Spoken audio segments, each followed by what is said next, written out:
Woo, make art. All right. How's it going, everybody?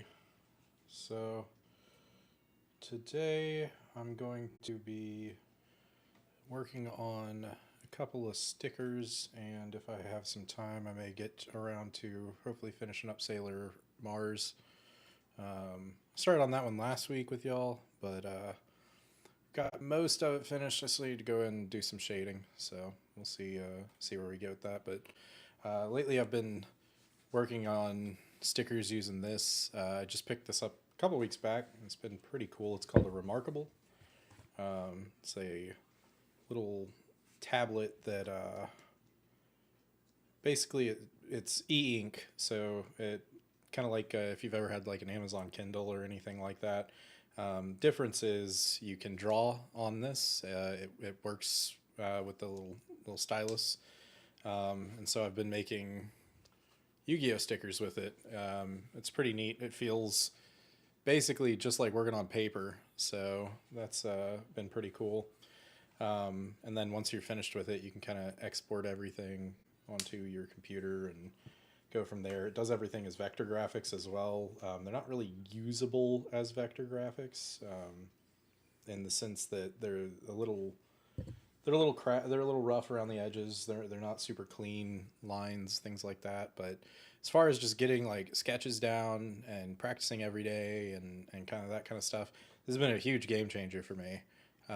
So and I can kind of show y'all here. Let me get this pulled up real fast, and we'll switch the stream over here in just a second so y'all can see it. Let me get in my sketchbooks.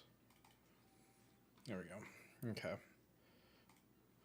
So this is the Remarkable app. Like I said, basically I can take anything that I've been working on, put it into here, export it, and then it'll give me a vector file that I can bring into Illustrator and start working off of. I've already done a couple of these. Specifically, I did the Yugi, Joey, or Yugi, Kaiba, and Grandpa. So let's open those up so you can kind of see what the end result here is going to be with most of these. The green background is just so you can kind of make out the characters. So since I'm using white as the base for their faces, the background helps with actually seeing that, because otherwise stuff starts to blend in. So, but yeah, we've got Yugi, Kaiba, and Grandpa here. Grandpa, probably my favorite one. Anyone who's ever seen the abridged series might recognize the Yugi. And I've just always thought that was hilarious. I don't know why, but this is kind of what we're working towards. They're super simple color palettes. So I've been trying to keep their color palettes limited to basically 5 plus white, which kind of harkens back to when I used to work on T-shirts. Used to work at a T-shirt shop, so this is limited color palettes and simple prints. That was kind of the thought when I started working on these. The big reason being, for the longest time, been trying to figure out how can I make stickers function for me. I've had a really difficult time with that because of the way pricing works, and basically stickers just always seemed like they were going to be less valuable than a print, and they take almost the same amount of time depending on how I go about that process. So by limiting myself to these more simplistic 5 color palette plus white characters, I'm making it a lot faster to work on these. I can crank them out quite a bit quicker than I would on a full piece, obviously. So hopefully I've been able to find a style here that people like, that they think is cool or cute, or whatever it may be, that they'd like to see as a sticker, and we can get those produced much quicker. So let me close these couple here since I've already finished them. Close those out. So we're going to be working on Joey and Mai. Joey Wheeler right here, and then Mai Valentine over here. So we'll start with Joey. First thing I'm going to need to do is pull up some pictures of our boy Joey Wheeler from season 1 and see if we can't get a good color palette to kind of work off of. again, choosing that like really limited 5 to 6 color palette, depending on if you want to count white or not. Let's see. So the question is, do we want to go with dark sided dimensions or classic? I think we just do the classic. I think that's the colors that are gonna resonate with people the most. So let's pop this out over here. Come on. There we go. Let's see here. Kind of like this one. I think the brighter colors maybe gonna pop a little bit better on the print. I know this is technically more accurate, I guess, but this is what I think people are gonna have in their minds when they're thinking about Joey. So let's copy that one over. I could do the blue jacket. It's basically the same thing, just blue instead of green. But I like the green because I think it kind of helps to differentiate him from the rest of the cast. Most of the Yu-Gi-Oh cast in season 1 and even into season 2 to some extent, there's a lot of characters that were wearing just the blue school uniform. So Joey's green jacket I think is a little bit more iconic. So we're gonna come in here. I'm just gonna paste that down, and we'll start kind of color picking. Let's go ahead and blank these all out. There we go. So the green for sure. And it may even be, since his color palette is so limited, I think he has like blue jeans even. Let's see if we can find something for his pants here. Yeah, he was just wearing blue jeans back in the day. So his shoes, I remember, are just black sneakers. So got maybe a couple colors on them, but when you're working in this more simplified format, probably just going to do black or whatever the closest equivalent is, maybe a dark blue, depending on where our color palette falls. I've noticed this too, looking through these. It seems really difficult to find the Yu-Gi-Oh characters like waist down. Every shot of them is from the waist up. You only have their head, their shoulders, their chest, their body, whatever. And then they get cut off. I don't know why. At least in all these image results. Maybe it'd be better to check Pinterest. Let's maybe jump over there. Pinterest. I saw a couple of them that had the pants colored in, but let's see here. Joey Wheeler. Yeah, it's a lot of the same pictures.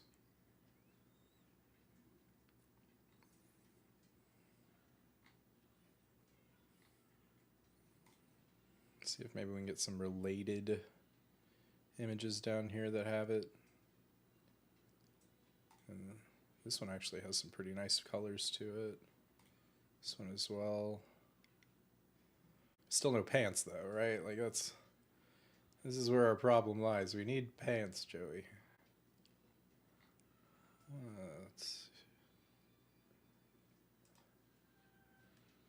I think actually we'll go with these for the colors. Copy image. Let's get rid of this boy. A little crisper. A little darker too.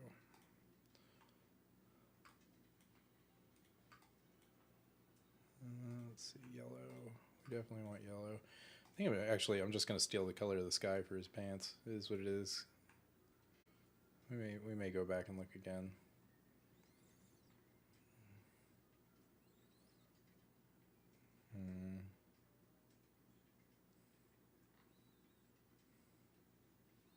Let's check one more time, just to be sure.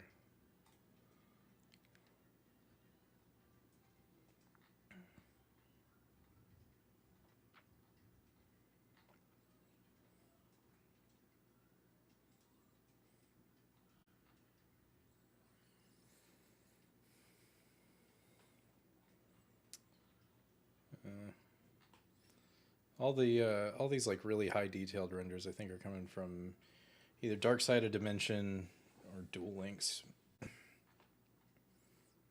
Not sure if any of y'all ever really watched a lot of Yu-Gi-Oh out there, but DSOD was pretty good as far as Yu-Gi-Oh movies go. Yeah, I'm just not finding any great pictures. Maybe if I add Duelist Kingdom.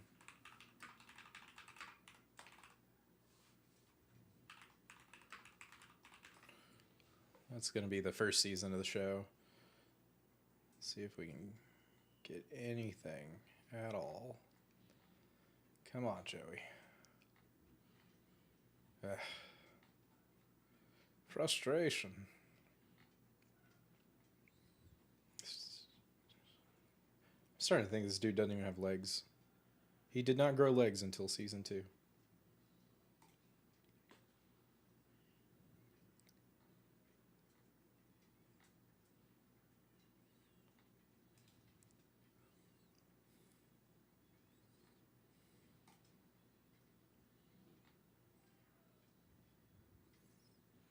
It doesn't even need to be a good picture, man. It just, you know what? Hey, here we go. Okay. So those are, wait, no, go back. These are from season 2, but they basically the same pair of pants. I mean, he's literally just wearing blue jeans, so I just steal these.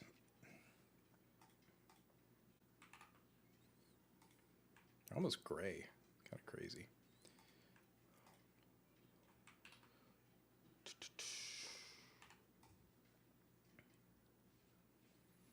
Now, the other question is, what do we want to have for the darkest color? Because I don't really actually have a super dark color on this color palette.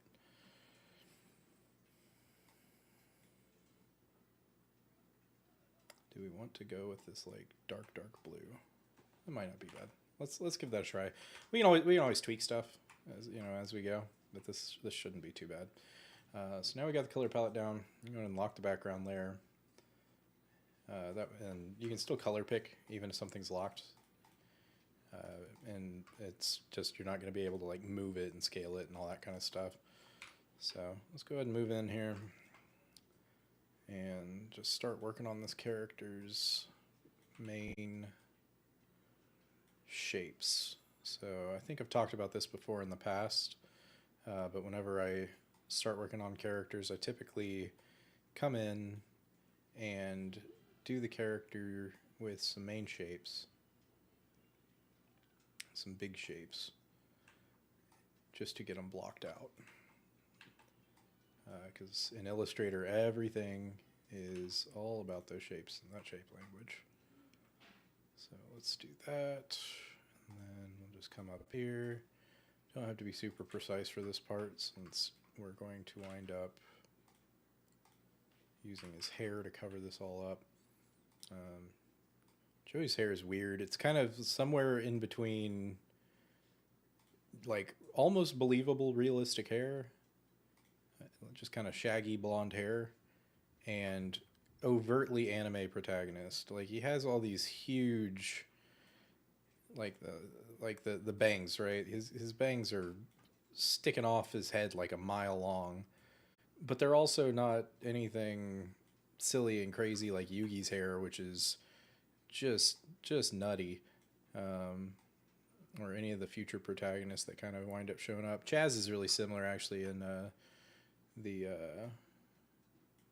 GX era. Chaz and Jaden actually. Now I think about Jaden's hair is once again like somewhere between anime protagonist, nutty, goofy, wild hair, and almost believable, reasonable hair, because it's just brown. It's just super puffy, but it's not anything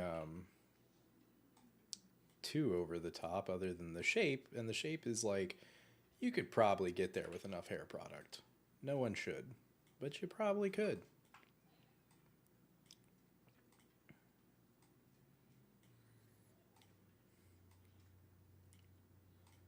Alright, so we're just going to keep moving along here. Build those shapes.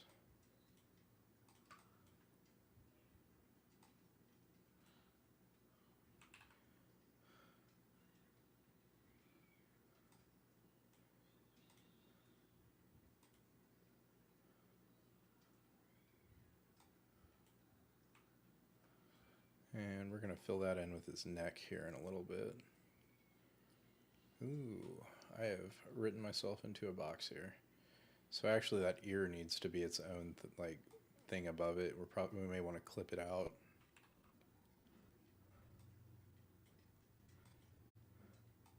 We'll come back onto that. All right. I should have known better when I was doing it. And actually, you know what? No. I'm thinking about this the wrong way. What I need to do is just get rid of the ear here.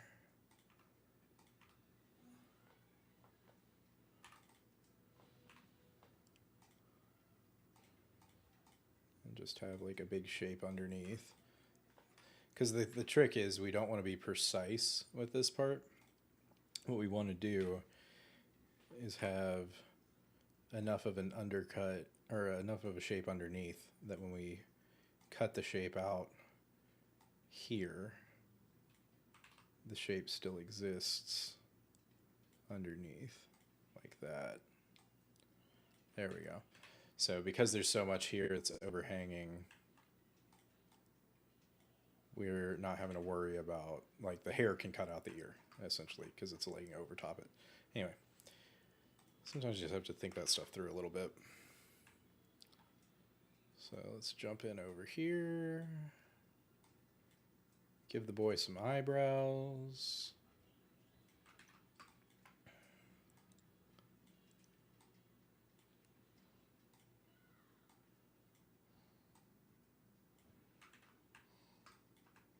There we go. Go ahead and give him some eyes as well. And actually, probably best practice here.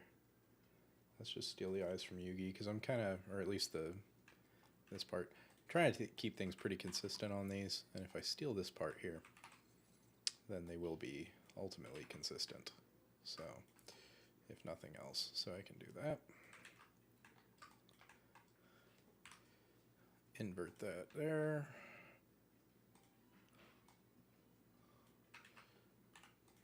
Give him a brow. Bump up the size by 1. Go into the stroke properties. We're going to give it rounded edges. And probably raise it up a bit like that. There we go. Select that, make them level. So what I just did there, for anyone who's not aware of how kind of Illustrator works, if you select 2 objects and then click again, which to select 2 objects, click, hold shift, click again. That'll select both. You can select multiple objects this way, not just 2. So here I have 4 now selected. And you can tell an object is selected because it'll have an outline around it with this like bright green because I'm on the green layer. So we're going to unselect that though. We just want these 2, and you can also see the bounding box has selected both of them. And let me move this one out of place again, just so that you can see the really obvious move here. So we have both objects selected. We're going to click this one again, letting go of shift, just click it again. You can now see it has this bold, thick outline. That means it has become my key object. And when I do that, you'll notice that up here at the top, currently it's set to align to selection. Normally I want that on align to artboard actually, so we'll make that change real quick. Currently it's on align to artboard now, but if I click in on this object again and I get that thick outline, that icon has now changed to key object instead. So it's using this as the key, and then you have all of your alignment controls up here. In this instance, it doesn't really matter how we align it because they're basically the same exact shape. So if I center it, if I align to top or I align to bottom, it's all going to hit the same spots. It's going to make them level with each other. So now that I've moved this one, I can align to it, and both eyes will be equal to each other. So now we can slide this one over just a bit. I'm actually just going to take this. We're going to do a flipperoo copy. And you know what, actually even better than that, let's select both of them, do the flip copy, and then we can move this over so that the eyes are centered on top of each other. So now I'm going to get that intersect just right. This is proving somewhat difficult. Feels like it's snapping. Let's see. No? Snapped pixel is off. Okay. I think it's just because it's trying to snap things to different center points, but I don't want it to do that. What I want it to do is line to there. That's going to be close enough. I mean, we're talking micrometers here. It's not going to be a massive difference. So, okay. So now he has two eyes. I also, just from experience on these, I know that it's best to go ahead and just expand these out. So we're going to expand fill and stroke. This is telling it that if you have a fill and a stroke, go ahead and expand both. Strokes are really what you're after the expand on, but it never hurts to just expand it all out. You're basically making sure that everything is a final closed shape when you do that. It also allows you to apply effects to it later on, apply blending modes, things like that. So go ahead and expand them out, bam. And now you can see, and I'll just toggle between the two, or undo and redo. You can see it's gone from a single line with a stroke property to a filled in shape. The advantage of the line is it's more manipulatable. You can change things about it as you move forward because it's a single line. It's really easy to add a point, move the point, adjust the curve, whatever. But once you're pretty set on the shape itself, expanding it's going to let you do more to it as far as effects are concerned. It's going to make it easier to recolor, things like that. Not that strokes are difficult to color, but for example, if I tell it to, if I select this purple, I come up here and I tell it, hey, select similar objects. Now this is a similar object, whereas when it was stroked, it's not the same because the color that it was before was transparent with a purple stroke. Now it's purple with a transparent stroke. Adobe views those as two totally separate things that are opposite of each other for all intents and purposes. It's no more similar than the orange hair. So by doing this, I've made it more or less, these are now the same in Adobe's eyes. They have enough of the same properties to them that Adobe will copy them over. So, or it'll base its selection on them. So, all right. Moving forward again.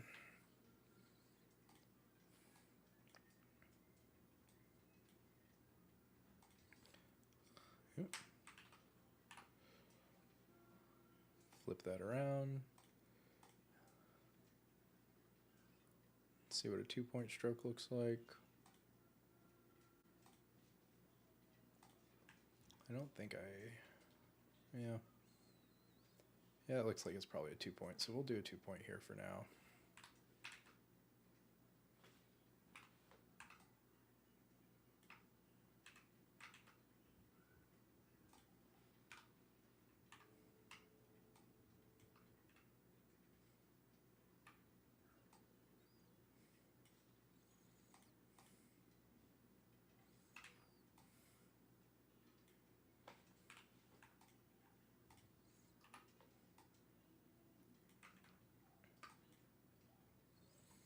Okay.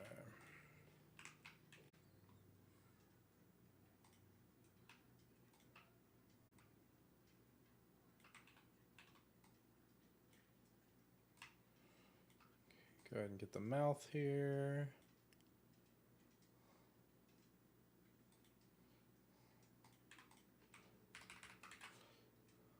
Okay.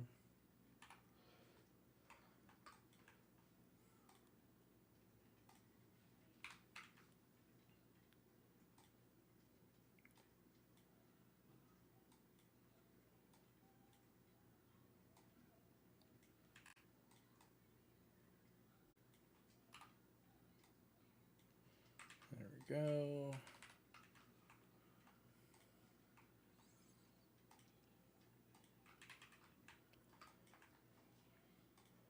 You can kind of see where we're going with this right here now. So let's move that in a little bit.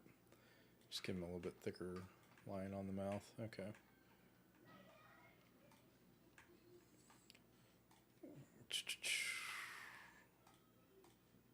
And this is not important, but I have this weird need to make everything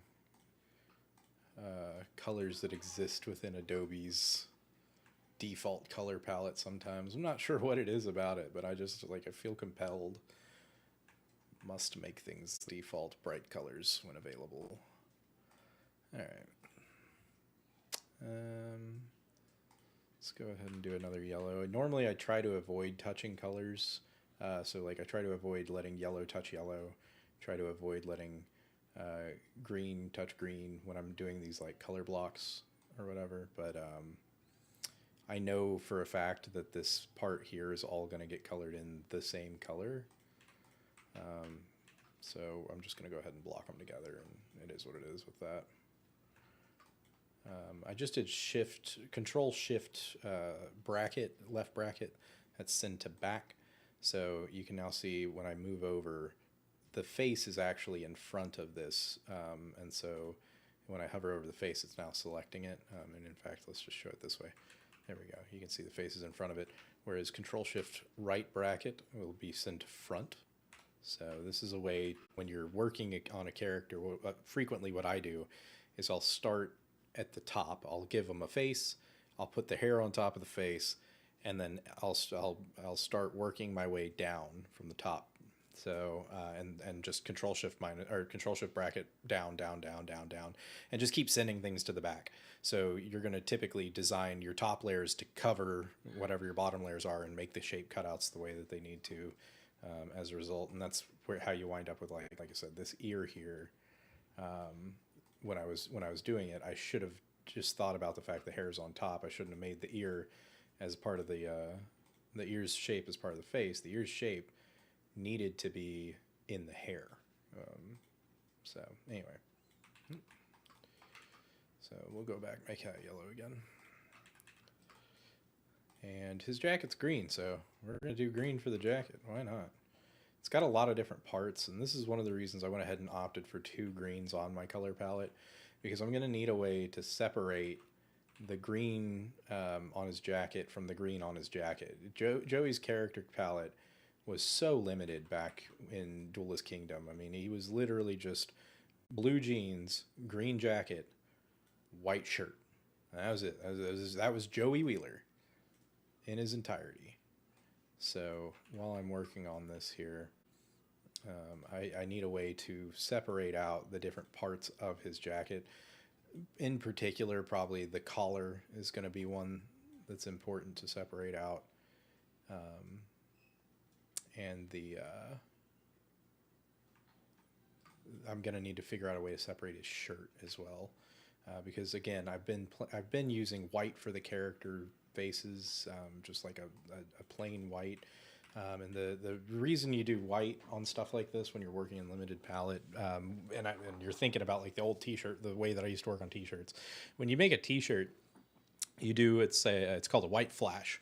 And the reason is if you don't do a layer of white underneath everything that's eventually going to have color on a screen print, you get bleed from the color of the shirt. So if you're wearing a red shirt, you're not getting yellow printed directly on top of red. The ink's going to show the red through, and now you wind up with this muddy orange color. But if you do a white flash first, the white is going to be super opaque the way that they make it, and it's going to completely cover everything and give you a base to work off of. It's like adding primer to a wall, or any if you've ever painted anything really, you always paint the white down first. So I go through all this to say white is effectively free in t-shirts. Whenever you're making a t-shirt, typically the way they'll price them out for screen printed shirts is by number of colors. So one color shirt is going to be cheaper than a 2-color shirt, is going to be cheaper than a 3-color shirt. And by the time you get up to 5 colors, that's a pretty pricey shirt, all things considered. I mean, it's not crazy, but as far as screen printed shirts go, 5 colors is a lot of colors. And it's because they're going to have to, wipe the color on for each run. So they have to prep the machine for the screen, run the color on top of it, and go. But because you're going to do a white flash every single time, white doesn't count really. It's effectively free.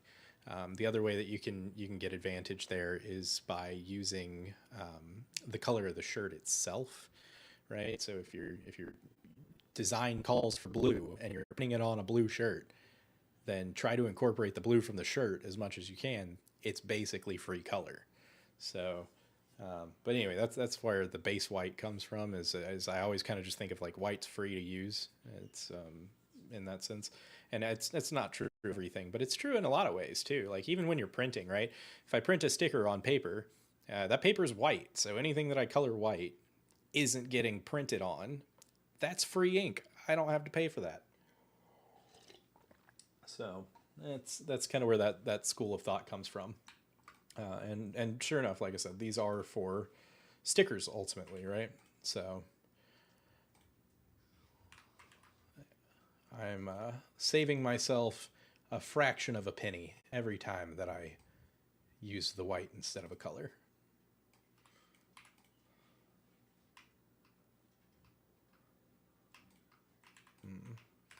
Send it back. So this actually needs to be in front of the yellow here.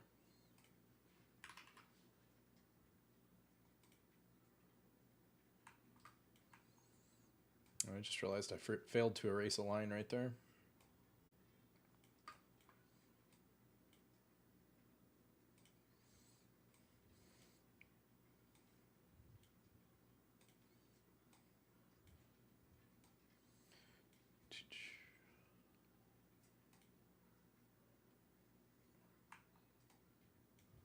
All right. And we're just going to continue on Mr. Wheeler.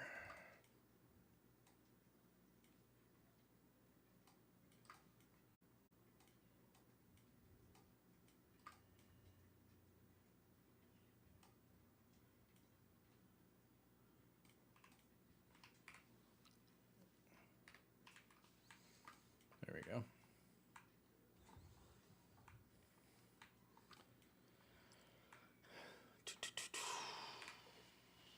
All right, click in here, click in there.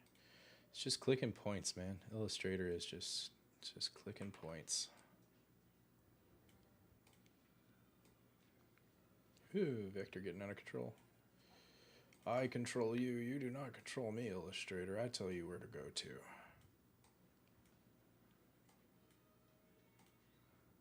All right.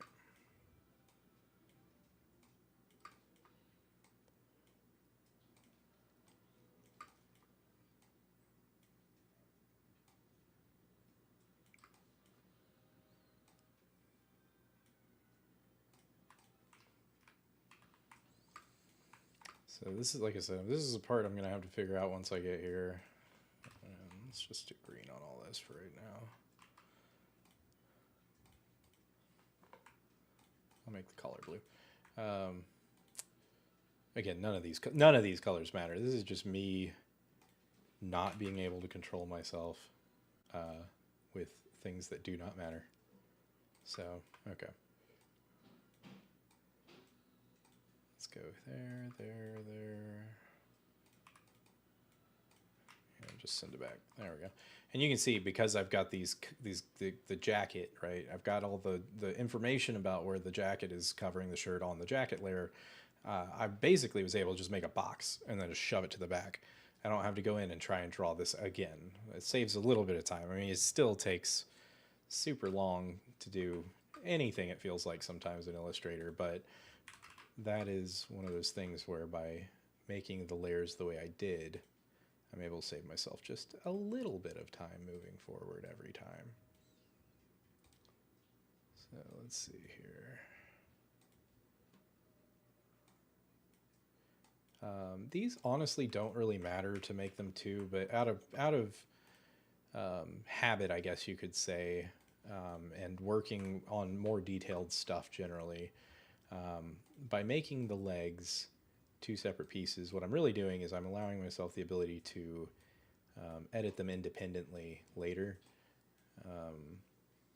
That said, it's not super important because, again, these are so low detail, but I think they're interesting stylistically. So there you go. Going back to the brackets, Control Shift left bracket obviously sent to back, as I said earlier, but if you let go of the shift and just do the control bracket, that will let you move independent layers. So you can make the big jump with control shift back to if the bottom of the pile is closer to where you want to be, control shift close bracket if the top is where you want to be, and then more fine control with just control bracket, left and right, so that you can kind of put it where you really want it at the end of all things. So this hand wasn't actually completely correct the way I did it, but it's correct enough, I guess. It'll get us there.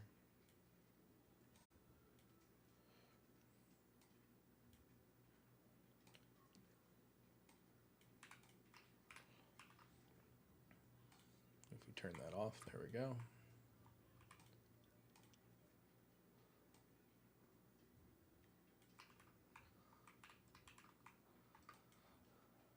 we're starting to get kind of the main design here. Joey's actually getting pretty dang close to finished, because after this it's just going to be a matter of applying the color palette. He's, like I said, his design is very simple, and I do not mean that in a negative way. I think Joey has a pretty good design all in all. They did a lot with a little kind of situation. Ooh. Ooh.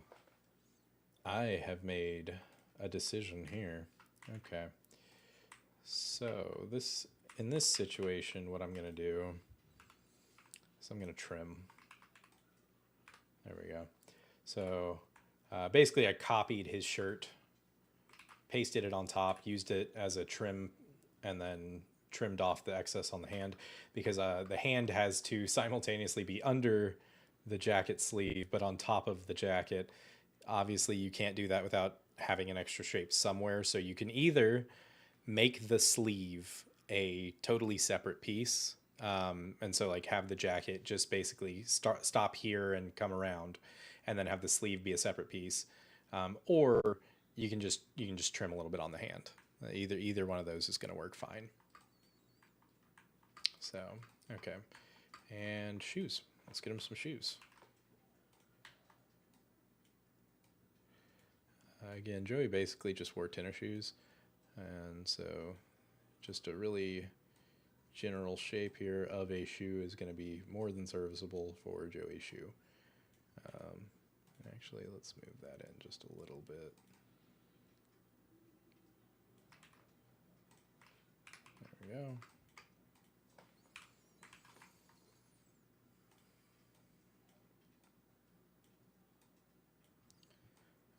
I'm trying to decide if I should do Tristan and Taya as well, or potentially some characters from like other Yu-Gi-Oh seasons, or Bakura or Pegasus, anything like that. And I may. Right now, I'm really just wanting to get Yugi, Kaiba, and Joey were the original three that I was like, yeah, I've got to get them, because they were kind of like the main characters. You know, is the Yugi the main character? Is Joey his best friend?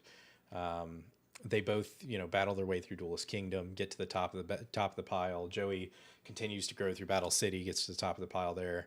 And then Kaiba was, you know, the antagonist, but that was always ultimately going to do the right thing. But even if he was a little maybe hyper focused on getting the Pharaoh. So, but I wanted to get those three for sure. And while I was talking to my friend Dylan about this stuff, I was like, man, you know, it might be funny to do a grandpa sticker. And he's like, yeah, no, you have to do a grandpa sticker. So I threw him in. And then I think is probably the most prominent female character in the show. Technically, yes, Taya is more of a friend of the friend group or whatever. She's probably there more often. But I think Mai had the more impactful stories, and by the time you get to season 3, I think it is the dragons or whatever, that season was wild, and I didn't even finish it when I was younger.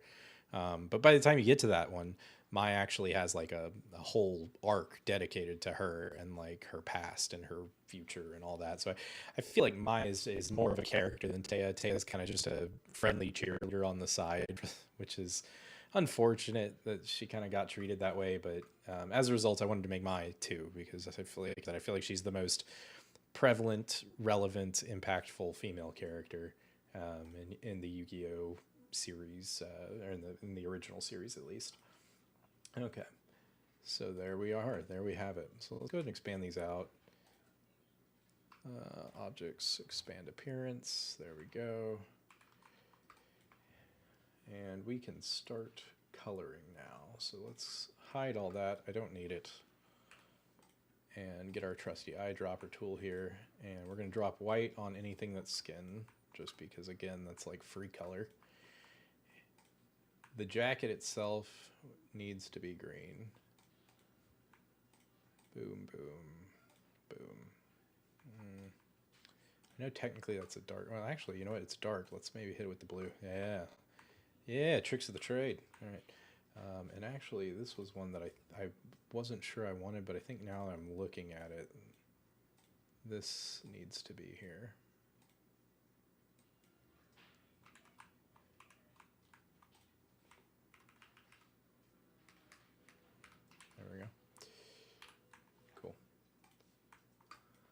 kind of help to define where that under bit of that is. Maybe even make it a little more, because Joey's collar was like super popped. So I'm going to do that. So this is where my problem lies. He is wearing a white t-shirt. I think I have to figure out another color for his shirt. I don't think I have much choice in that. Oh, nope, don't color that. Okay.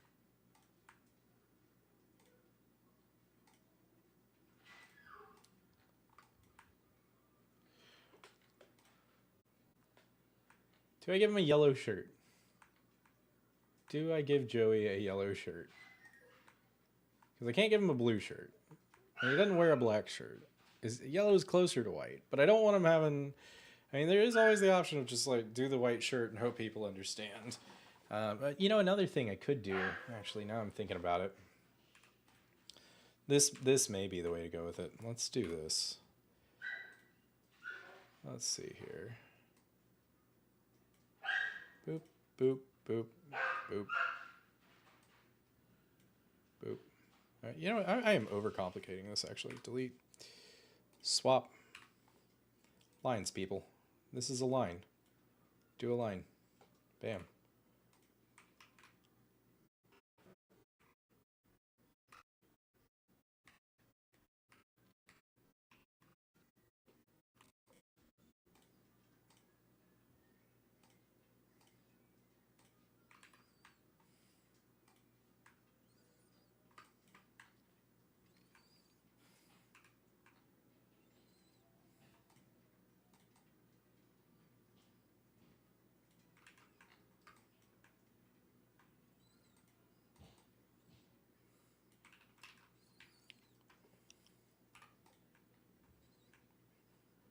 There we go.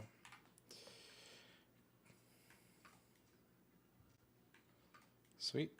I think that actually works pretty well. Yeah, no, do we do white? No, I think that works. And let's do this real quick.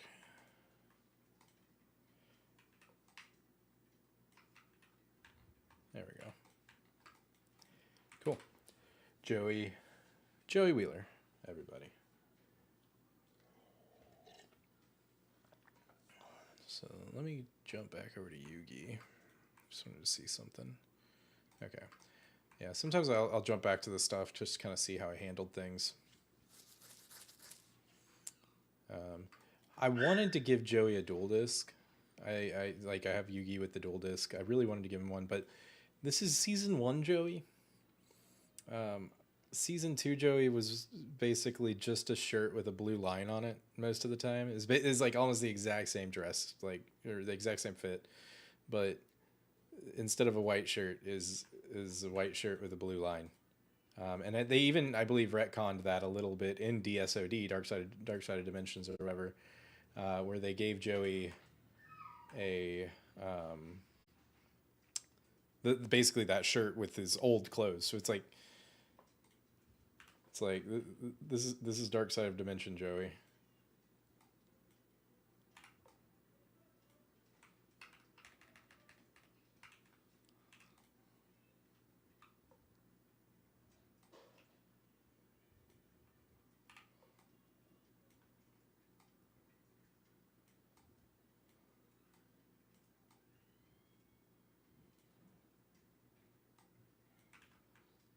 Dark Side of Dimension Joey. So I think it's Dark Side of Dimension. Let's Google it.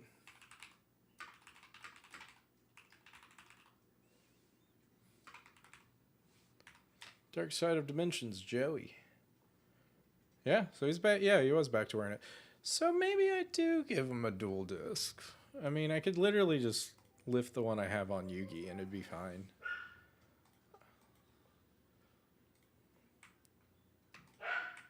I've made it in 2 pieces, or 2 groups. Where did it go? Illustrator giving me problems. There we go. Yeah, I made it in two separate pieces, and the reason I did that is because now I can just do that. Boom, and it's on the bottom layer. Now here's the catch with doing this. I have to recolor everything on the disc. And actually, the good news is I can do it this way. I can work smarter, not harder, right?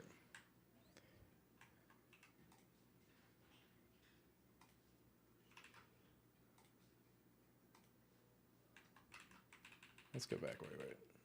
Are those different? Those are different blues.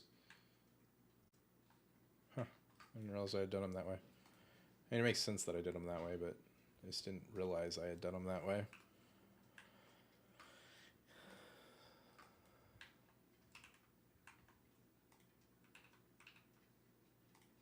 There we go. Work smarter, not harder. So let's do everything that is one color. Steal the color.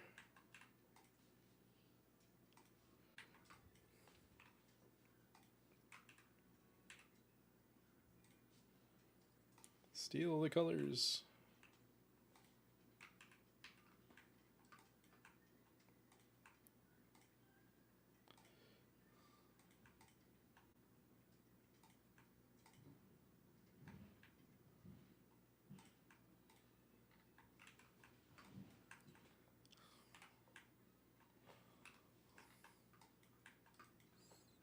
There we go. Which color do I like more for that? I think the blue. I think the blue looks better there.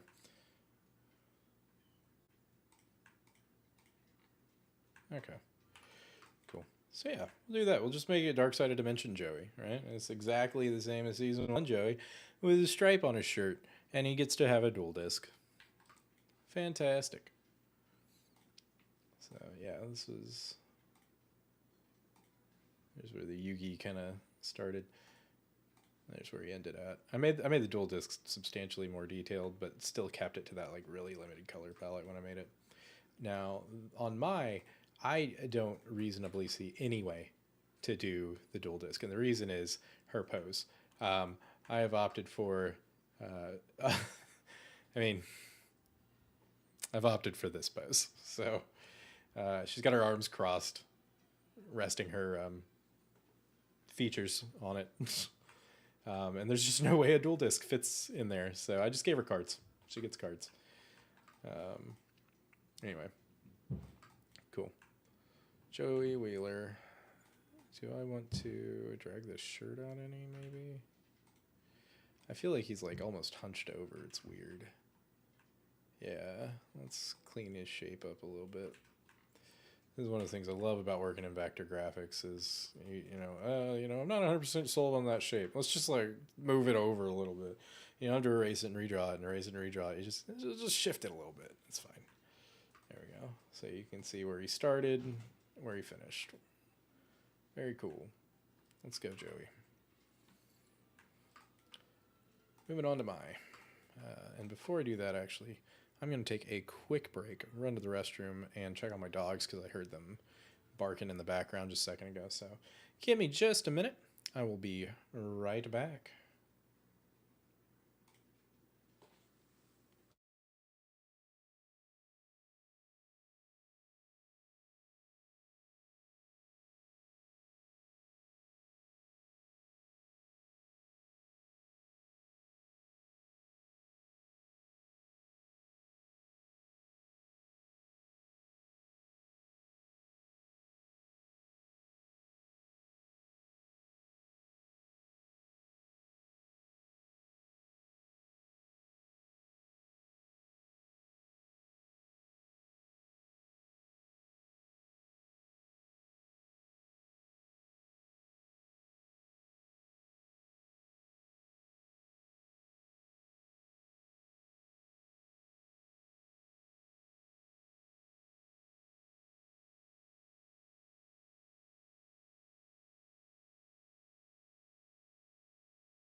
All right, and I'm back.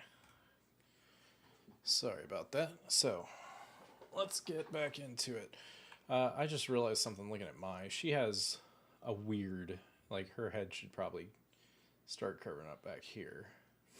So I'll have to clean that up when I'm working on her shapes. So anyway, neither here nor there. Let's get cracking. So we're going to go ahead and again, just do like we did with Joey and break out these big shapes. Yeah, her head should probably turn up here. And then there should be like an ear. And with her, it's going to be kind of weird because her hair isn't going to make her ear. So I am actually going to have to like give her a bit of an ear shape.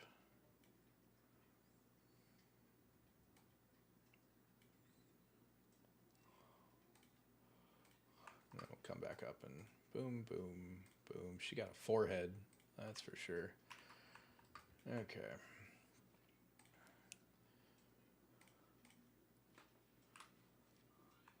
So she has a ton of these like pieces of hair that make her bangs. Yu-Gi-Oh hair is kind of strange. They all have this like, shouldn't say all, a ton of them have this like lightning bolt shaped bang on their front of their head. And then they love using like these very like anytime someone has bangs, they're almost perfectly straight in the way that they design them. There's like very little curve on anything.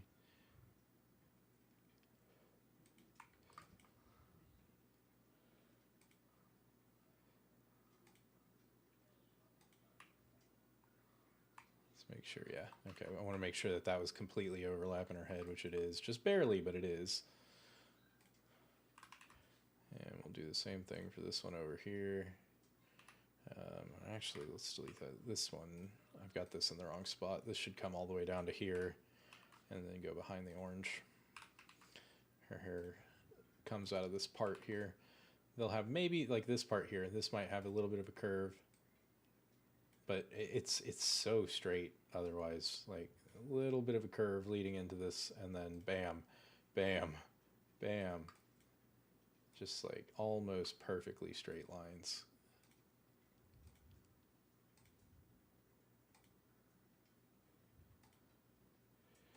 And for her, I'm going to have to figure out, because Mai's hair, kind of like Joey's, it's all one color for the most part. She's just blonde. She doesn't have any of the crazy, like, and especially in future seasons, once you start reaching like 5Ds and forward, a lot of characters will have like a highlight color in their hair. So they'll have like the main base color and then they'll have a highlight. And a lot of times they use the highlight on the bangs or something. Mai does not have that. She has blonde hair through and through. So it's what I'm worried is gonna happen, and what I'm gonna have to avoid by using basically 2 shades of yellow most likely on her, is her bangs are gonna need to be separated out from the main back of her hair. Because otherwise everything's just gonna bleed together and you're not gonna get any of the bangs at all. Like all of this right here is just gonna vanish into the swath that is her main hair. So we're going to have to figure that one out, but it shouldn't be too big of a deal. It's just going to be playing with the color palette. Again, we're using a very limited color palette, but it's a color palette nonetheless. We can adjust it as necessary. Let's come down to here. And this bang is going to go back like that and be covered up there. And then again, do another one here, here, here, here. And I've got a little bit of red overlapping red, not a big deal. I mean, this is, or red touching red. Again, I usually try to avoid stuff like that when I'm doing these breakouts, because the whole point is I want to see the big shapes, but ultimately in this one especially, it's really not going to matter much, because all of these shapes are going to probably wind up the same color for the bangs. The bangs will probably be one color and the back of the hair will be another.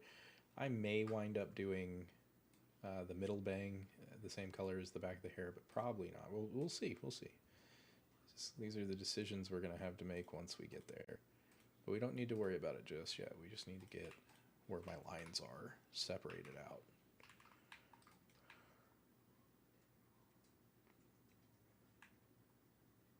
And actually, I think I even want this one to go up a little bit more. This one make it define. There we go. Okay. Last one of the bangs. Get that big chunk there. There. Feed it back in here.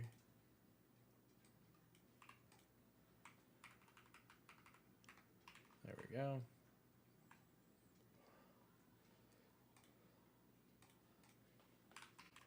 And we'll use a blue for this part.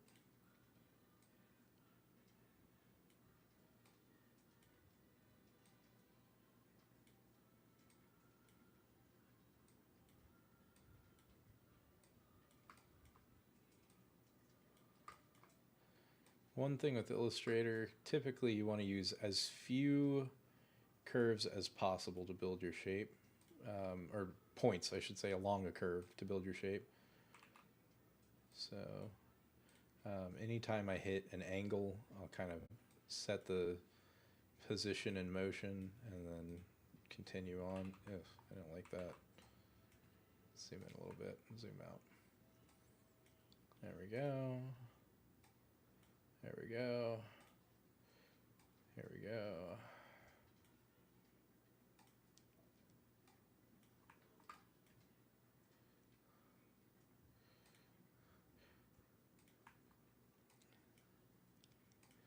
And her hair is ultimately going to probably wind up all the way to the back. So we'll just have to keep shifting it back or shifting stuff in front of it. But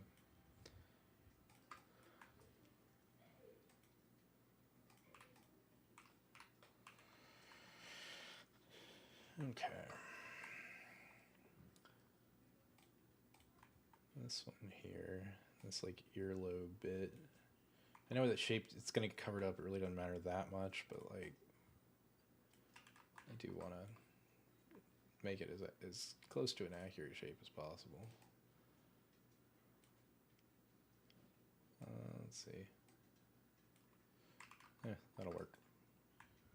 That'll do.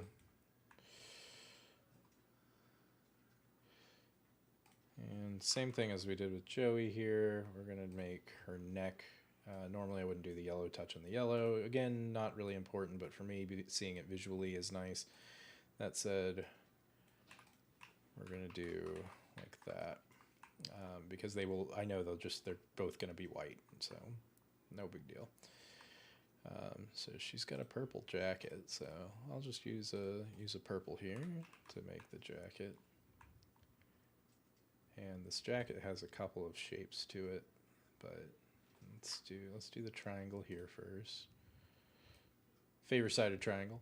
If any of y'all have ever watched oh gosh, I'm first spacing on his name. He hasn't uploaded in so long because he quit YouTube. I'll look it up later. Anyway, there's one of the artists on YouTube that I really enjoy watching, and he's always talking about favor-sided triangles. Favor-sided triangles. Favor-sided triangles important.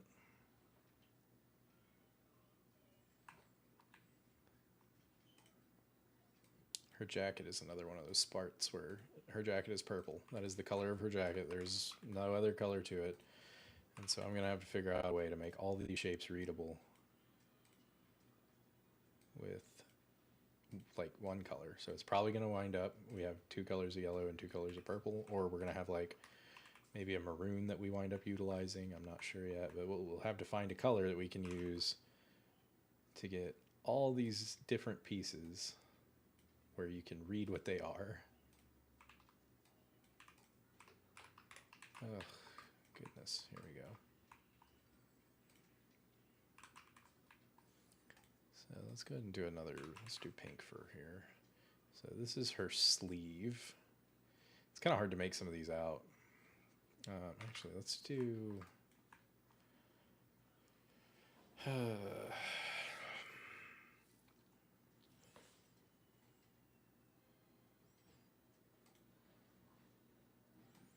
Let's do this shape here first.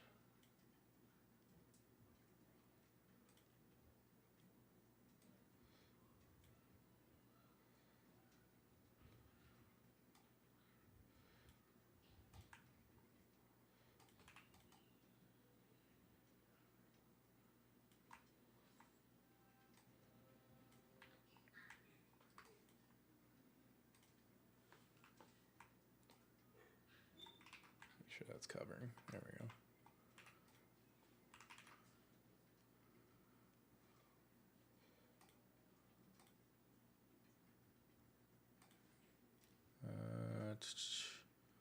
Let's do a green right here.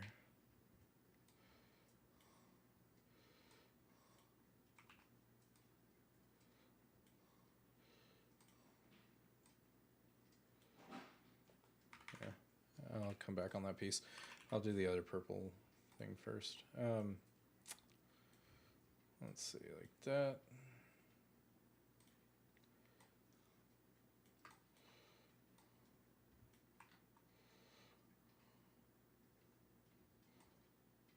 There we go.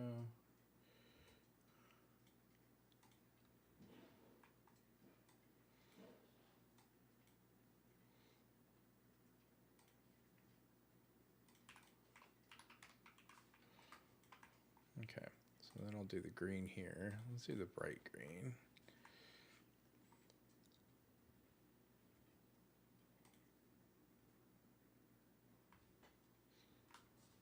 And actually, we can probably do it like this. Because really the only important part is that we get the undercut here. And everything else can be covered up by the shapes above.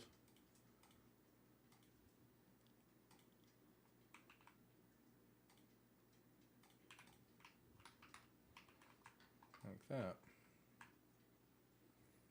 The only problem is this makes this like oddly pointy. Nope.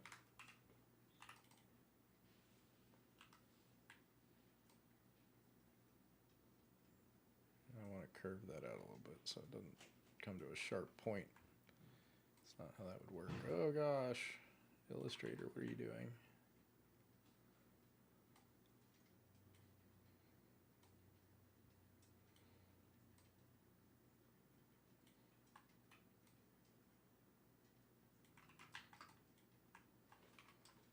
That should help with that a little bit. Let's see.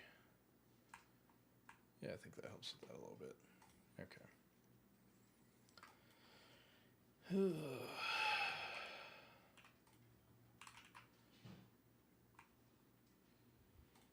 Let's see, so this is her arm.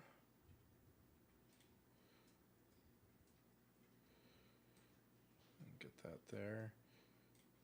Mine has a lot more detail than Joey, despite not having a lot more detail than Joey.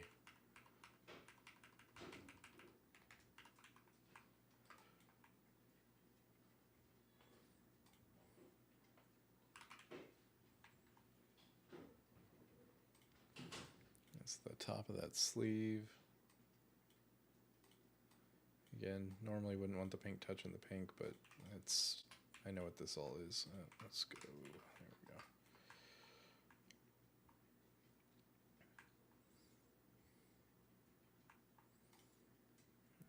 And actually, this piece here should technically overlap a little bit more, and then I should probably have like, because her sleeve kind of kicks off. It's like it's got a little bit of a elevation to it compared to her arm. So you kind of have that, like, you'd have like that little hole there basically, right? Or you can see into the sleeve. Then let's just do red. And again, these colors do not matter. This is purely for my own benefit to see these shapes when I'm going back and coloring everything in.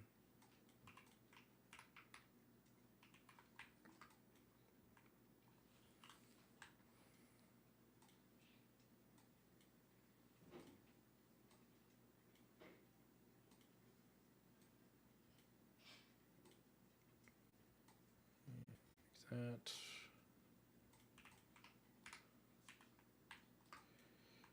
And then I'll do the other arm in like blue, like dark blue. So this is, again, this just helps me to see where each arm winds up at and each shape winds up at. So by doing one arm in red and one arm in blue, it's very easy to tell where things are crossing over at and all that kind of stuff. So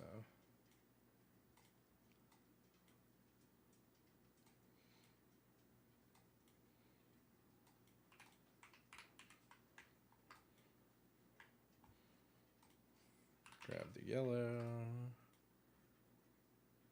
Oh, and actually this isn't blue, this is yellow, because this piece here is like a glove sleeve thing. It'd probably come to about like here, so we'll just do that in yellow. So speaking of yellow, let's give her a thumb.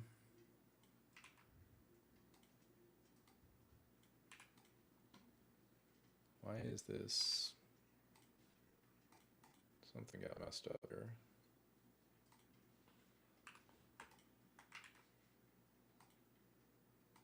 Oh, it's because that thumb is so, yeah, never mind.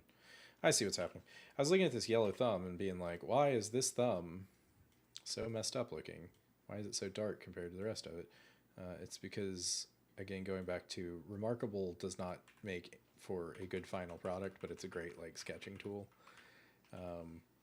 The thumb was completely colored in black because the pen is not that fine on the Remarkable. I didn't have the super hardcore level of control that I would with a normal drawing tablet. They can only do so many thicknesses and such. But I do really, it's a weird tool. I really like it a lot. I find the Remarkable tool to be, or the Remarkable tablet thing to be like just fantastic for a sketchbook, because I constantly wanting to sketch, wanting to find time to sketch, wanting to have the ability to sketch, and getting out a laptop or even an iPad and like booting into a program and the time it takes for all that, and putting on like a drawing glove. I can't hardly draw, it feels like, on the iPads or on a drawing tablet without a drawing glove. It's another barrier at entry to being able to just crack it out and start working on something. Whereas with the Remarkable, it feels so much like paper and a notebook that I can just draw on it without having to do anything. And it's super slim, super thin. I don't know how well you can see that. That is a USB-C port right there. The device is as thick as it has to be for that USB port. It's wild. It's absolutely wild. And it has, it's kind of strange too, in that like normally I would, when I buy devices, I'm looking for something that's like the most bang for your buck, right? Like what can I purchase that will give me the most functionality? And in this case, I really only wanted one function, because I already have a phone, I already have a tablet, I already have a computer. And not only that, but the phone that I have is a Pixel Fold. So, you know, I have a phone that is a tablet. So I didn't want the most things that it could do. There's other devices on the market, the Kindle Scribe, the Supernote. There's plenty of these other devices on the market that do more, but they don't do the core features, I don't feel, as well as the Remarkable. And the core features are paper-like feel, battery life, and drawing tools. There's a few of them that they may do one or the other, but they don't do all of them very well. And this one ticks all those boxes, but it doesn't even have like a web browser, right? It doesn't have things that you would consider basic functionality on any other tablet. And in a weird way, I really like that about it. I'm not sitting there distracted by everything else going on. There's no notifications popping up when I'm on my Remarkable. There's no emails coming through on it. There's no chance to get distracted by YouTube videos. None of that exists. It's just it's literally a notebook. It's, you know, what if paper could be saved digitally, and that has just been fantastic for me. It's exactly what I needed. That said, I think it's cost about 3 times more than it really should. I think that the obviously the cost is what it is. The full setup for a tablet, the remarkable tablet plus the pen plus the folio case and everything, it's like almost $600. But as much as I wish that it costs $200 or $300, as much as I think that the value of it is about $200 or $300, I also know realistically, like the screen I think on that thing is $120 by itself. So I can think that that's what it should cost all day, but realistically, like it costs what it costs because it's a niche product in a niche market, and they need to make their money back on it, and they need to make their money back on their R&D. So anyway, kind of a tangent there, but I do really like that the tablet. I really like the way it works and everything, but it creates some of these chunky lines. It's not you could never use this if your goal was high detailed final products. What you can use it for is I want a sketchbook in my backpack that is thinner than an iPad, lighter than an iPad, and feels darn good to draw on. It's great. It's great for that. So anyway, back into it. Back into it.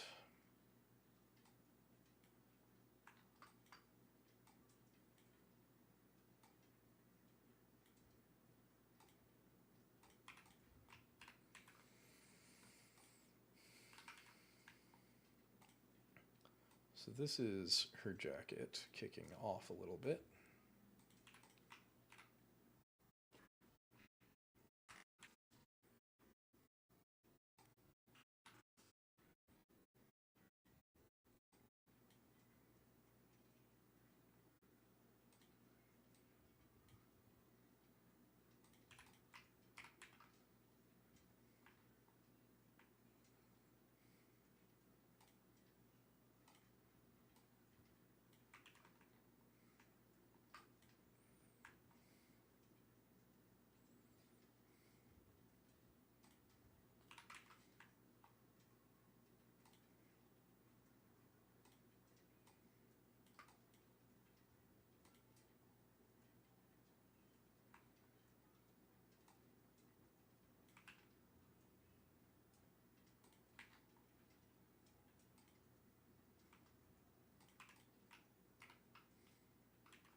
All right.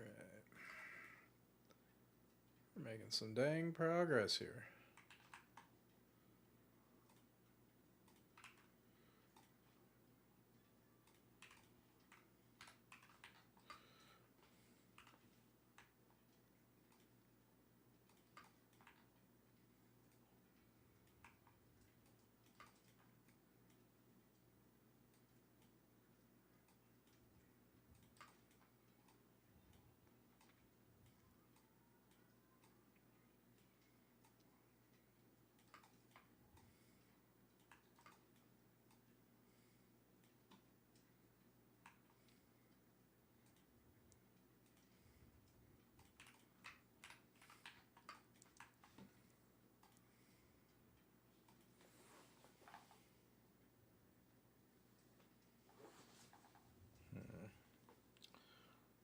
see if I missed anything. I think we just need to get the cards in the face. We can, oh, and the belt and the bow. Cards, face, belt, bow. And I think we can move on to trying to pick a color palette. This one's going to be tough. So similar to Joey, Mai wears, I believe, a white garment underneath her jacket, which means I'm going to have to figure that out. Especially important with Mai, for obvious reasons. You don't want her undergarment being the same color as her skin. So, yeah. But we will cross that bridge here in just a second. Let's get these cards knocked out. Let's get these last couple details knocked out. And actually, going back to the stealing from yourself, Yugi has cards done. No need to redraw the cards, and this will keep the cards consistent sizes across all characters. So as you can see, the cards are actually kind of bigger on Mai than they were on Yugi's, if I stuck with.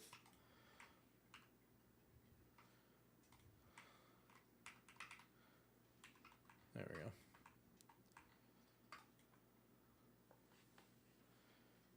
And we'll make the cards red.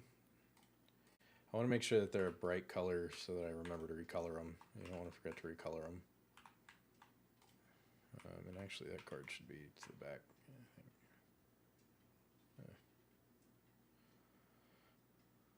think. Okay.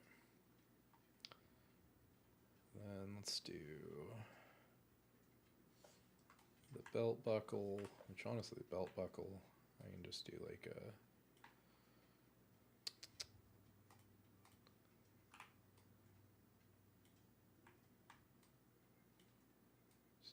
this. Is where her belt actually does, her buckle, if I remember, it actually does like completely cover the middle of her her belt. A lot of the time belt buckles don't completely cover stuff. They're just like, but this one, edge to edge. Alright, this part here,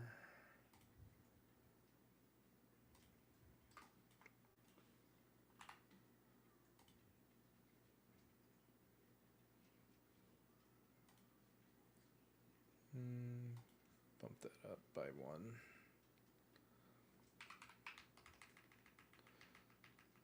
Let's see, there we go, yep.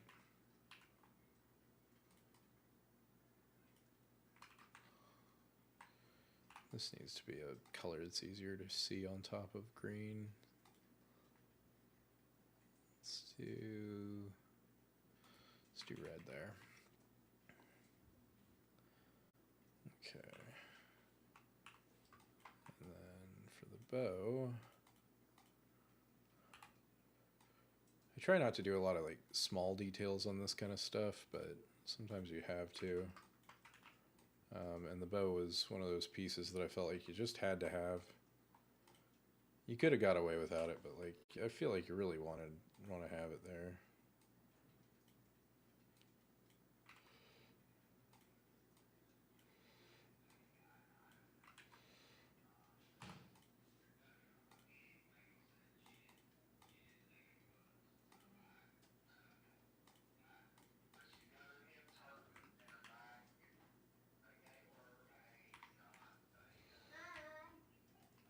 One second.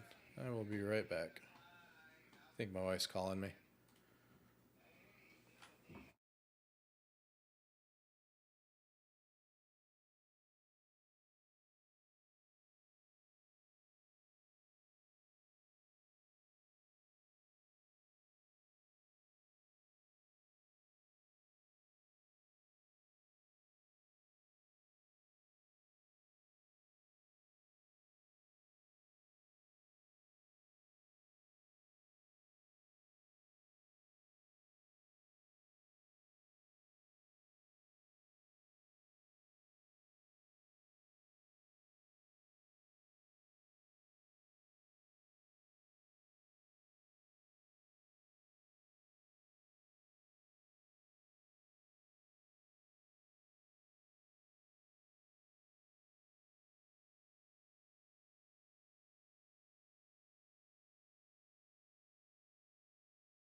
I'm back. Sorry about that.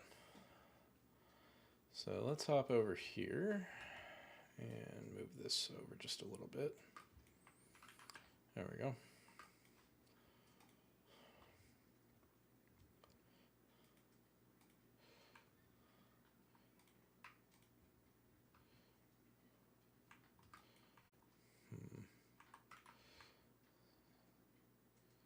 Something about this feels off. It's like, I don't know. I may need to adjust that a little bit. Let's get her a face though. And similar to what we did with Yugi and Joey, I'm going to do with my, we're just going to steal his eyes. Again, this just keeps consistency across all the characters. They all have the same, they have the same set of eyes basically. Her face looks like it's maybe a little wider, which makes sense. Typically when you're drawing women, they have a little bit of a wider face, a little less angular. So, and then we'll do the brow like we've been doing. It is a size 2 stroke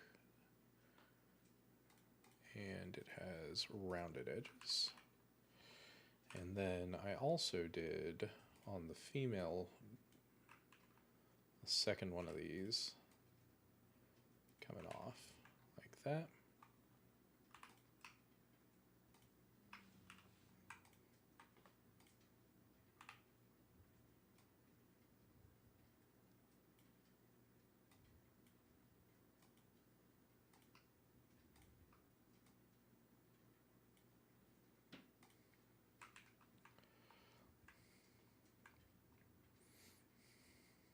Okay.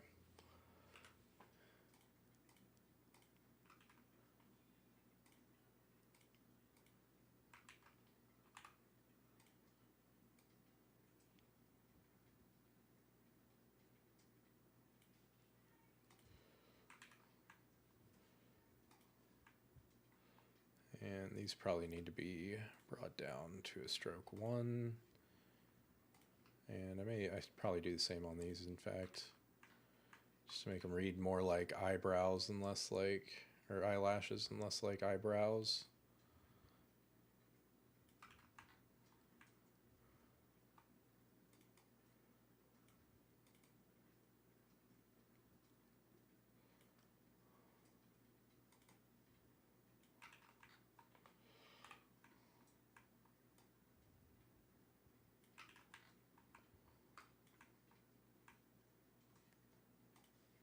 Okay.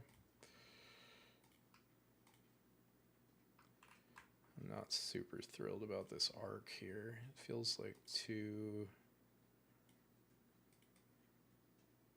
it's sticking up too tall. Yeah. Yeah, maybe more like that. Yeah, okay. So let's do all of these and just expand them out like we've been doing before. Expand, fill. There we go. Okay. And we'll color them in another. Use blue for her facial features.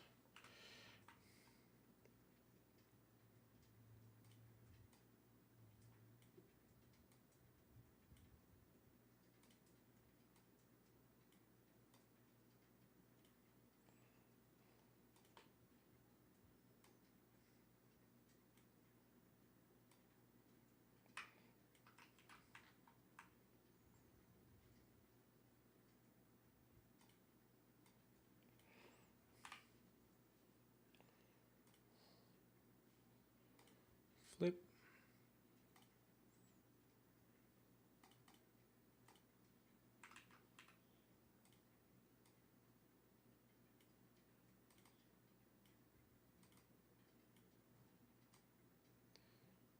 I want that curve to read.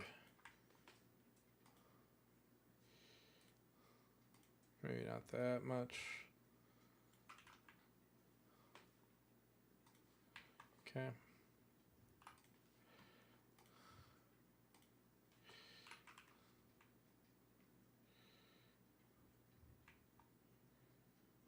sure we're on that corner there. Come down here.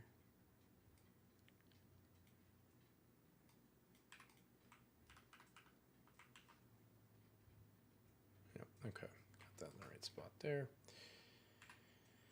And then, let's do that. Okay. Just keep the hair color consistent. There we go, there we go, there we go, there we go. And flip it, copy. Okay.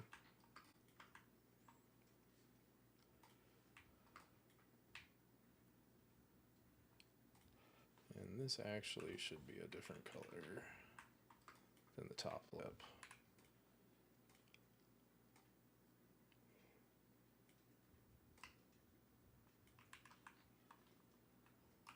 There we go. Cool. So that should be pretty reasonable. I think I'm going to group these just for half a second. Yeah. I guess I need to throw this in the group too. Okay, so now I can edit this because this feels maybe incorrect. Like it needs to be up a little more in line with the other side. Yeah, that already reads better, I think.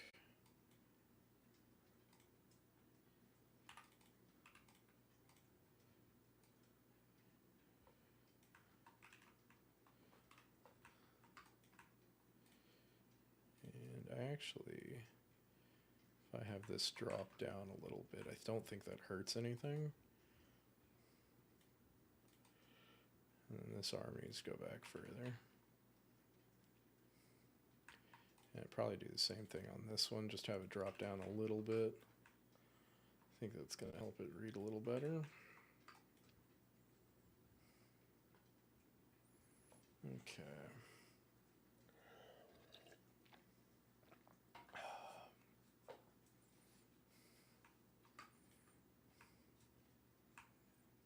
Let's change the color. Let's flop the purples around just for a minute here.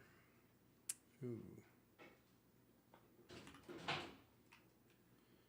I group this. This one needs to come up some.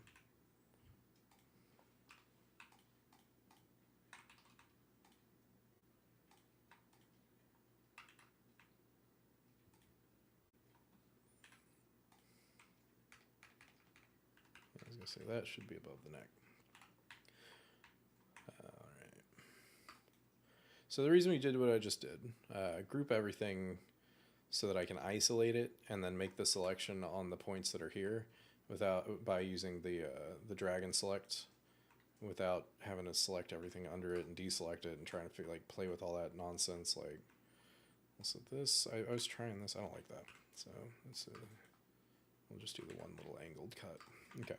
Anyway, cool. So there's all of her major shape groups done. So the next thing we're going to do is, let's jump back over to this. My Valentine. No, don't print screen. Battle City deck. No, not deck. Battle City. Just Battle City. We don't need her deck. We just need pictures of her so we can figure out, hey, look at that. That is exactly what we need. Copy image. Oh, and looking at this, there's something. Well, no, that's probably fine. I was going to say maybe, but yeah, no, it's fine. Okay, so the purple definitely comes along for the ride. There's no world where we don't use this purple. And it looks like she has 2 shades of purple, maybe. And then she's got white, she's got blonde. So let's put the blonde in for her hair. Like I said, I think I'm going to want 2 shades of that. As much as I kind of hate doing that, I think it's maybe proper to have the 2 shades. I think we're going to want the 2 shades of purple do we want, yeah, probably the dark purple.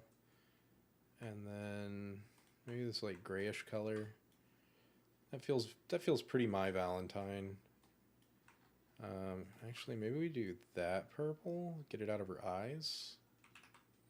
I think that feels pretty My Valentine though. Like, although maybe this is too dark. I don't know. Let's start coloring. Like I said, I know. Let's start with the stuff we know. 100% isn't gonna be. There's no question on it. All this is white. That's just the style of the characters I've been doing. And then she's got these blonde bangs and blonde hair.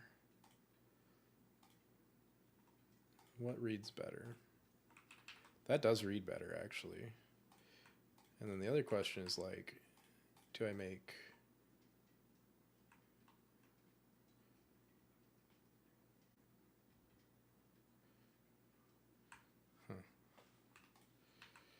Do I make the bulk of her hair the lighter color with dark bangs? Or do I make... I think that's right. Although I could potentially also maybe do this and then get myself a color back. No.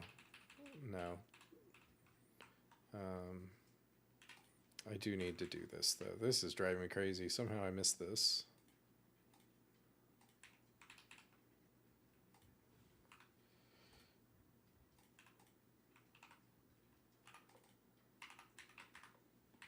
There we go. Okay.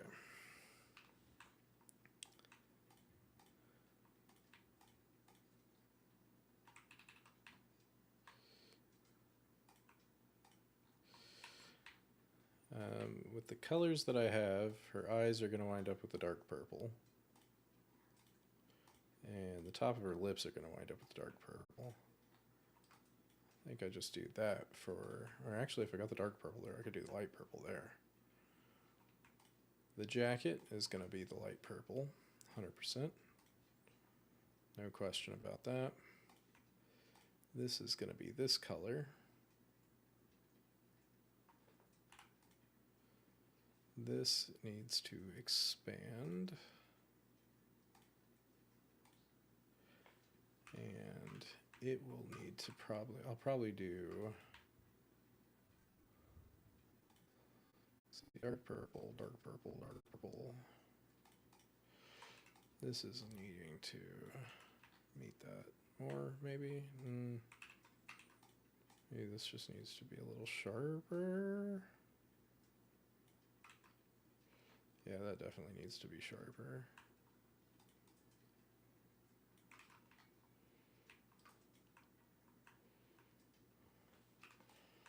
Do we do the light purple on the inside? No. No, we don't. We do the dark purple. Okay. And she's got big hoop earrings, too. I didn't even notice that the first time I was going through this.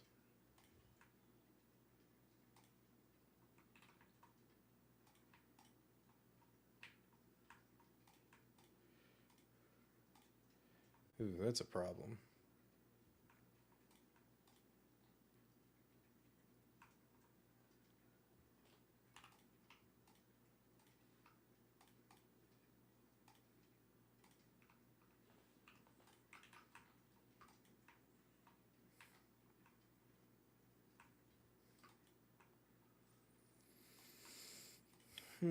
This is a problem.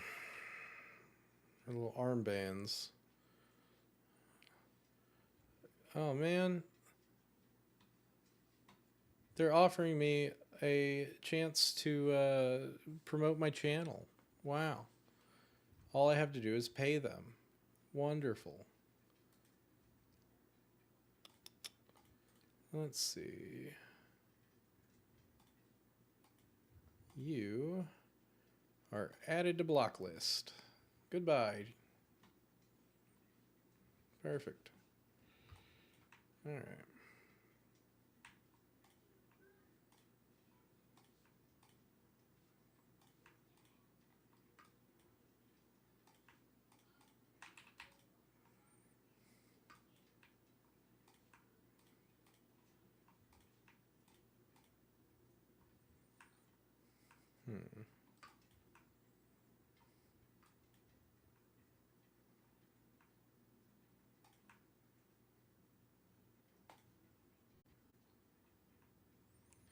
Not sure how to handle these. So I think this is a thing that I couldn't do very easily on my tablet that or on my Remarkable that I should definitely consider doing here so that reads more like her jacket. See, I want to do this, honestly. Like, I think, and I think maybe having the purple line across it makes that what I should do.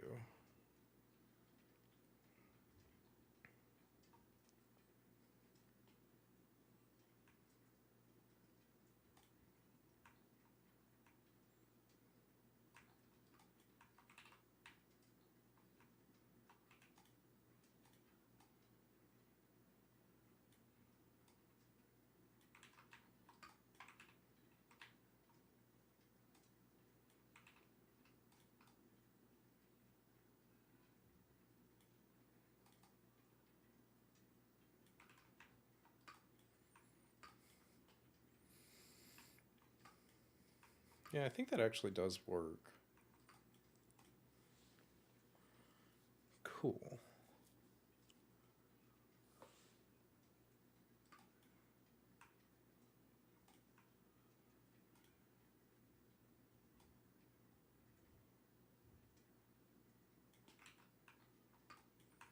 Narrow her face up a bit. Mine's got a pretty narrow face. And let's give her, you know what? I got the freedom to do it. Let's give her some earrings.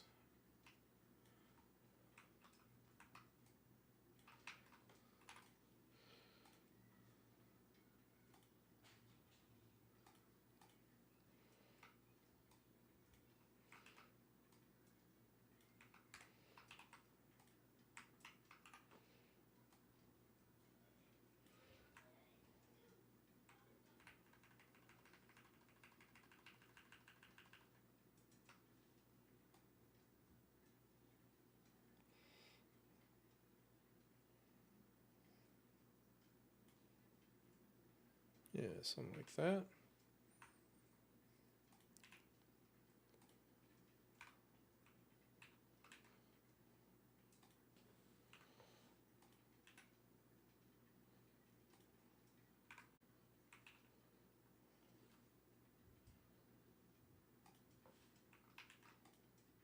Should be this section here.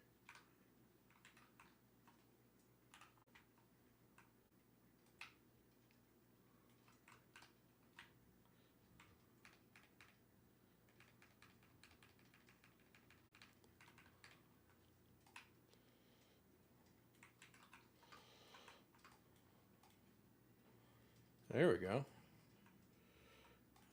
And actually, these maybe should be ones instead of twos. Yeah. Yeah. Your Valentine.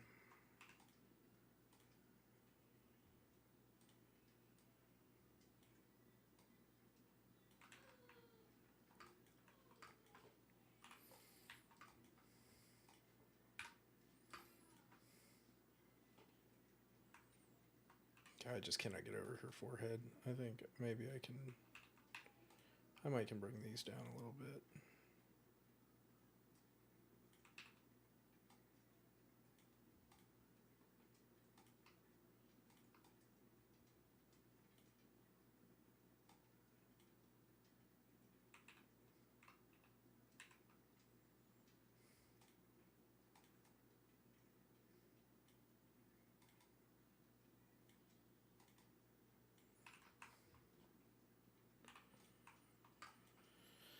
All right.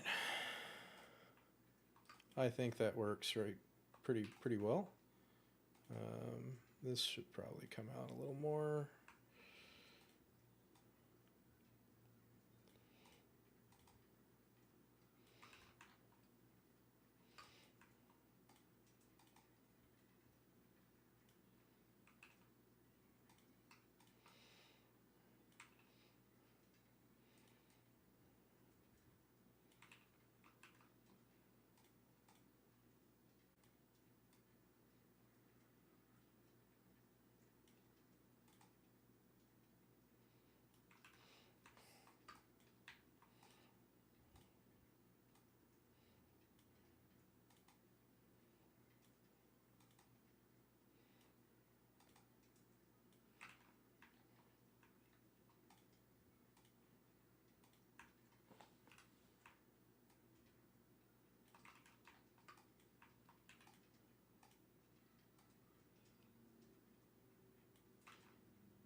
Yeah.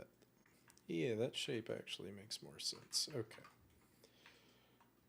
Sorry, I'm just trying to kind of fine tune this a little bit more so that it kind of plays right. And actually, I think I can just get rid of that one. No, I just need it to be more inside. We'll do this. Just need it to be more inside because I need this to curve inward. But I still need this to act as the back of her because it has to go behind her neck.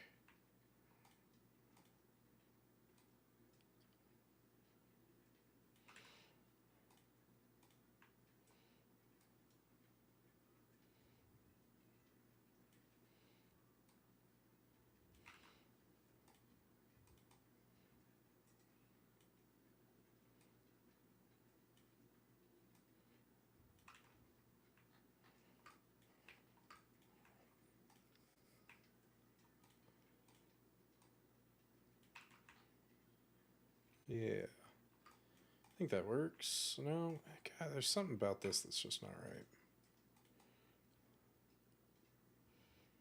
It's like this is the shape that I need. Maybe that's what it is this is the shape that I need. Let's see.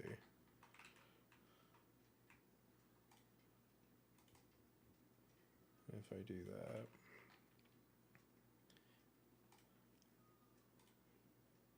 And this leaves me with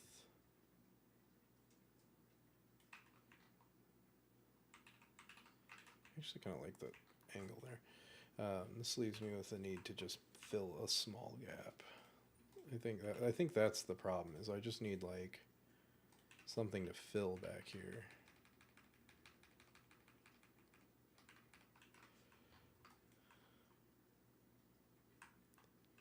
Yeah. And then this can come down some. Nope. Nope, don't move the hair.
I also want to just restart this.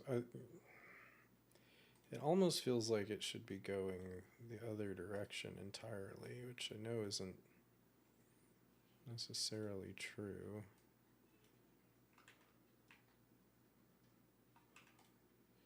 Like, this feels like the right basic shape.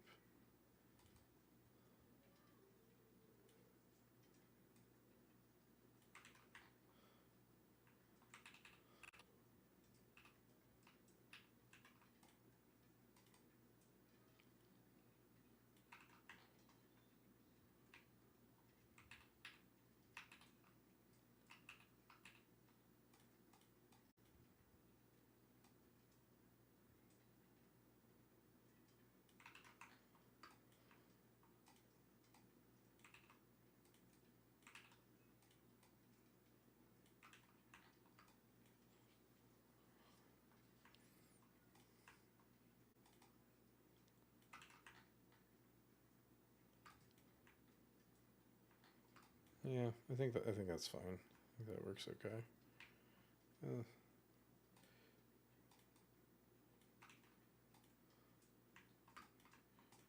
Her neck is not. Golly. There's a lot of weird stuff with what I've done here.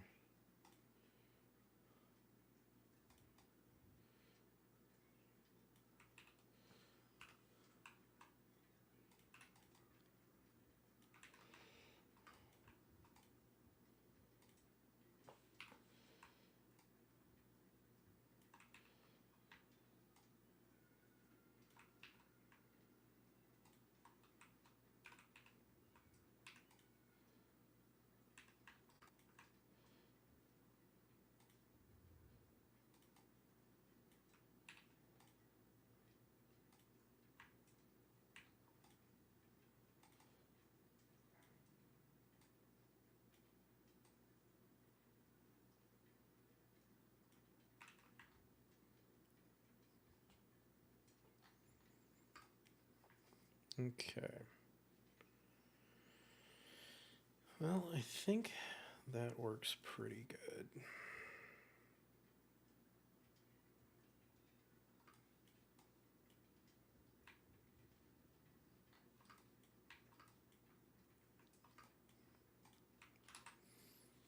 Save it. I don't want to save Yugi. Okay. Cool.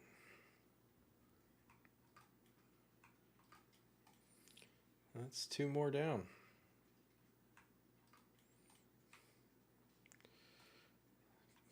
Joey, looking dorky as always. And Mai. Very cool.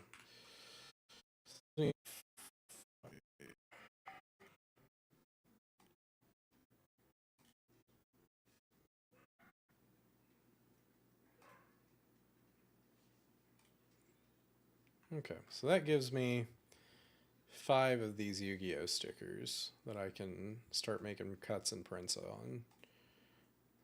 And I think they look pretty good. Joey's kind of dorky looking, but I actually really like how Mai came out. I was kind of worried since she has so many colors that we're gonna kind of bleed into each other, but I think we found a way to kind of make them all work, and I'm overall pretty happy with it.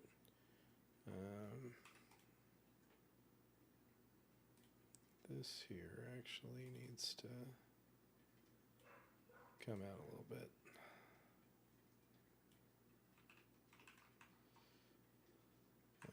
Anyway, but yeah, I'm overall pretty happy with how that came out. Pretty happy with the colors. Grandpa probably still my favorite. Like, Yogi. It's just hello, Super Free. How you doing? But yeah, it's just nutty.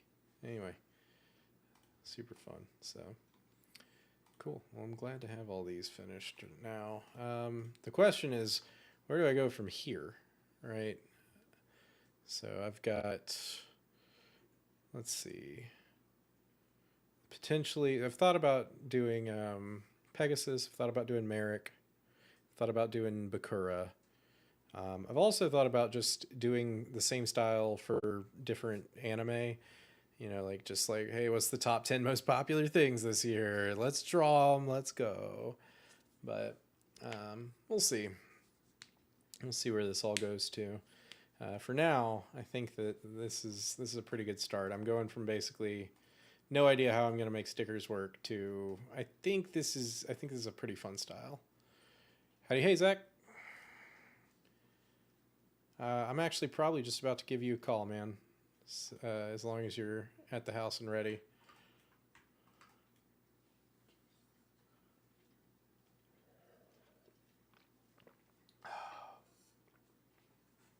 Very cool.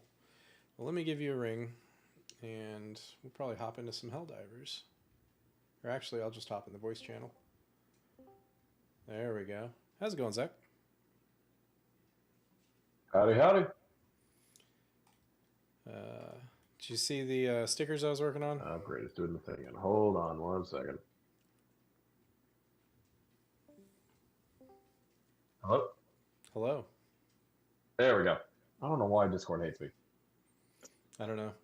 I actually don't even use regular Discord anymore. I just use the web app for everything because it's like, it's much more convenient to just have it a web tab and have my chat tabs organized.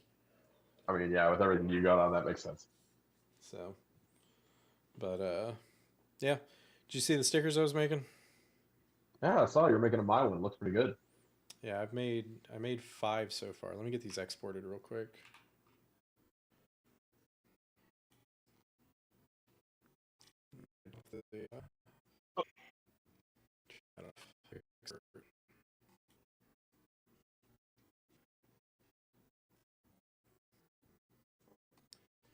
Glad you tells me right off the bat. Yeah, of course. I mean, to be fair, I am also a very diehard. Yeah, you're fan.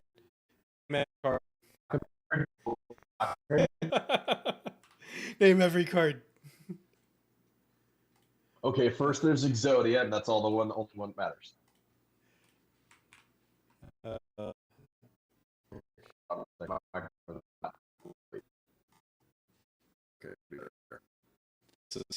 letter. Well done. Yeah, it was going to the headset again for some reason. I don't know why. Okay, I'm gonna send. So these are all the stickers I've made so far, and I'll pull them up on the stream so everyone can see. I've already shown them on the stream, but like just so everyone can see what you're talking about. Oh no, Grandpa in the TV! Oh no, Grandpa in the TV. That's my favorite one. I think it's simultaneously the funniest that's pretty and the great. cutest. I think it's simultaneously the funniest and the cutest. That is pretty damn great. Yeah. Just realizing via your sticker, I never realized that was a Kaiba Corp TV that they were watching. It's not. The TV that they're watching the TV they're watching is completely unbranded. It has basically no details on it. It's just a gray box. the only way you can tell it's a TV is because it's like staticky, kind of like his pictures like cutting in and out, and they're watching it, right? It's Yugi starts the duel with Pegasus through the TV. But I was like, the only explanation for that is magic, because there was no camera attached to that TV. In fact, I don't even think that was a technology they had back in the early 2000s when that show came out. Well, Pegasus did have the Millennium Eye, right? Of all the That's what I was saying. The only explanation is magic. Of all the Millennium items that he could have had, the eye is probably the one that makes it the most likely to be able to duel someone through a TV. But true enough. But yeah, so I was like, I started with it because we were sitting at the dealership getting our oil changed the other day, because we have to do that for our warranty on our car. And did I show you my Remarkable? I feel like I did, but I may not have. I think I did. I'm not. I think so, maybe. The tablet, the little drawing tablet. Yeah. Okay.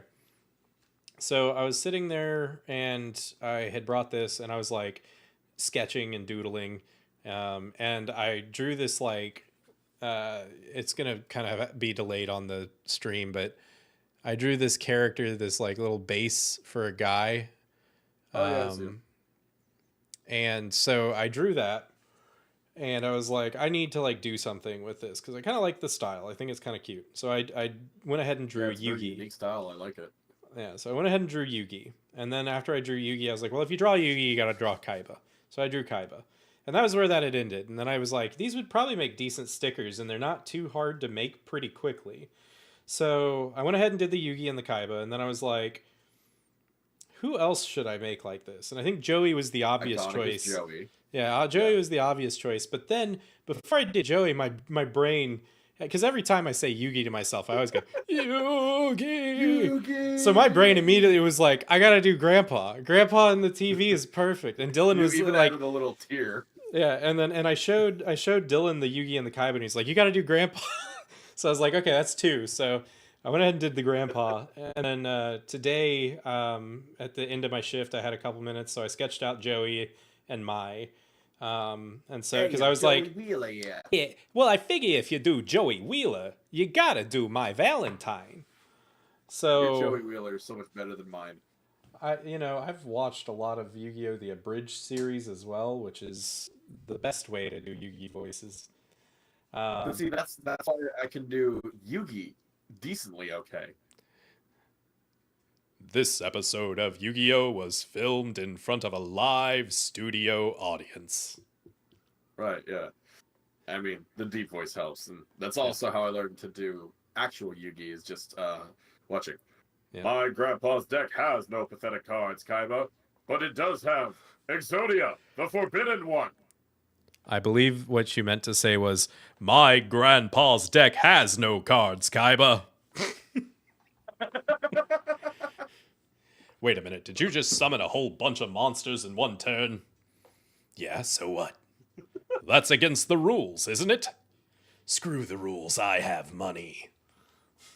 Yep. the most famous line from the abridged, I think, is "Screw the rules, I have money." It's that one, or depending on how big of a fan you are, if you ever watched the series Zero cut, screw the rules, I have green hair.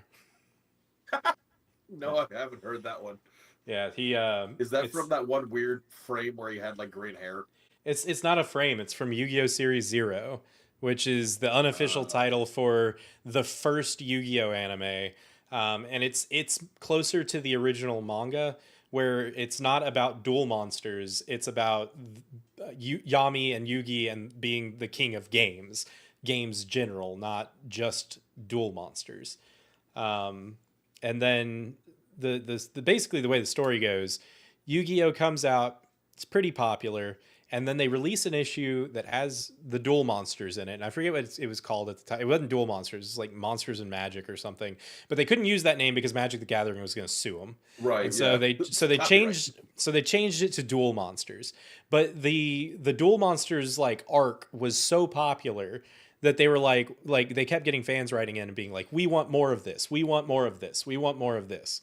And so they pivoted Yu-Gi-Oh! From Yugi the King of or Yami the King of Games to the King of Games being a title for this card game that is just like taken over the world, right? So that's how you get from Yu-Gi-Oh! Series 0 or Season 0 to the Yu-Gi-Oh! That everyone actually like knows about. But in Series 0, Kaiba had green hair. And so there's an episode of Yu-Gi-Oh! The Abridged that's like a cut of, I think it's one of the Series 0. It's either a Series 0 OVA or something like that. And in it, there's a scene where Kaiba, kind of hearkening back to screw the rules, I have money. He says, "Screw the rules, I have green hair." So, yeah. Anyway. Both of those are pretty iconic. My favorite Yugi line from the abridged series is, "Die, milkshake, die. You go to milkshake prison." I think my favorite scene, I can never remember the lines from it, but it's where Merrick is trying to get through the door. And then he opens it and it's just another door. I love that show so much. Like, anyway. I mean, all the abridges are good. I can't think of a single abridge I've seen that has not at least added to, if not improved upon, the original show that they're using. Oh, yeah. I really like abridged series generally. I think Yu-Gi-Oh! Is probably my favorite one of the abridged series, but I mean, you got to stick to the classic. I know Yu-Gi-Oh! Probably came out first, but I mean TFS. Yeah, Yu-Gi-Oh! The Yu-Gi-Oh! The Abridged series was a little bit before that. They actually had the guy who does the Abridged series for Yu-Gi-Oh! Come on and do the narrator for Team Karibo. 4-Star. Yeah, they had Little Karibo come and do that. But I love the Abridged series. I need to look something up real quick, actually. You're good. I had to get Helldivers a quick update. Did he make this? No, he did not. Okay. Did he make what? So Dylan and I could not remember. Oh, let's see if it did the thing again. Did it do the thing? It did the thing. God damn it. Hello? Hello. Okay. Every time, I don't know why, every time I open Helldivers, it does that. I'm not sure. Let's switch to this view. There we go. So Dylan and I could not remember if we watched Dark Side of Dimension Abridged, or if we just watched Dark Side of Dimensions and were just cracking jokes at each other the whole time. Because there was this my one. Computer is not happy. Oh no. Everything is moving. Oh god. Oh, what is going on? Oh. Do you need to give it a reboot? I might. When was the last time you rebooted? I had to force reboot a bunch. I had to update some stuff on my computer because it was not turning back on. after it would go to sleep, my laptop and my monitors were just like saying they were not connected. Not my laptop, my keyboard were saying they weren't connected and weren't turning it back on. So I kept having to do forced reboots. And so now I have it to where my screen will go to sleep after 15 minutes. My computer goes to sleep never. Yeah, mine's pretty much set. If it's plugged in, it doesn't go to sleep, but I always lock it at least. But yeah, if you haven't done a proper like restart in a hot minute, give it a restart. Probably won't hurt. Okay, shit. All right, give me It's okay. 10 minutes. Yeah, you do what you got to do. I'm gonna put the stream on a quick break, run to the restroom, top off my tea, and I'll be right back. I've got my headphones on though, so just holler when you get back in. A massive automaton fleet has invaded Cyberstan and the surrounding systems. Early reports indicate that this armada may be over 10 times larger than all previously encountered automaton forces. Currently, there is no information about the source of these new automatons or their connection to the automaton forces encountered previously. The unprovoked assault lasted merely hours, quickly overwhelming the relatively undefended planets on the galactic fringe. The President has already issued a response, saying, "This attack occurred as we were nearing a permanent end to conflict with the automatons. Now, it is clear that there can be no peace until every automaton is utterly destroyed." The Helldivers have begun a counteroffensive operation with the ultimate objective of retaking Cyberstan, the apparent base of automaton operations. That's Liberty's latest. I'm Coretta Kelly.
Freedom Ball viewership continues to rise. Show your support by tuning in to every match, because nothing says patriotism I am back. like sports. So we're going to be waiting on Zach. Have him hop in. Joey may or may not hop on. We'll see. Dylan's out today, but if we got to run 2 men, we'll run 2 men, and then we'll just fill in with randoms. Doesn't matter. Made a ton of progress on Helldivers. Been enjoying this game a ton. I was a little disappointed. I was one unlock away from filling out my level 3s, and then Hello. welcome back. I was just saying I was one unlock away from filling out all my level 3s. God damn it. Oh, you can't hear me. Now you There we can. I was just saying I was one unlock away from filling my level 3s out on my ship, and then they unleashed level 4 on us. So I have so many things I need to collect to unlock the next level on everything and try and max out my ship. Also, you were absolutely right. My computer is a lot happier now. Yeah, you're up. So if you do start shutdown or you do like sleep mode, your computer doesn't actually shut down. So your uptime was probably weeks on your computer. If you do start restart, your computer does a full shutdown and actually reboots. So doing start restart every once in a while, pretty important. And 4. Yeah. I recommend at least once a week. You're here. All right. Galaxy awaits your salvation. All right. So what level are you? You are 14. Okay. Yeah, I still ain't done much. Also, give me 2 seconds because I got a ton of medals for Oh yeah. You may have gotten too many for major medals. orders.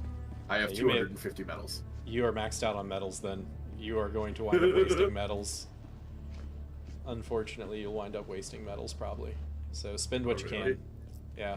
All 200. right. You get to 250 and then it maxes out. And so I don't know if there's a protection in place or not because I've never maxed out. I've always I've been consistently playing. But I do know that 250 is the max. I currently have 8 medals. That's almost 250, right? Yeah. But I've also spent, let's see, 292. Let's get a calculator. So we have 292 plus 521 plus 1475. I can finally hug people. I've spent 2,288. So 2,288 medals currently spent. Ooh, sniper. The sniper's pretty good against bots, but what is the I would personal imagine. order for today? Kill 400 bots. Easy mode. Let's go. Hey, Okay. there we go. That's Let me check what that's my a good personal personal order is. Still kill 400. I say something. Yeah, most of the time everyone we have shares to go the stop. personal order. We have to go stop automatons anyways. Yes. We have to go to Menkent and Lasath. Yeah, I actually haven't looked at the major order right now. And then here, let me don't set anything. I'm looking at my equipment real quick. So I don't think I have anything new. Yeah, I don't really have anything new going on right now. Armory. We're gonna go. Where is Lissat? There it is. So this one's got 143,007. Okay, yeah, we're going to Minkin. I'm hoping that they unbugged one of the mission types, but I'm not sure if they did or not. Okay. We near operational completion. Let me know when you're ready. Ready. You ready? Okay. Initiating FTL jump to the Menken system. So we're gonna wait for the You're lobby to small populate. lab world. Holy shit. Yeah, I'm level 50. Max level's 150 now, by the way. Yeah, I saw it. I'm keeping up on the subreddit. FTL jump successful. I just didn't know where you were. Hellpods prime. Yeah, I made it to level. So I was level like 48, and they 45, and they increased the level cap. And I was like, well, I'm behind on that again. And then I was about to What do you finish mean when it maxing says out my ship. operation modifiers, by the way. That is like stratagems take longer to Mission come in, preparation or aborted. whatever. Okay, Hellpods stratagem slots prime. reduced by 1. Okay. You know what? We're gonna cancel this one then. I hate that strat. Allied that one. destroyer has joined squadron.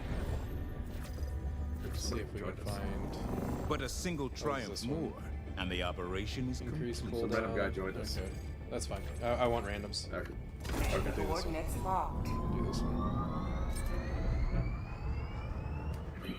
Engaged allied destroyer has joined squadron. Cool. We got 4 players now. And as always, I'm the Coordinates lowest. synchronized. It's okay. We should be able to carry it just fine. So on these missions, Just a kill. kill. Yeah, kill, kill, kill. Okay. On these missions, the turrets are specifically the mortars are very good. Yeah, 4. The eats are always still good. They added a new weapon called a quasar cannon. That thing's pretty sick. What else? Bubble shield's still good. You probably don't have that yet at 14. Alright. Okay. What thing do we? Sure, because I have vitality and help on space. Bring Hellpod space. Everyone else should be Okay. able to fill in whatever. And then turrets. So you said only turrets I have right now are Gatling or autocannon sentry. Autocannon's do both? probably okay. Autocannon's probably okay. Let's see. He's bringing localized confusion. He's bringing sprints. I guess I'll bring vitality. Airstrike. EAT. And then 380 milli.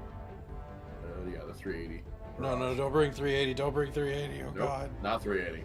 Don't bring 380. You'll get us all killed. Okay. What should I bring then? I don't know what all you have, but honestly, like anything but 380. That's Okay, fine. What I picked good? That's fine. Okay.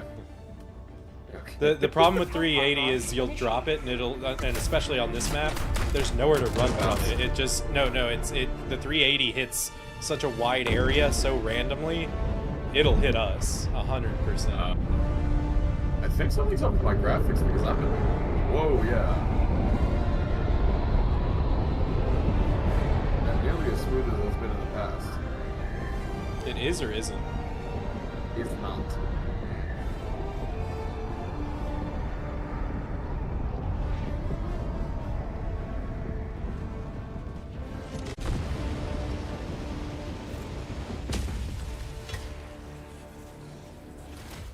Hello, right away.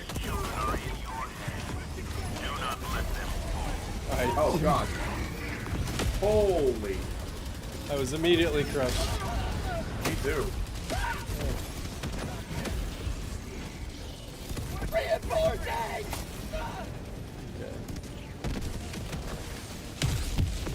Request approved. Reinforcements on the way.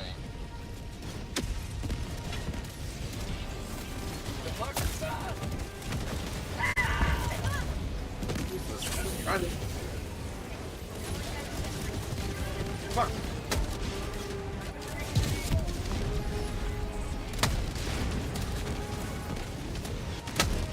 I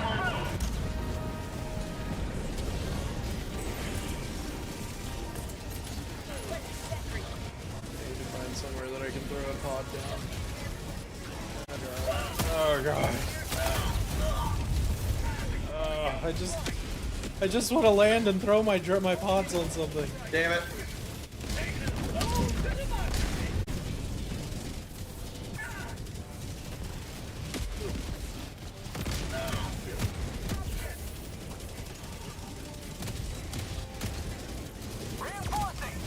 Like, man, they're noobs. Oh, he's the only one not. Oh shit. Oh shit. Reinforcements on the way.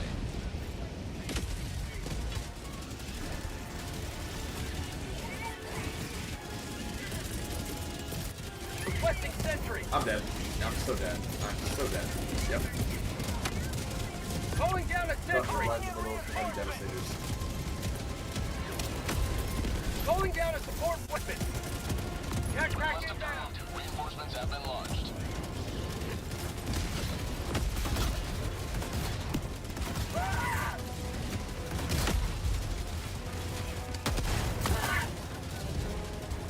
Jesus.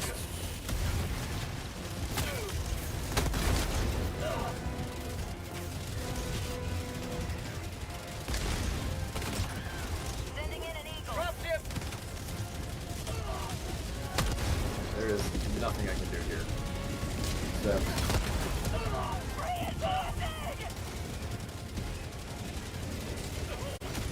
Yep. Once we got that reinforcement out.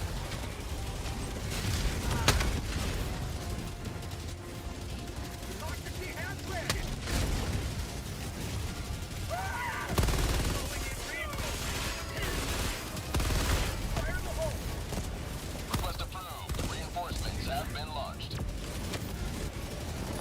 Why would it drop me here? Oh shit. Bag's empty.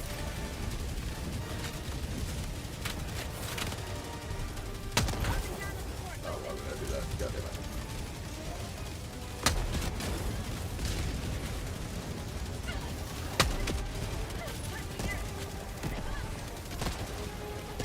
Dropship. Calling in reinforcements. Bag's empty. This dude needs to stop running in front of me. He's... Oh. Oh god, oh god. There's a Hulk right behind us. Yep. This is not gonna go up. Okay, we're 86% of the way there. Yeah, we're also down a lot of. I'm dead. We still have seven. We still have 7 reinforcements. It's okay. Oh no, I say that. Yeah. I now can't we need, spawn. Now we have 4. I can't spawn. There's so many of them. Now we have 4.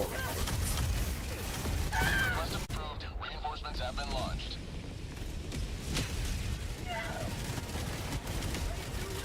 Yeah. Yep. Immediately down. Yeah. Stuck in the middle of them. There's nothing I could have done there.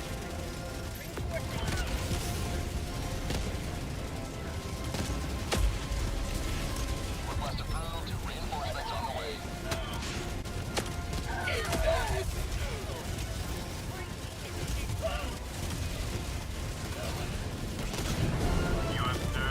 That works. Damn it. Well, at least we did it. Request approved. Deploying reinforcements. Approaching pickup. Request confirmed. Shuttle inbound. Throwing supply beacon. Oh shit.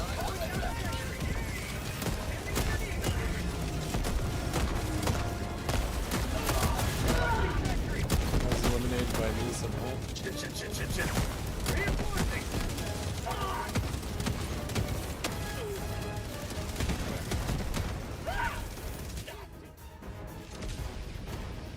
Oh, what the hell is this? Oh, it was a Gatling essentially. That's what killed me.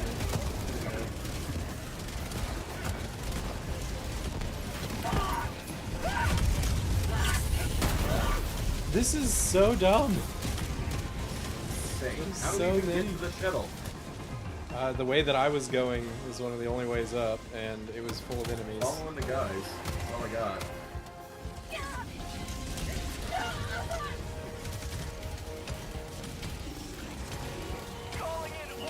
It's dumb that it dropped us in with enemies literally all around us. Like, oh well. Pelican 1 preparing to depart. Shuttle launch in 20 seconds. Alright, I'm trying to get to it. Oh, fuck. No. Extraction complete. Oh, come on! There's so many things. That's some bullshit. Today you've carved another foot in a long climb. It's okay. You'll get them next time, buddy. I was right there. Oh, trust me, I was right there as well. I dropped in right next to the ship and immediately died. That's ridiculous. I'm gonna turn the lights on. Still, most of us be.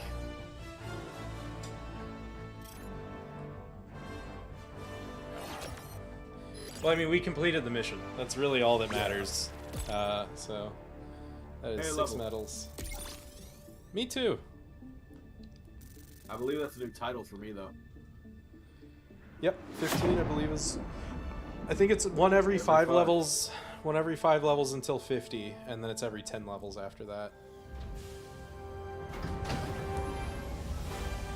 Level 140 is private. You get demoted to private when I you hit saw 140. that. I think that's fantastic, though. The existence of high casualty missions Stats. implies the How are we looking? existence of low casualty missions. Times reinforcing. And we 1. can take some solace in that. I don't even want to You think got about most how shots bad my fired, stats are. Hey, you had at least you didn't kill anybody. Apparently, I did. I don't know when. Helldiver, the super Oh, that destroyer was is ready for fantastic. your next Yeah, it was mission. insane, but fun.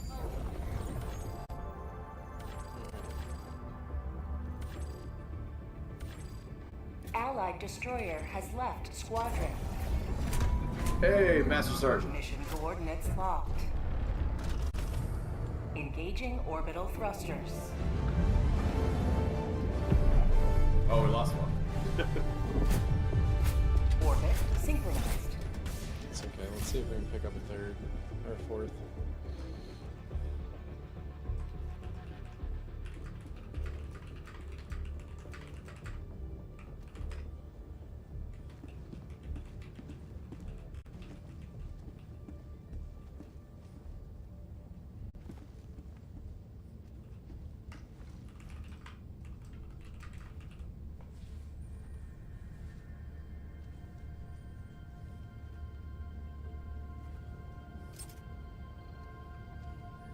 There we go.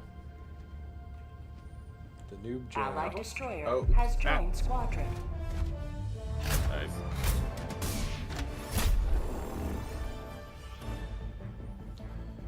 Okay, so I'm thinking. Alright, we so what go are we doing here? boom. So I'm thinking we hit here, come up, and then work our way around. Sounds good to me. Start But what are we here, get doing? here. Destroying air bases, so Okay. dropships. Let's do it. I gotta wait for everyone to join in. Fair enough.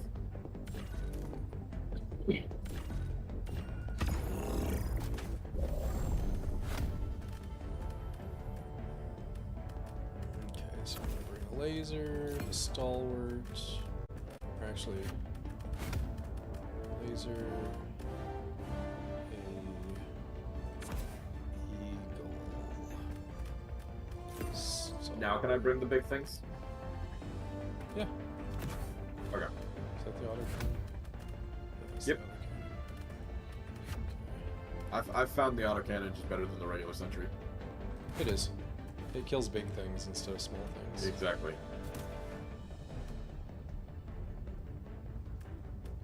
Have you seen that Swap those picture somebody parts. posted on Reddit?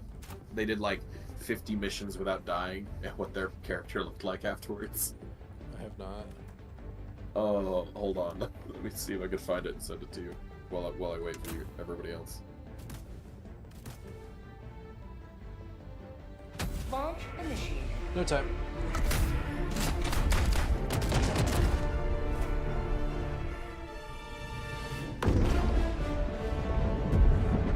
Ooh, that was too much of a drop. Dang it. What? I lowered my chair a little bit, and it lowered it too dang much.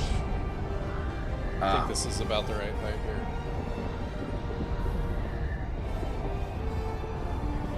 I'll see if I can find it some other time. We're going in. Yep. Oh boy, there is crap here The already. fate of all humanity's children are in your hands. Do not let them fall. Calling down a support weapon. Calling in orbital strike. Oh god.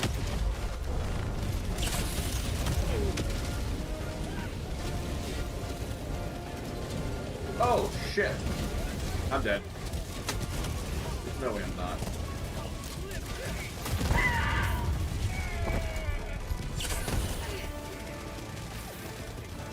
Boss, southeast.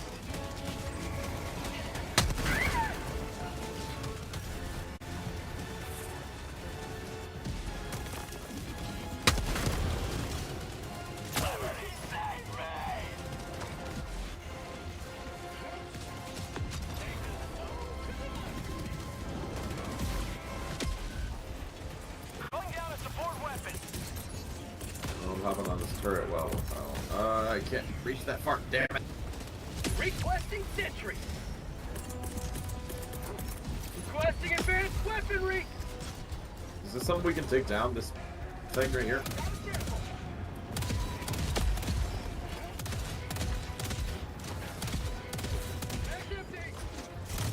Sick.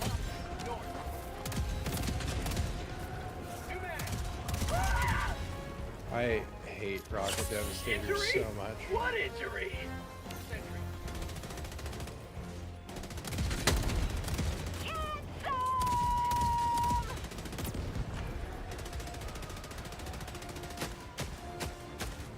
Requesting air support. Calling down supplies. Oh, Zach, move. Move. Oh! It bounced. It bounced. You trying to kill me? It bounced. Alright,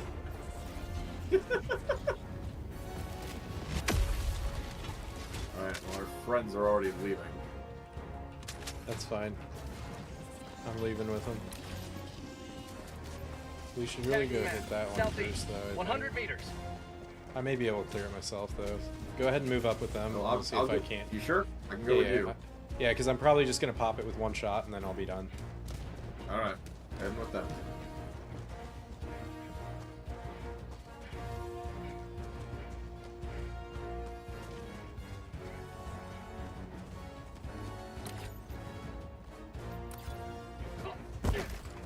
God, I'm slow. Most people use light armor, so if you're not using light armor, you I think I'm gonna have to switch to it, in yeah. fact slow.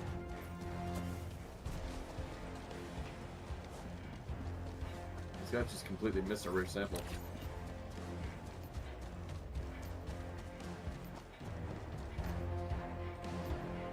Where are we going?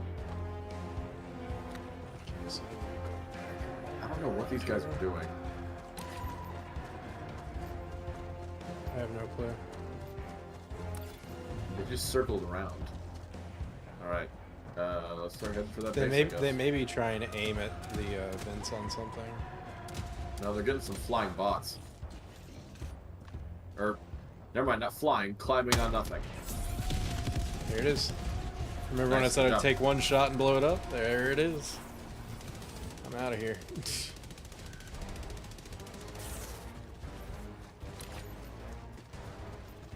Dropping a pin. Northeast. 200 meters. I'm moving over to the objective now. Dude, this new gun that they added is so crazy. What guy is it? It's called the oh god, the Eruptor. Okay, I'll have to look into it. It's a sniper rifle with basically like explosive rounds. Oh, damn. It's absolutely nuts. It's able to close bug holes in bot factories. It is, like I said, it's basically a sniper rifle because it has like a massive scope on it. Because it's explosive damage, it's able to kill walkers, and it can kill multiples at a time if they're close enough together. Oh god, someone threw the 180 millimeter or 380 millimeter. What does that mean? Should I have not? Oh, it's just the explosion is so huge. My bad.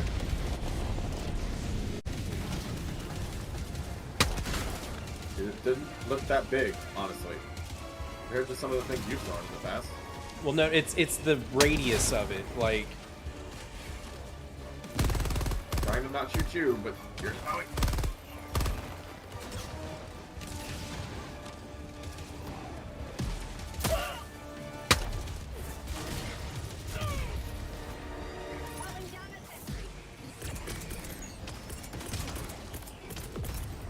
Calling down a sentry.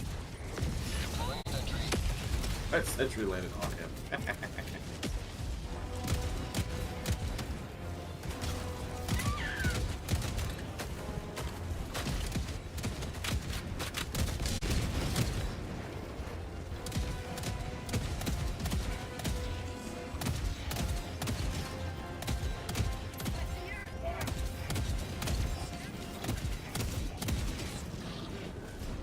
Watch out, my guy. Boss fabricator. Southeast. 50 meters.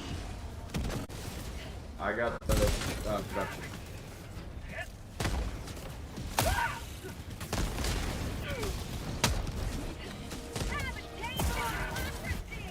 Sweet liberty, my leg! Let's just throw a grenade through an open door. No need. This gun takes him out. Okay. Yep.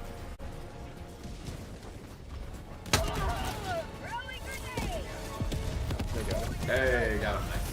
Oh god, L-bomb. Oh wait, we have to activate this. Right.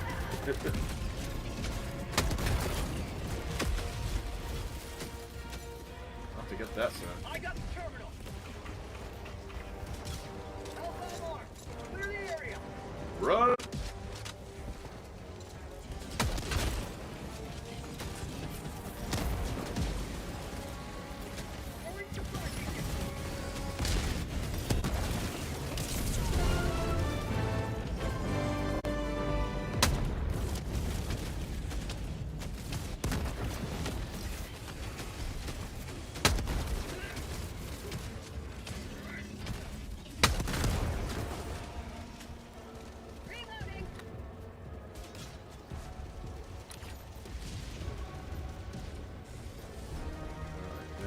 That one?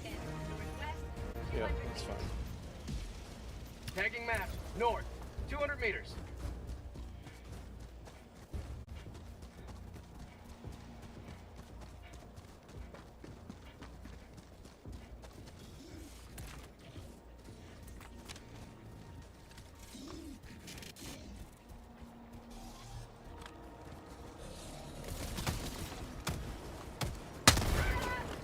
Ow, what the fuck? Found something. Rear step. Corrected. Oh, fuck Whoa. off. There's apparently mines all over. Yep, I see it right here. I'm gonna just pop one of those.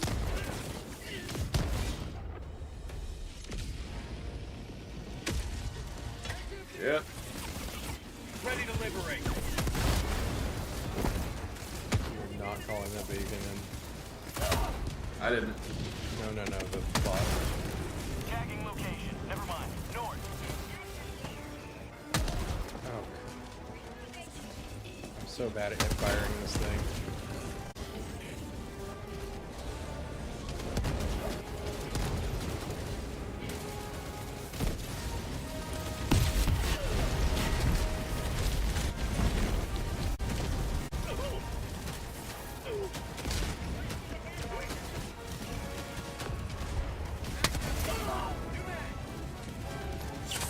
Not today.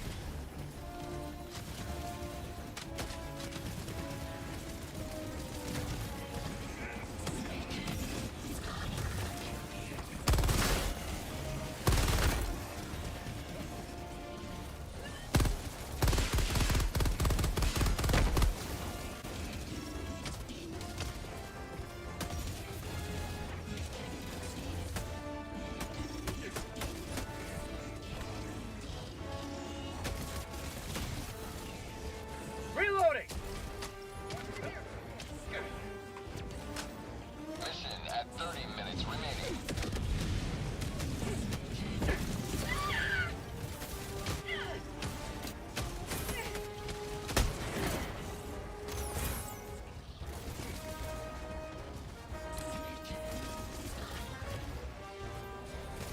Dropping a pin. Northwest. 100 meters. We need to move. There's no reason to be where they are. I was gonna say, what are we doing? I feel like we're just standing around. They are being distracted.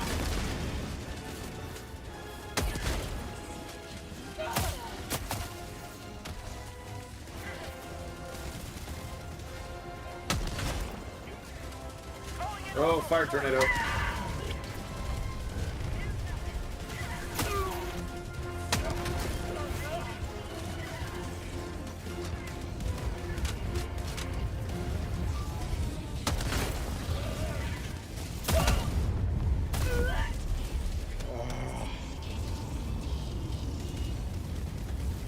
Next time I should bring the shield instead of the rail cannon. Reinforcing.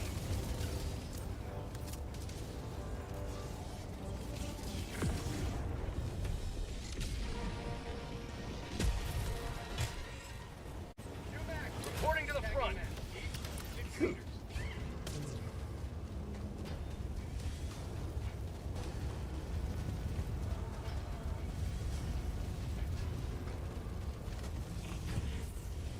location, west.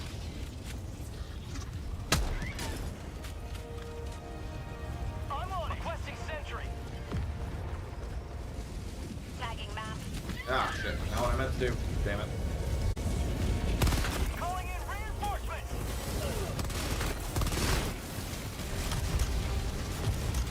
Warning, you are in range of enemy artillery.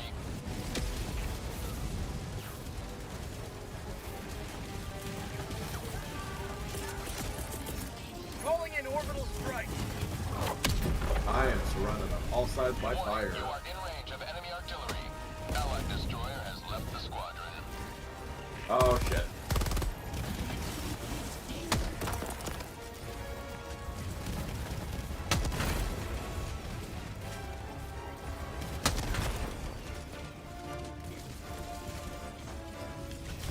Where the hell are you at?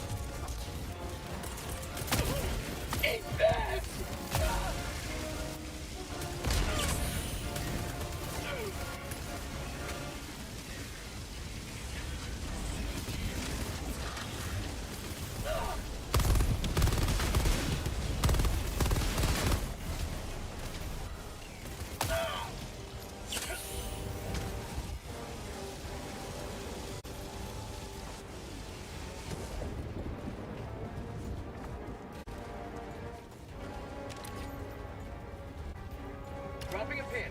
Southwest. 100 meters.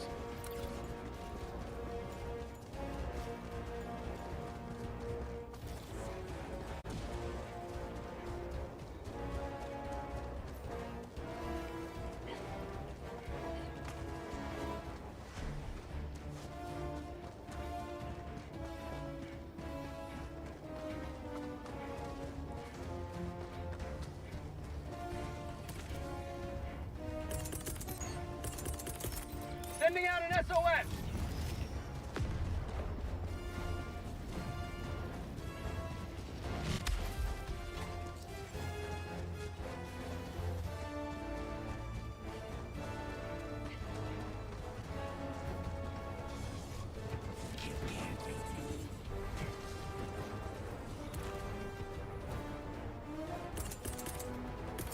We good?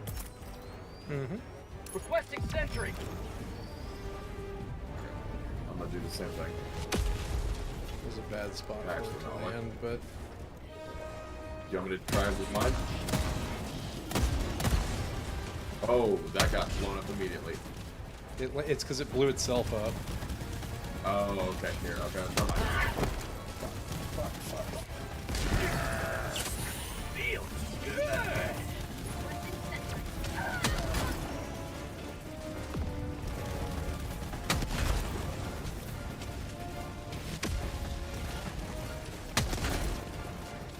I pulled all aggro for these things, so. There we go. That's better. Thought outpost.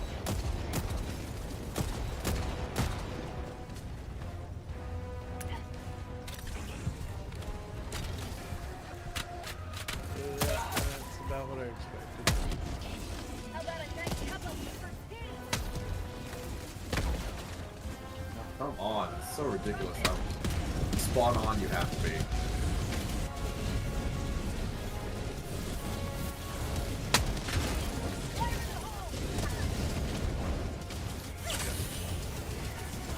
Oh, there's gunships. Crap.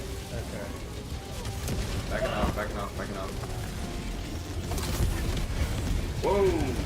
What happened? Hell bomb. There's a hell bomb on the ground. Oh, sweet. Sweet. Calling down a Well, I Good mean, job. yeah, but it killed me. You gotta die. There's gunships, so. tagging location. Cancel that. North. Cornered myself apparently. See if you can get me back up. Requesting air support. Get out. Okay. Should be good. Reinforcing. There. Request approved. Deploying reinforcements. I did it. The enemy. I think you got it. Yeah, you got it.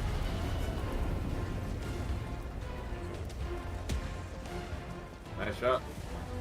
Marking location. Never mind. That's what we need to deal with. Northwest. 100 meters. Following you.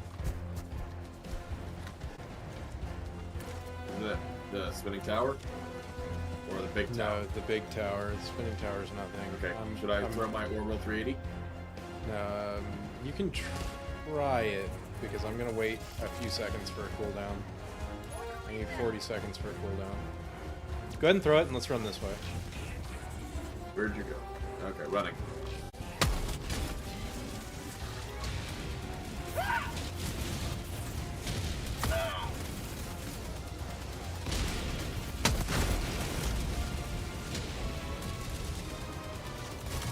Ah!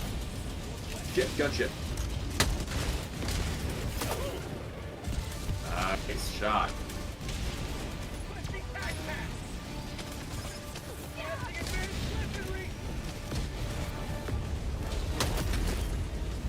I'm hit! Sweet liberty! The blood! We clear this. That'll be good. Okay.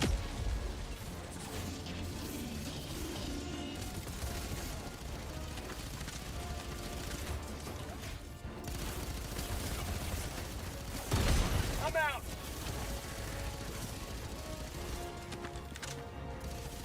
Oh, that's just a tank. Yep, I'm going around this backside.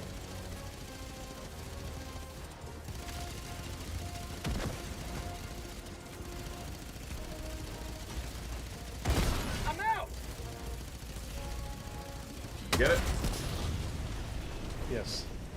Nice. Very nice. Coming to you. Calling down a sentry! Oh, I'll call mine down next to it. Sending in an eagle! What, you should save yours. Okay, never mind. Bob, north. Oh, that was great. Sub-objective in your vicinity. Did my turret take it out? Yeah, that was fantastic. I watched it happen. Mag's empty!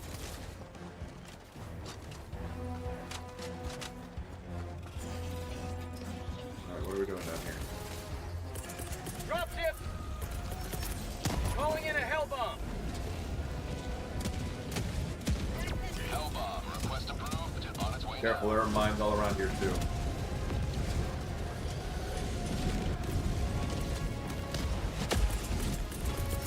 Requesting orbital. Watch out for the laser. Oh shit. I got the terminal. Hell bomb Okay, on. run. Clear the area. Bye. Run. No, no, no, no, no. Our guy's not moving. So, okay, he's moving now. Hot. Campfire. West. Got it. Nice. Gunships are Right. down. We're done with them. Mission is We gotta go here then. Okay. 200 meters. affirmative. Oh, yeah, you're right. got 20 Let's run minutes to left, let's so- run to yours first. Yeah. Mission at 20 minutes remaining.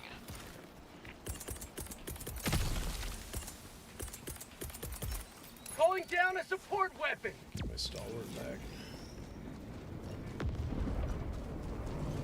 I have an anti-material. Oh shit, that's a mine.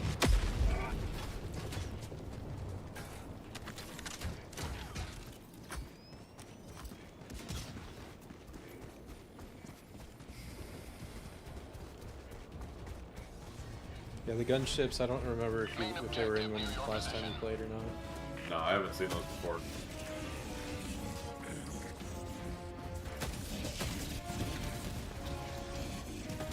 Oh, shit.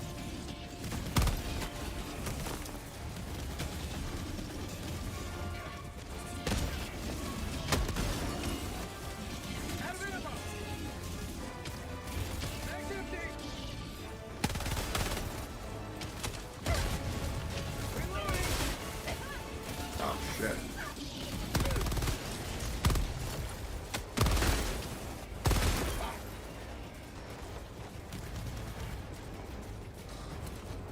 Do we call Hellbomb in here?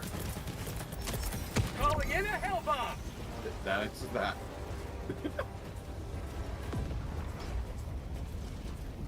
Watch out, fire tornadoes.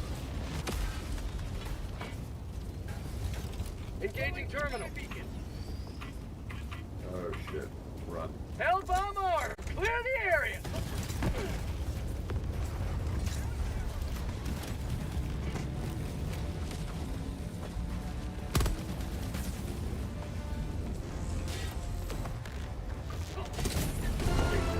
Nice. Mission is progressing. New mag. Tagging map. East. Far. Okay, let's get moving. Oh, supplies. Yeah. Don't mind if I do.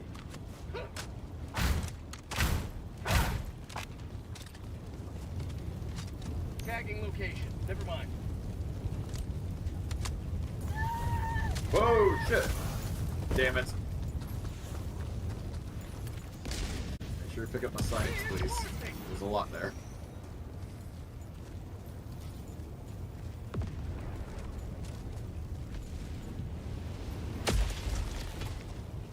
I'd love to, but it's all on fire. I know, I'm looking right at it. And even if there's waiting just for like it a to not be little on bit of fire. fire, like You're you'll gonna catch be fire. on fire, yeah. Like waiting this for little it to not patch be on right fire. next to me, it will catch me on fire. And the fire tornadoes are coming back. Okay. There, got it. Go, go, go, go, go, go. Helldiver, you are moving outside the mission Where area. the hell are we going? Where are you? Oh, there you are. I was either I was either gonna be outside the mission area or catch fire. There was no good choice. Request approved. Reinforcements on the way. I hate how the fire tornadoes are sentient. Like, You love them though sometimes. You literally. oh, said I praise do. the fire tornado. I love the fire tornadoes most of the time. I hate how sometimes they are Not sentient. good.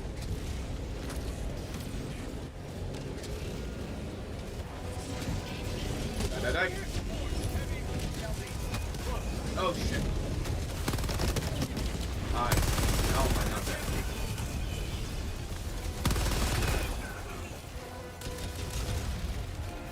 Oh shit. That's out.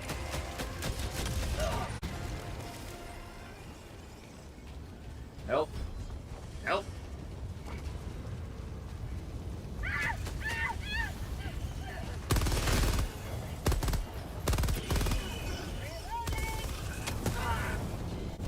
Thanks, bro.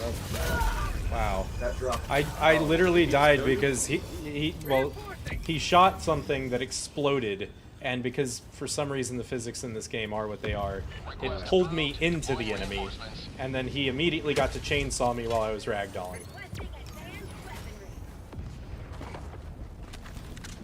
Alright, we gotta go.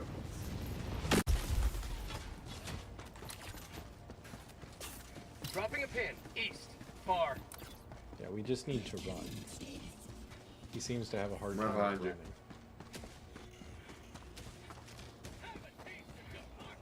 I mean, I definitely need to switch armor before. Is this our next another?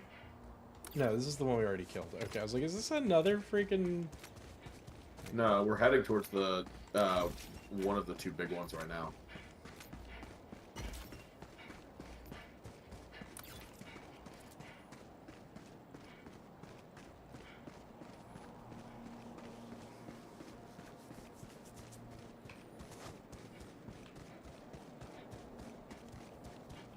I can see clearly now. The sun is gone. The fire is gone. Found something. Rare sample acquired. Nice. Got a sample.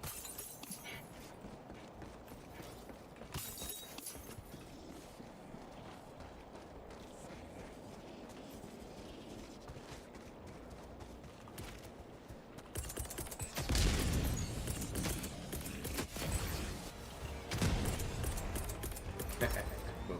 Requesting sentry. Now can I call my sentry? Yep. Calling down a sentry. Probably not where you want to call it down. East. 50 meters. Calling down a sentry. Objective critical stratagem available.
Got it.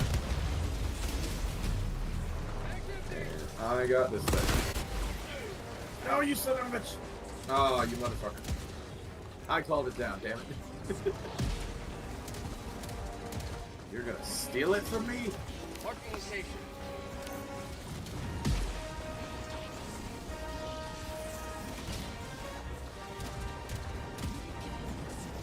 Who has the SSSD? It goes in here. There we go. He does. I got the terminal. If you do anything, just wait. Just defend. That's all we gotta do right now. Defend. Sample collected. Engaging terminal.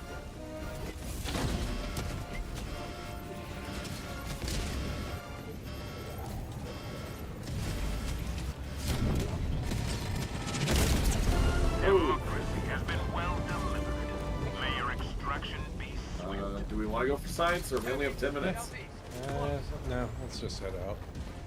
Yeah, that's what I thought. Especially with how far we have to go. Tagging map. Southwest. Far.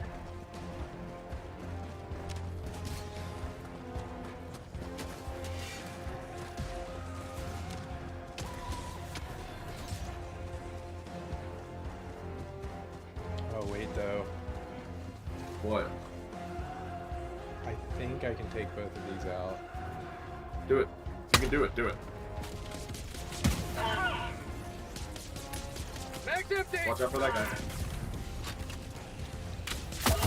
I'm trying to. I tried to shield you. Wasn't in time. I got you. The stim didn't go off.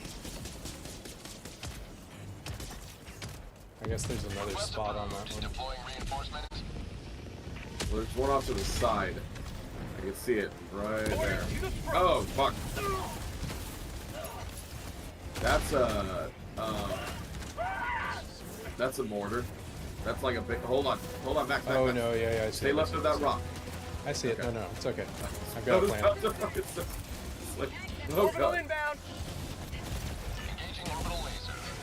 Ah, it's good, not me.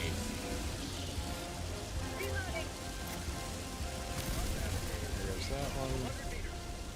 Sweet. Mission at 10 minutes remaining. Spot outpost spotted. Extraction is available. What? Extraction available? Yeah, like we've done the mission, so the extraction is Oh. available. I thought it was saying like he called it, like our other guy. I was like, what the fuck?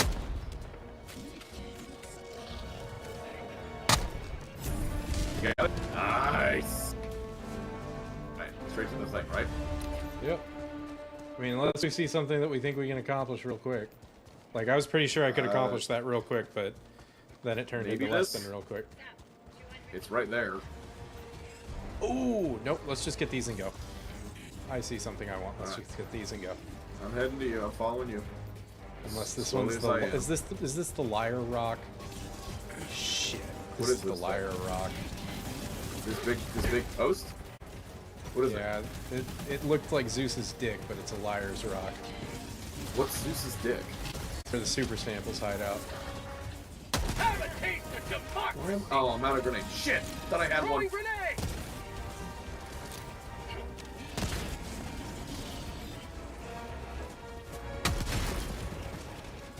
Okay, I have lost sight of you, and I am just not doing Mag's empty. alright. New mag.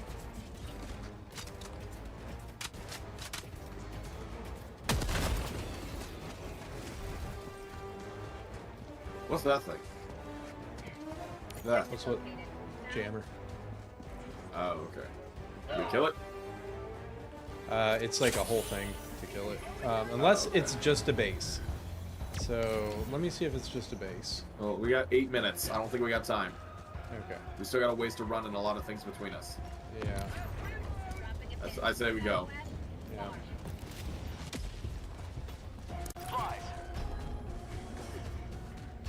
Yes, we know you called supplies, but we're kind of busy. If on our way back you see a rock that looks like the one that I was like, oh, we found it, but it's not, The one that you find probably will be the right one, and we want to stop and get that. It's the super Got it. samples I'll on keep the my eyes map. peeled.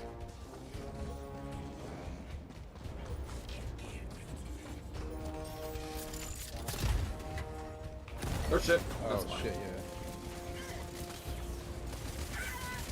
Fuck, fuck, fuck, fuck, fuck. Just run, just God run. damn Oh, it. fuck. I tried to shoot my rocket, but I couldn't in time. Just run. Just don't re-up me yet. Or do. Make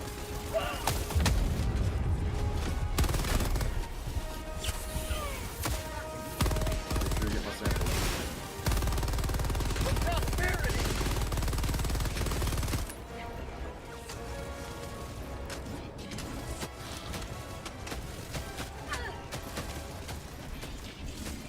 Have a taste of democracy.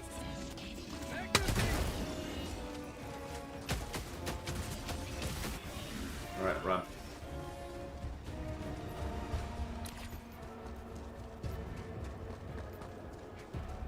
Dropping a pin.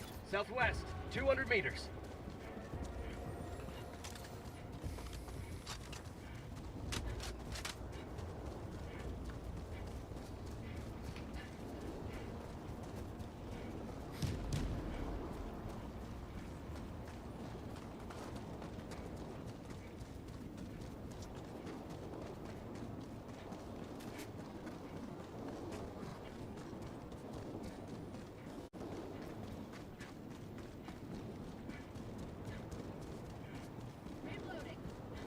I'm so far behind you guys. You may proceed to extraction when ready.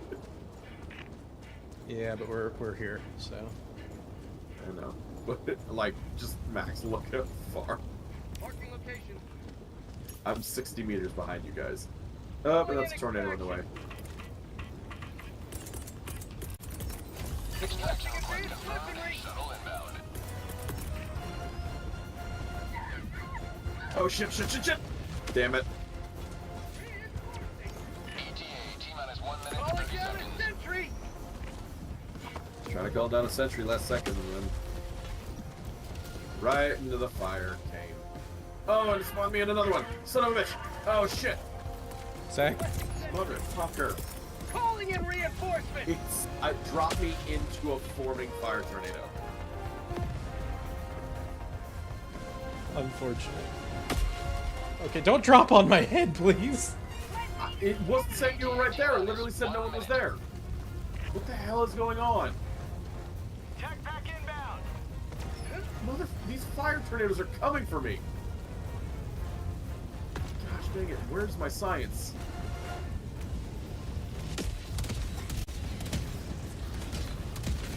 Majority of our samples were in that. He probably picked it up. I hope he did. We currently have. Nope, it says they're on the map. No. ETA, T-minus 30 seconds. Okay. Found him. Tagging map. North. 50 meters. Got him, got him, got him. ETA, T-minus 20 seconds. Go ahead if you can and drop a sentry, by the way. Okay. ETA, T-minus 10 seconds. Clear landing zone. Hey. Get some. Get some. Pelican 1 arriving at coordinates. Pelican 1 landing sequence initiated. Watch where you're standing. Oh, what the frick? I got you. I know, man, he got you. Okay, where's your stuff? Request approved. Reinforcements on the way. Got your stuff. Okay. Are we ready? We getting on? Democracy has landed. Getting on? Yeah, we're all here. Go. Pelican 1 preparing to depart. Shuttle launch into extraction complete. Pelican 1 beginning ascent. I don't even know it killed me. Like, I think it was the Pelican. well, it looked like it was the enemy drop ship, but it dropped on the Pelican nowhere near me. I don't know what killed Yeah, me. maybe there's just all the explosions from it. That is a bad mission. Yeah. It's not that bad. Well, we only got one side objective done. I've been running with Dylan a lot lately, and basically him and I, with like one other competent player, we can usually full clear a map. But we're also both like level 50 at this point, so. See how it is. So you just think that I'm not that good? I think that you haven't played 100 hours of this game. That's Fair. what I think. I think I have like 20 logged. Yeah, I have 100 plus hours, I think, at this point.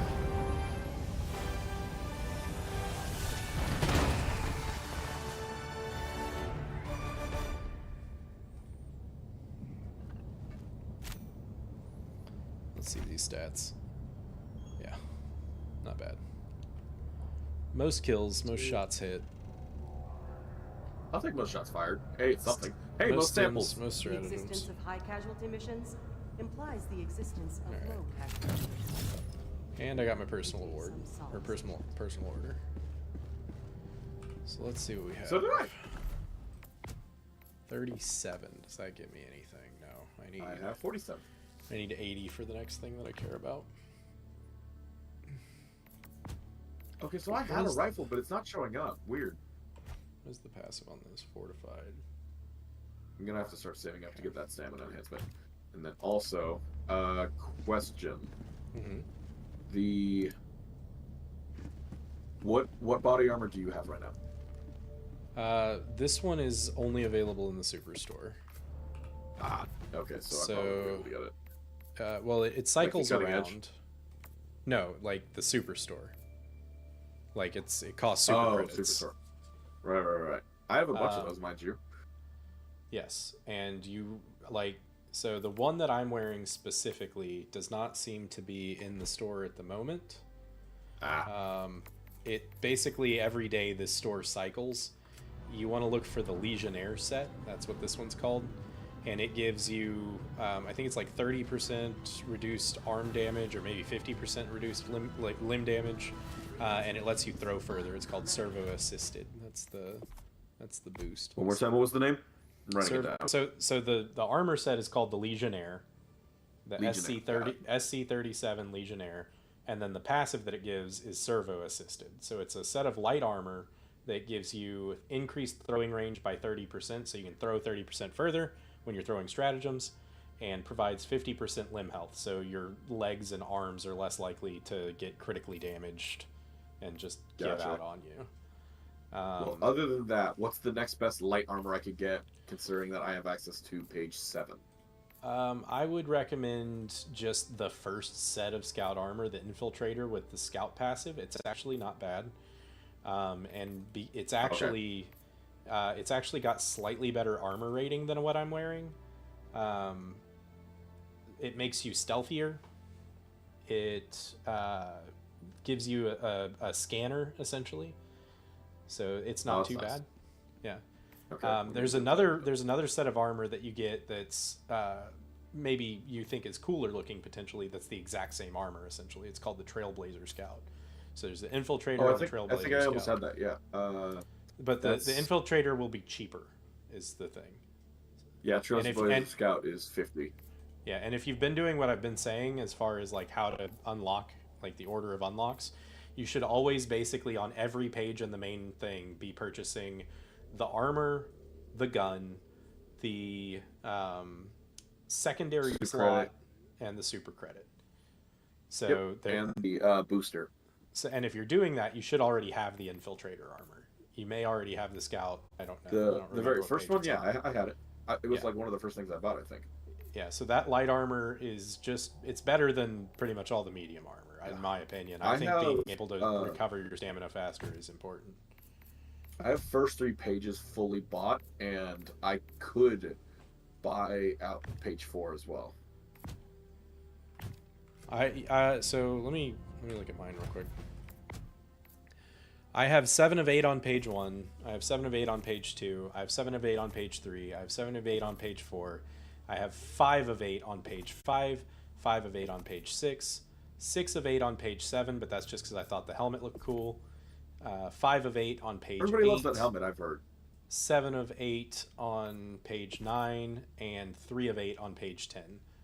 I never bought the armor because it has the same stats as another set of armor. So I was like, I'm not spending the 100 credits on that when I've got other war bonds to work through now. But essentially, like, to fill out what you're going to need to fill out, you'll wind up buying a few pieces of extra garbage, but you really won't need to buy many pieces of extra garbage.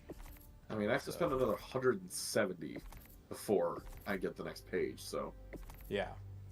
But you can potentially do that with like 1 good purchase or 2 good purchases. Yeah, to be fair, mind you, I need 75 for the stamina enhancement, so... I was going to say, that one's going to cost you a lot. And then the Breaker Spray and Pray, I remember not being cheap, and it's not a good gun, so it's got that going for it. No one has joined us again, so I'm going to think, since no one joined during the entire mission, I'm going to go ahead and reset.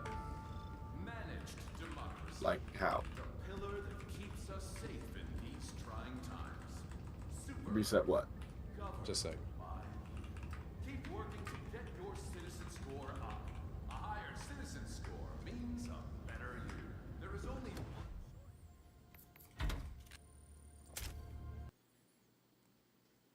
Oh, didn't we have one more mission to finish? Yeah, we're going to go back to it. Okay. So after someone leaves your party, the lobby... you kicked me out. That's what it means. Oh, okay. No, well, I didn't kick you out. I closed my game because after someone leaves the party, there's like a 70% chance that the game will bug and your lobby will break and no one can join you.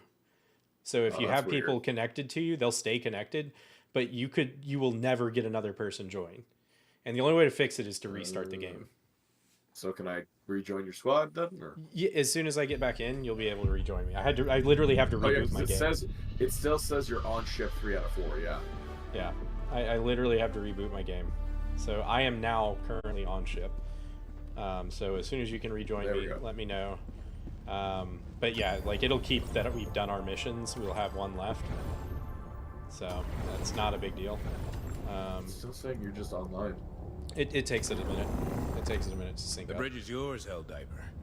Take us to the fight. There you go. Minimize that. Okay. And give me 2 seconds. I'm gonna run to the restroom real quick. Allied You're good. destroyer I'm gonna has grab a drink, joined too. squadron. Engaging orbital thrusters.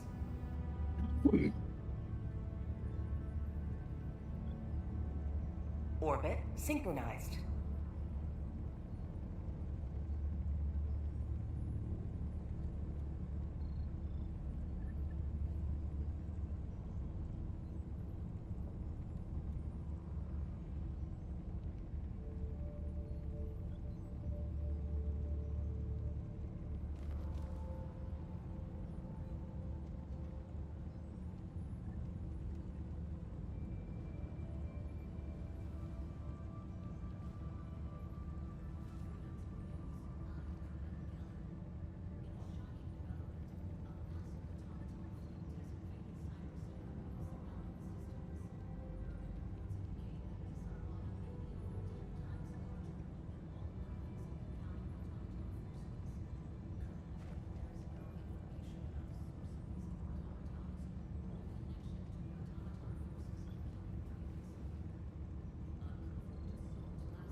You're here. The galaxy awaits your salvation.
Ready for another Alright, mission, I'm back. Helldiver?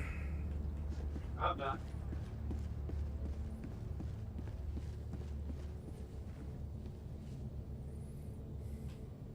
Oh, actually, 1 second.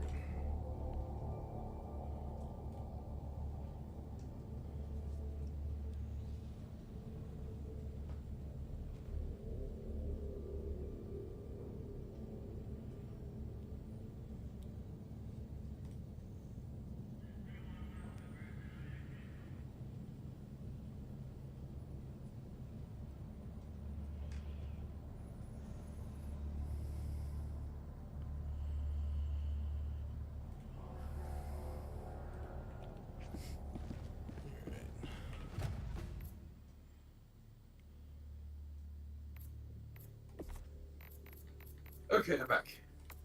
Okay. My bad. I had to get a drink and then decided to change real quick.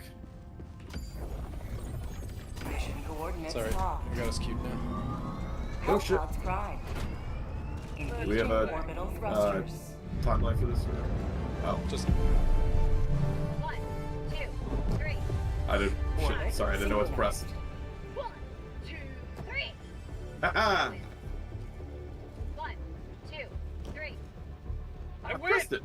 you have to press it early. 2, 3. Apparently, damn. Tie. 1, 2, 3. I win. I like how you went from right to left and I went from left to right. Allied destroyer Got one has more joined guy. squadron. Oh, yep. There we Oh go, shit. there's two. Oh wait. Super Citizen. I don't remember that one. It's if you purchase the like enhanced edition. Oh, lame. Yeah. Orbit What a whale. synchronized. Yeah, there's not much worth purchasing it for. I think we just either go this way or we go this way. Press one Helldivers here, to extract. Go. Hellpods. Repeat. I like starting at Helldivers extract to because it lets you Hellpods. see what might be stopping you from extracting in the future. And taking care of it. Yeah. I will say, this down here, we're going to want to probably take that out and then go up to get to this primary objective. Potentially. So just circle, I say we circle south for it. South. Yeah. Okay. I think I bring laser and shield and stalwart and autocannon. And then I want to bring reduce the ship landing time. So hopefully one of them will bring I've got health and my thing that I stam. normally have. I'm hoping they'll bring health and sprint, or health and stam. And then, what should I be bringing for offensives? Should I still be mean- bringing 380? I don't like the 380. It's too random. Like you'll drop I'll it, bring the you'll drop airstrike, it and at that's still a like good one. yeah, you'll drop it at like max distance, and then not be able to use it. Gotcha. What should I bring last then? I mean, what all do you have? I don't know what all you have left. Orbital Gatling, Orbital Walking Barrage, Strafing, Orbital Precision, Orbital Airburst, Cluster Bomb, Napalm Strike, and 120. Cluster bomb. And then I've also got a Gatling Sentry. cluster bomb probably. The cluster bomb is pretty. You can throw it pretty close to yourself and still not hit yourself with it, and take out a ton of bots. Hellpod launch And it's initiated. got a super short cooldown, and I think you get 3 by default, 4 if you've upgraded it. I haven't touched anything, so.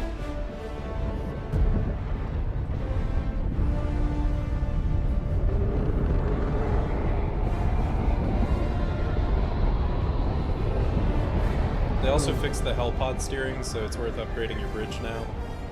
Gotcha. We'll walk through it next time. We'll get a chance. This is it.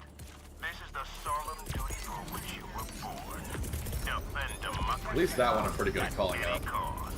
Calling down support weapon. Okay. Calling down support weapon. Now, real quick, just because I'm shit at it.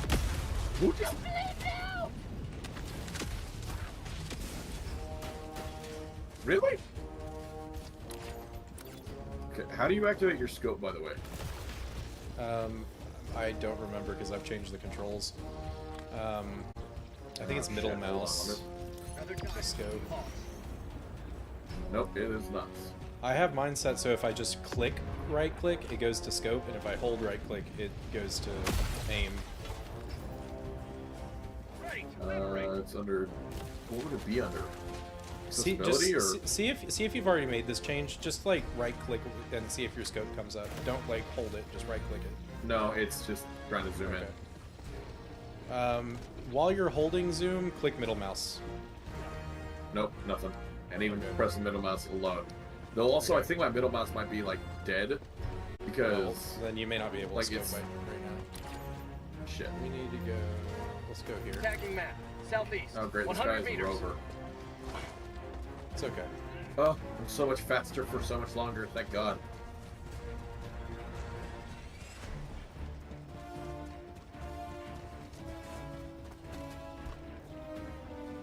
We gotta go around it.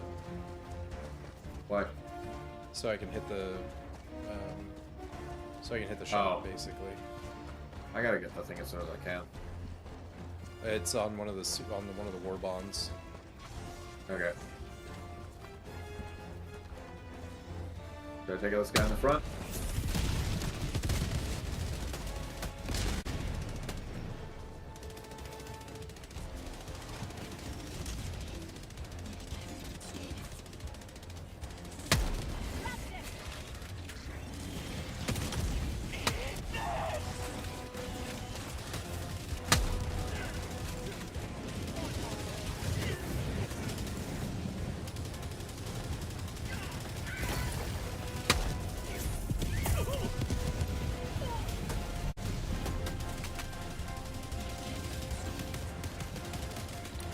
Okay, I already took out both of those, so we can rotate down to this. Southwest.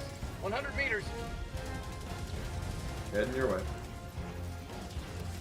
Pay Forge can stop doing whatever he wants. I mean, if he can handle himself, it's fine.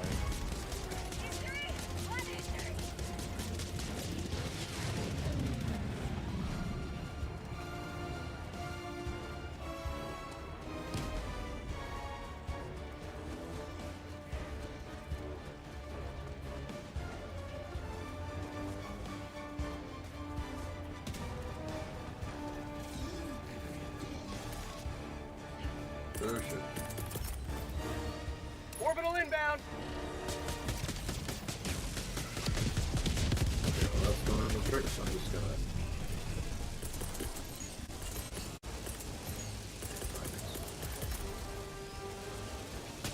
Requesting sentry.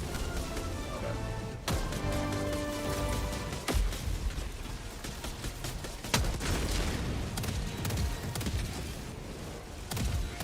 He doesn't have a thing for that. Wow.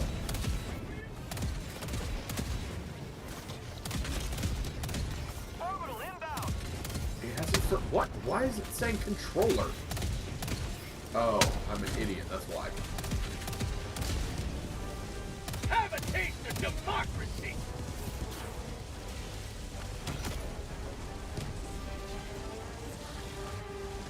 Nine? How fucking weird. That sounds like it got rebound if I had to guess. No, I didn't do that. That means it did that. That's naturally what it is.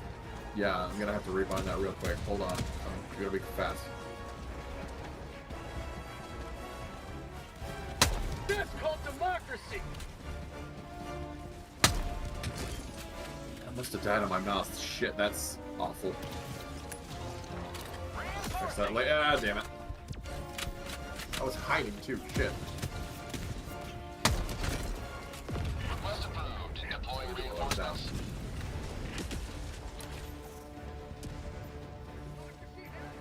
Tagging map. Northwest. 100 meters.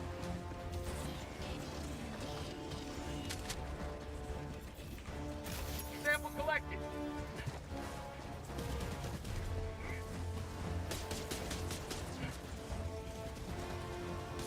What are we doing here? I'm moving to the next spot. Oh, okay, follow me. Actually.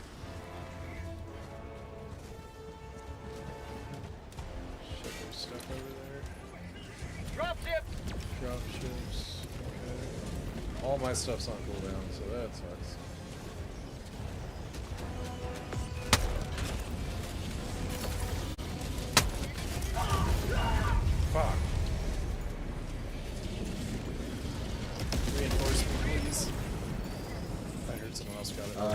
Someone else got it already. Okay, whatever.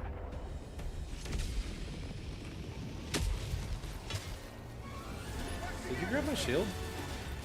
Yeah. Damn it. There's a rover over here. I'll pick that up so you can have the shield back. It's alright. It's Or alright. you picked it up. Okay. It's alright. I'll deal with it. I was gonna give it back to you. Fine. It's fine. Oh, it's a tank. That's a motherfucking tank.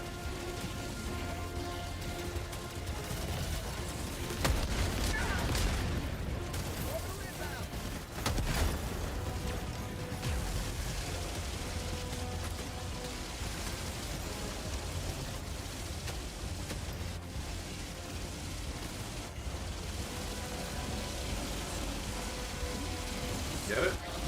The laser's getting it. There we go. We're also done with this spot. Dropping a pin. South. 100 meters.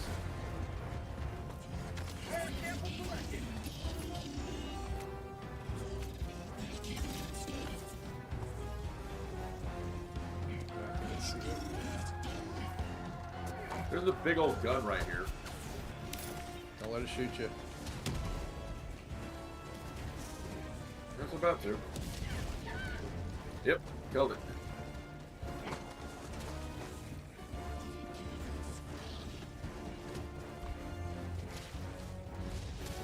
Woo! Good shit.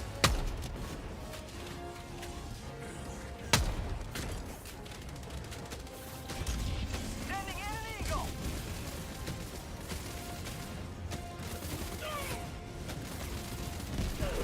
Oh, fuck. Why can enemies shoot through rocks? That's so stupid. Off and die. Requesting air support.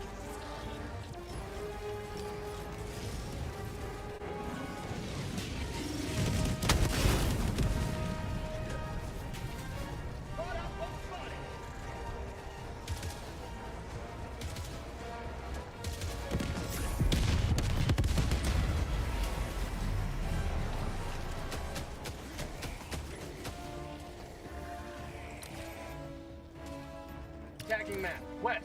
300 meters. Rear sample collected.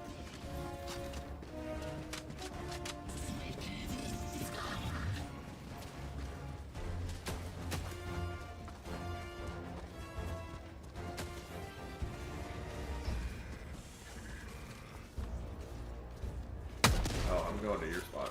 Hold on.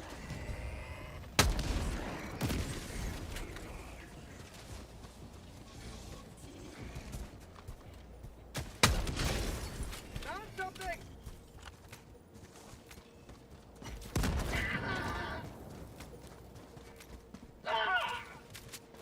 You back.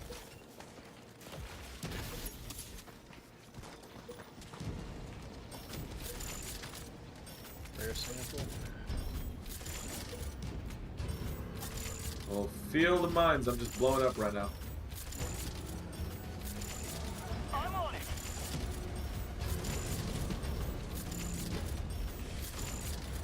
Okay, I might be only done for one rare sample. Let's just do that.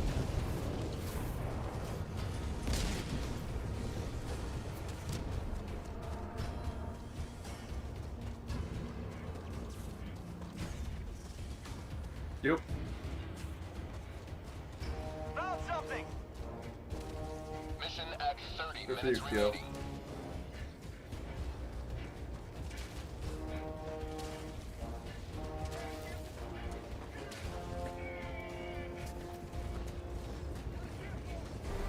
I hate the glare from the sun on this map.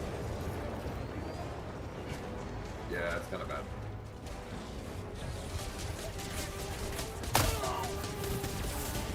That bounce weird.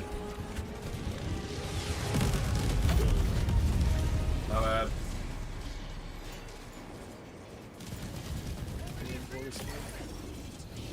Yeah, I will. As soon as I'm running away. On fire. Shit. Yeah.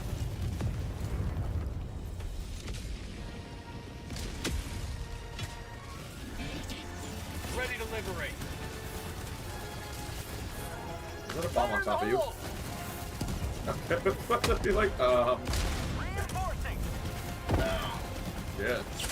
Build that. That's weird.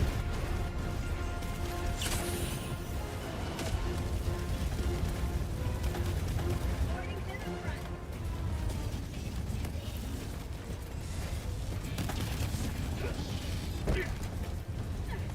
The guy right outside there, just a warning.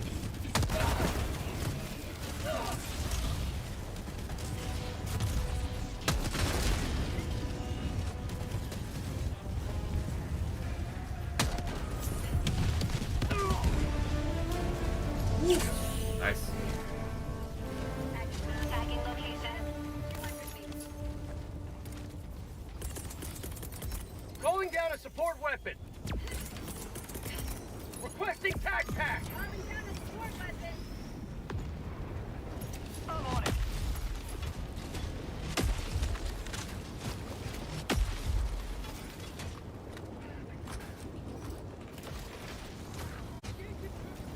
Mission map updated. Oh, nice. That is real nice. Okay, let's move towards. Oh shit! Fire. They did the radar dish, so now we can see Oh, everything fuck. on the map.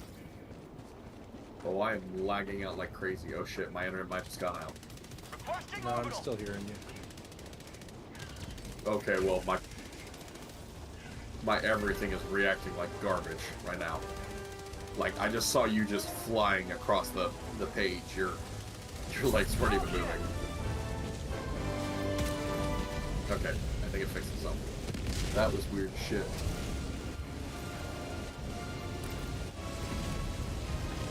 Well, that was easy. Do we go for the science, whatever the blue thing is? Sending in an eagle.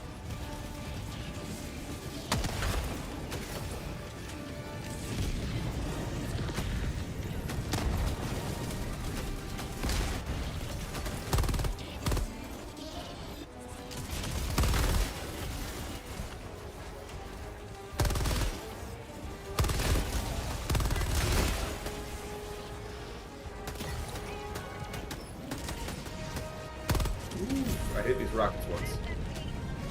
These guys are much better than the last two that we had. Yeah. Thankfully.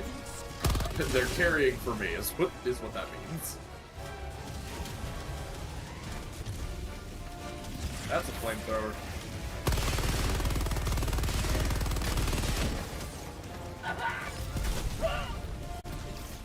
There's a patrol coming up behind us. New bag. Tags empty.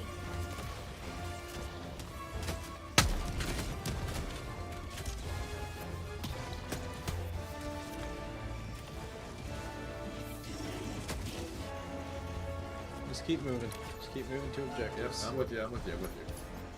Did this not get cleared out? Like I know they did What? the objective, but it's still showing. No, I don't think that they it's did.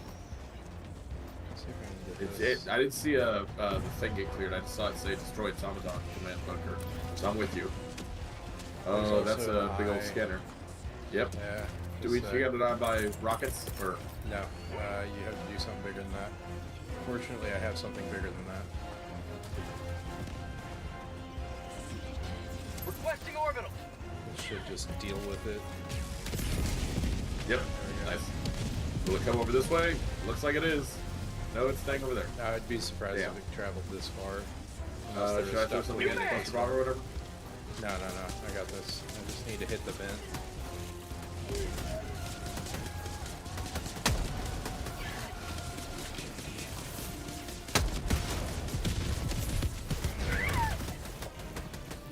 Alright, let's run. Yep. On you. That said, I'm down to my last laser, so that sucks. Right. But yeah, I'd say just save it for whatever this big one up here in the top middle is. Well, we've got another Dropping a pin. laser. North. Yeah, Don't that's step another on that. thing I Don't see, step on but that. Don't step on that. I didn't. Ah. I didn't. Okay. No, I walked a fine line. I realized as soon as I was on top of them, but there was nothing I could do at that point. Yeah, that's where I was at with it. was just Yeah. following your footsteps, Dad. Yeah, so the thing on the top that I have marked is another observation tower. No, but next to it, I'm saying the big one next to it. That's just That's a an large outpost. Yeah. But it's a large one, which means This I'm is gonna a guess point of tank. interest.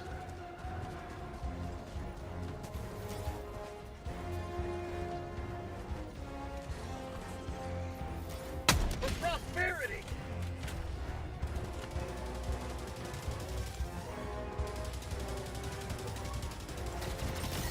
Oh, that's a tank. That's a tank. Oh, That's shit. a tank.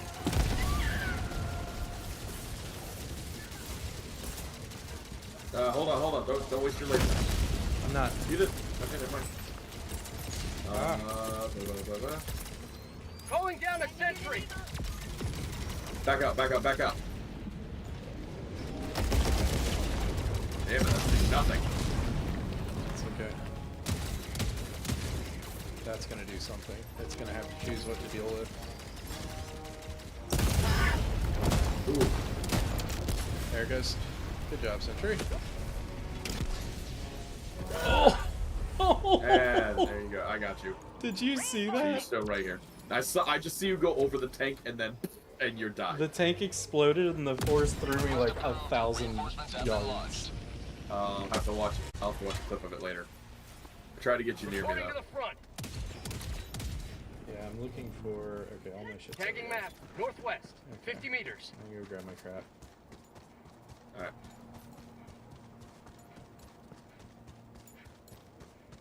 Stalwart, backpack, and sandals. Start heading for the other tower, even though this other guy's looking at it too.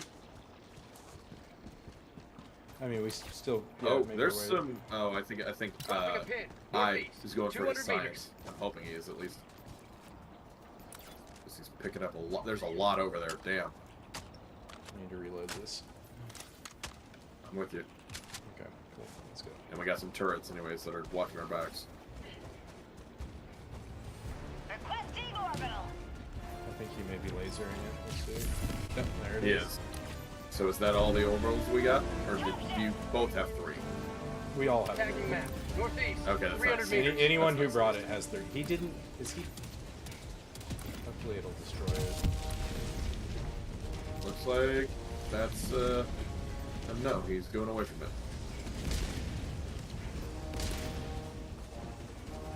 So do we go handle it? We got 20 old minutes left. We're fine. Nope, it got it. It got it. I did. Sweet. Let's go. Sending in an eagle. There's a lot of stuff around us, so it's just. Yeah, there really is. Shit. I'm stuck. Fuck. I get to go around.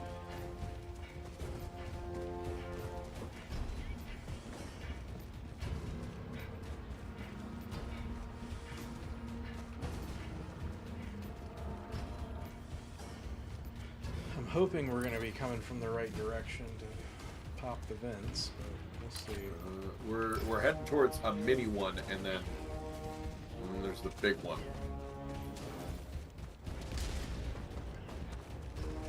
Spot Yeah, outpost we're spotted. pointed the right way for vents on at least one side. Awesome. You got it? I'm gonna just throw a cluster. Oh shit, wait.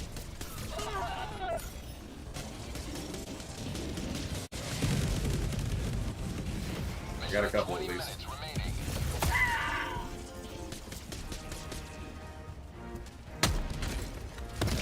Oh shit! Damn the turret. That just bounces right off. Oh, I didn't even see that shit.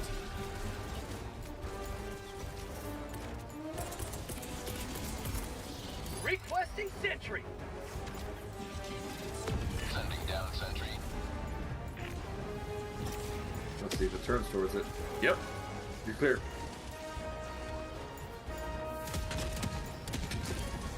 On vent. And back towards you.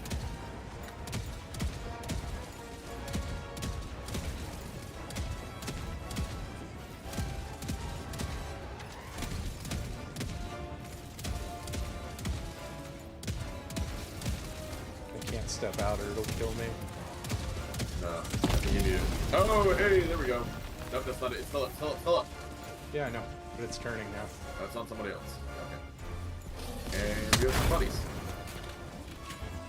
Oh, it's turning back because I killed his buddies.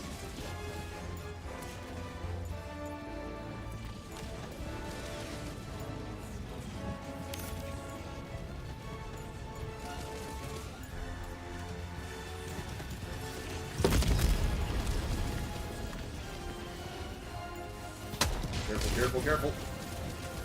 It's got a time between. Like, I know, but it hasn't shot. it just shot. Oh, thank God. I was trying to get to the damn thing, but I couldn't.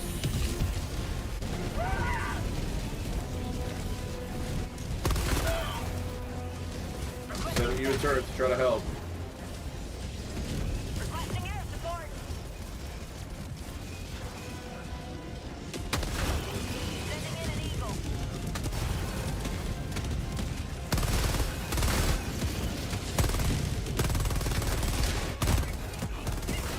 Have a taste of democracy. Ooh, that was a good kill.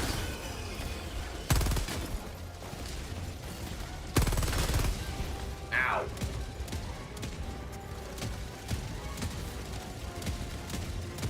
Requesting advanced weaponry.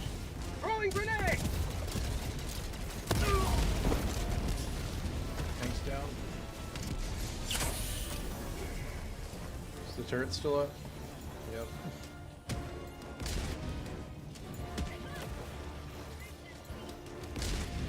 It doesn't seem to be paying attention anymore for some reason.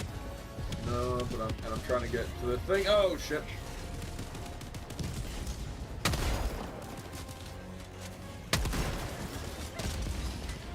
Come on. There we go. Got it. That's another turret. Because I just got the one that I was fighting earlier. That's a tank. That's a fucking tank. Shit, shit, shit, shit, shit. I'm so dead. I'm so dead. I'm completely dead. How am I not dead? How is this not dead? How am I not dead? Because I killed the tank. Oh, thank God. Sorry I'm panicking, but that scared the crap out of me. Oh, now I'm dead. And there you Scout go. Strider. I got you. Oh, God. Calling in reinforcements. Got you. Alright.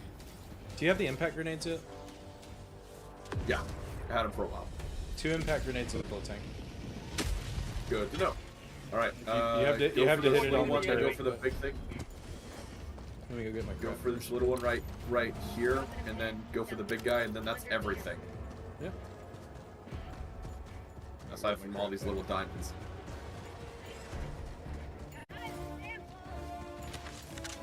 Think somebody else picked it up for you.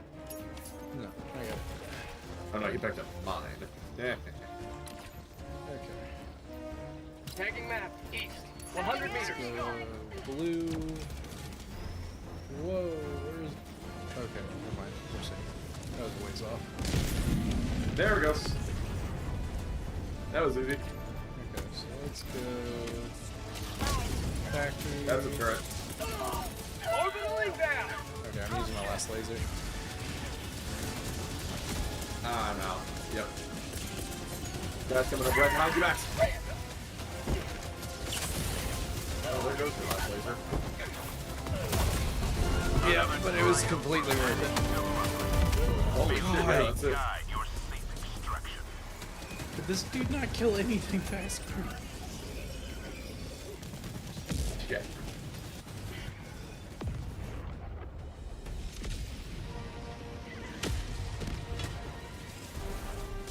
Joining the fray.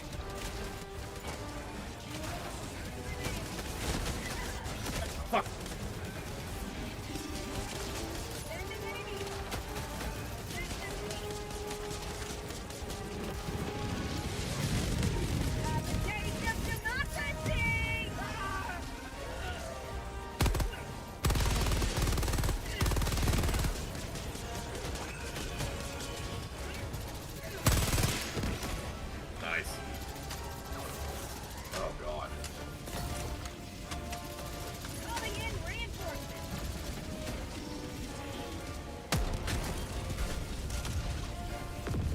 Oh shit, we had some super samples. Reinforcements.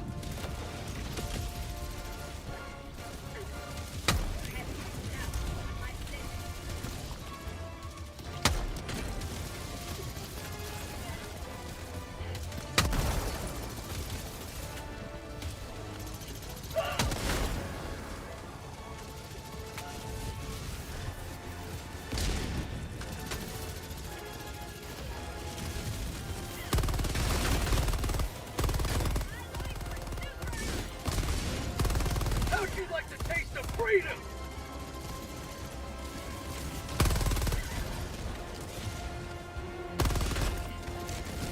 Got it, nice. You were 100% right about that, about the hitting the turret with the 2 grenades. Oh yeah. That was fantastic.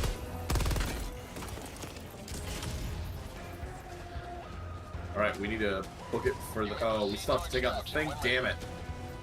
Dropping a pin. Take out- Southeast. oh, the- 300 meters. The base, it's still up. Ah, fire tornadoes. Do we bother, or... Yeah, it shouldn't be too bad. I just have to find where the factory's at, I guess. If there even is one. There has to be, I would... Oh, okay. I'm at the wrong base. Shit, he had a ton of common samples. Commons are the most difficult ones to acquire enough of, so... I'm going back for it.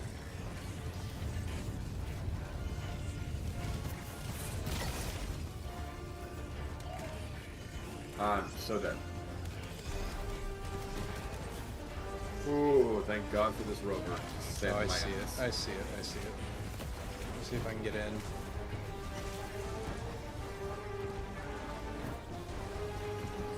Rare sample acquired.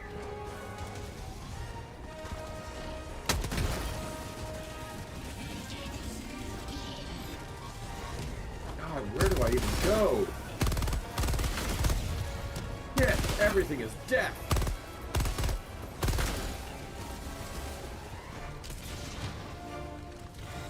I'm Mag's empty. having to kind of just book it right now. Are you okay? You good? Yeah. No, but yeah. If you die, I can just res you, but we're way outside the thing.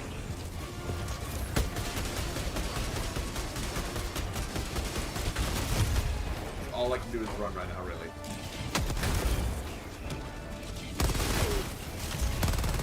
Drop ship. I got a lot of shit on my tail. Oh, I can't. I'm not doing that. Fuck that. I'm out. Okay. They just Alright, dropped a should I Hulk and reinforce like my guys? 3 tanks on me. Did I reinforce our other guys? Yeah, I'm leaving. I'm out. This is stupid. Reinforcing. I have nowhere to run. I may die. Oh god, I'm dead. Request approved. Reinforcements have been launched. Is this Dick? How do I We know would the have already difference? had it if they had the super samples. Reporting to the There, front. we have some super samples, so... Tagging map. East. 200 meters.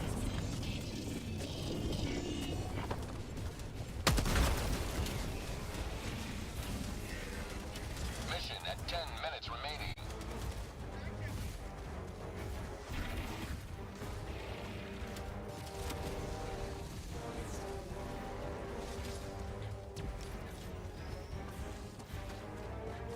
Calling down a support weapon.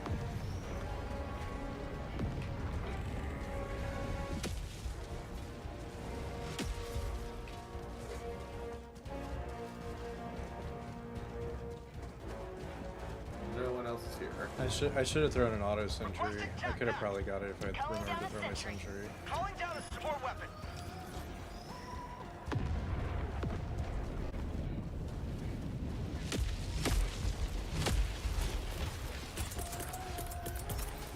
Requesting advanced weaponry. Sending down support weapon. Tech pack inbound. Deploying equipment package. Requesting air support.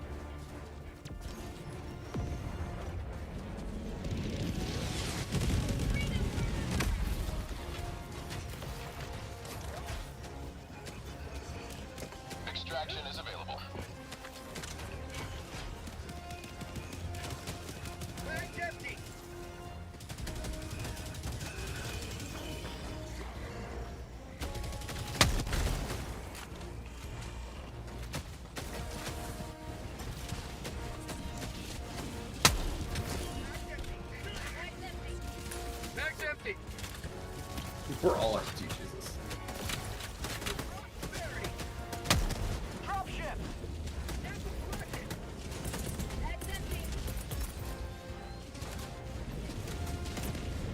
Calling down a sentry!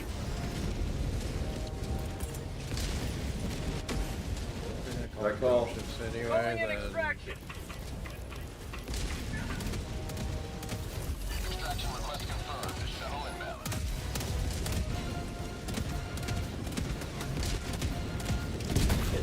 Oh! That was 500, wasn't it? T minus 1 minute 30 seconds.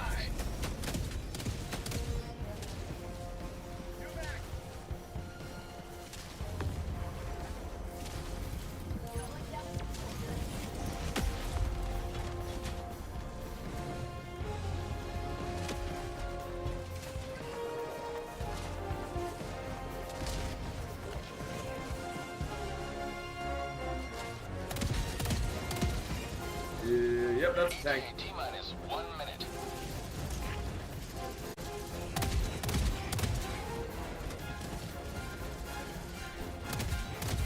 Setting in an eagle!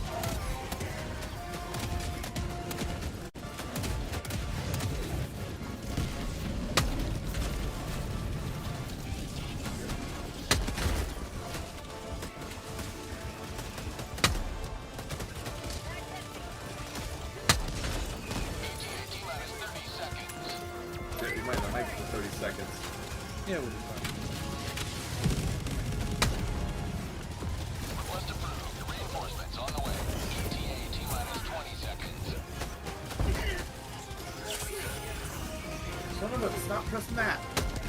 ETA T minus 10 seconds.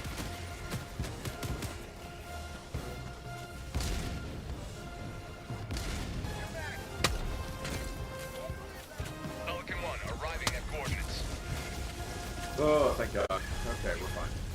Yeah, Pelican 1 landing in progress. For peace!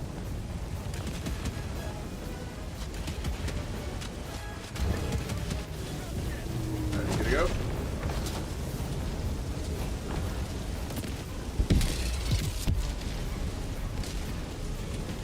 Alright, let's go. Pelican 1 preparing to depart. Shuttle launch in 20 seconds. Extraction complete. You look Pelican stuck 1 for a beginning second. ascent. yeah. Sometimes that happens. You just dive at the ship. And it takes it. You have maintained our way of life. Sweet, got an achievement. Extract with at least 15 samples. Nice.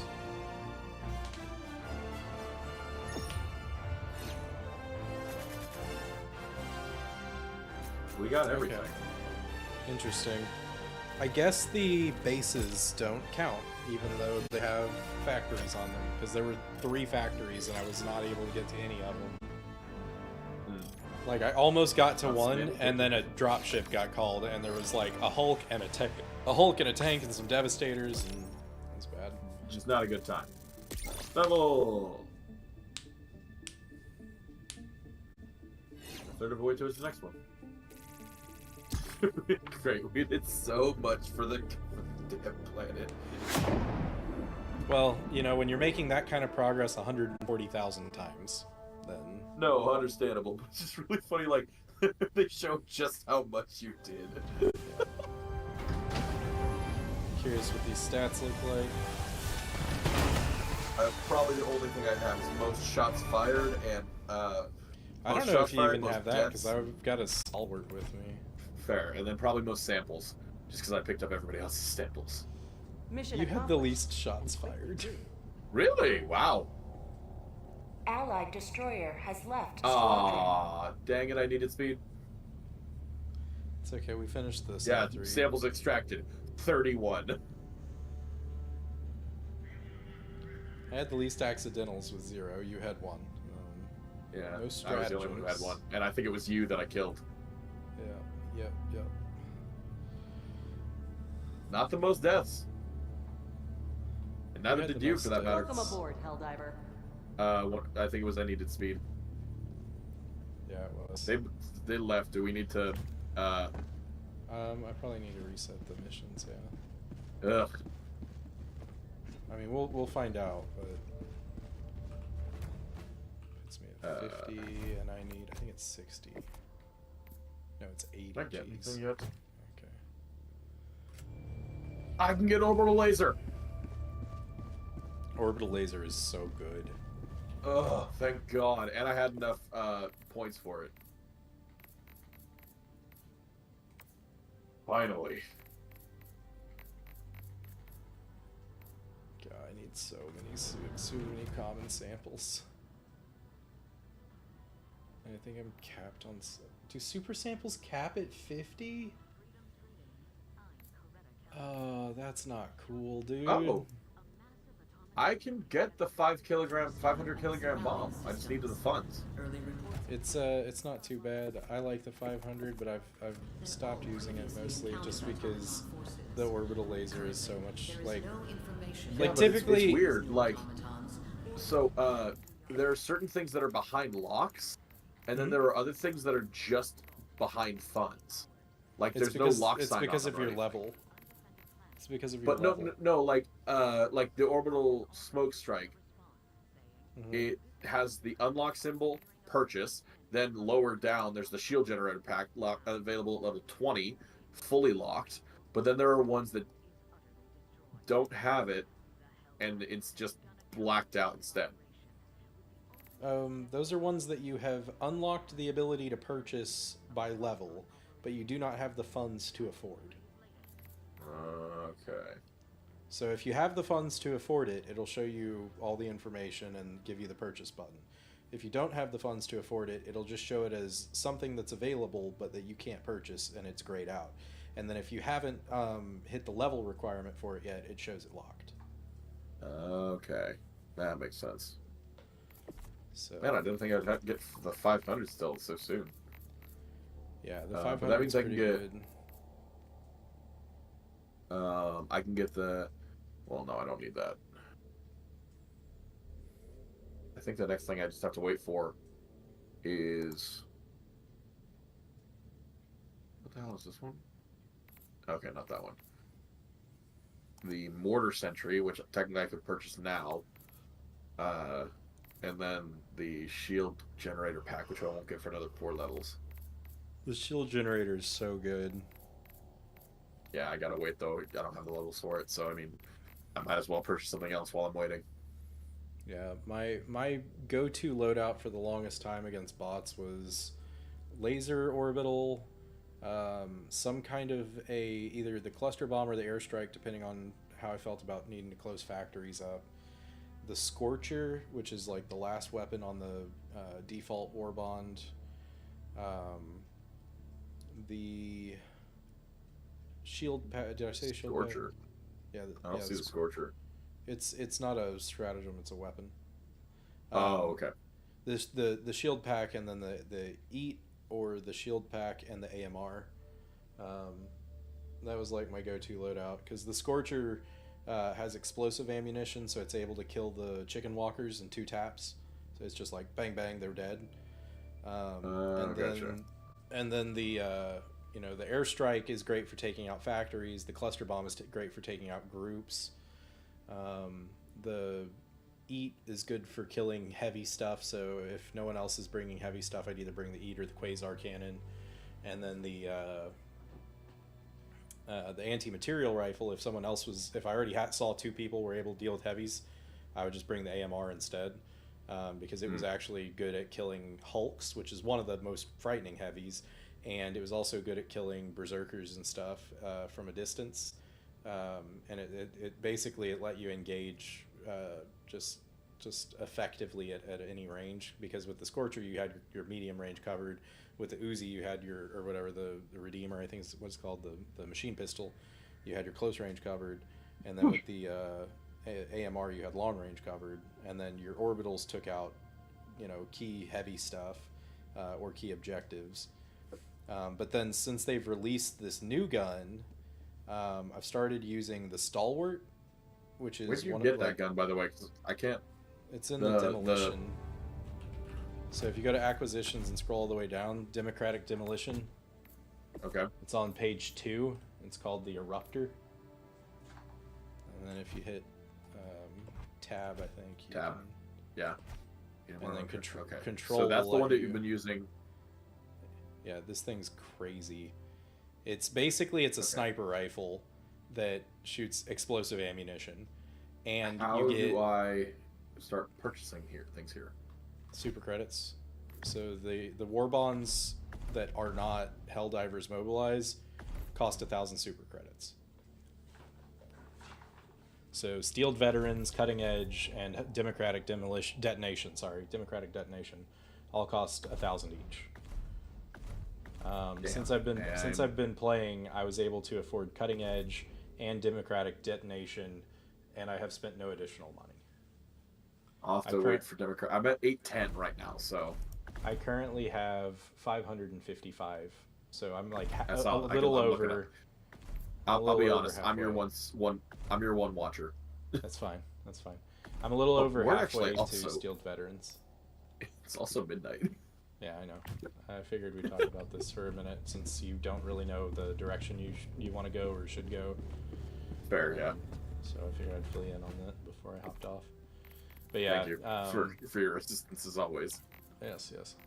But yeah, I'd say looking at these, let's see, the machine gun you just kind of get and it's fine. The AMR is good against certain things. It's terrible against bugs, but it's pretty solid against bots. It definitely has a place for taking out certain objectives and stuff. The Stalwart is fantastic. The Stalwart is a better machine gun. The EAT is fantastic. I was using the Stalwart for a while, and then I kept getting the shots used, and you guys said, maybe you should stop doing that. And I said, oh, okay. Yeah, well, the Stalwart is really good if you have something else. And the problem is, for the longest time, there wasn't anything else to carry with you to offset the Stalwart. But with the Eruptor, the Stalwart kind of becomes your primary for taking out, like, hordes. And the Eruptor lets you engage from long range against medium armor plus targets, or high value targets, potentially. Things like the Rocket Raiders that just, they have a rocket launcher and they shoot it at you. You don't want to get popped by one of those. You can just snipe it with the Eruptor. The Eruptor is also really good because it lets you take out factories and bug holes, since it's got the explosive ammunition with medium armor penetration. Those two qualities allow it to break factories and bug holes. But the problem is, like, for the longest time, the Stalwart was like, okay, why would you bring the Stalwart? Well, you bring the Stalwart because you want to kill hordes and you want to, like, fire, you want to have a gun that can handle that. Well, the problem is, like, you already had guns that could handle that. You had, like, the Breaker, and you had, like, the Punisher, and you had the Scorcher, and there were better guns that were, like, more capable, or rather not better guns. There were guns that were capable of doing what the Stalwart was doing. Maybe not quite as well, but you didn't have to give up your support weapon slot for them.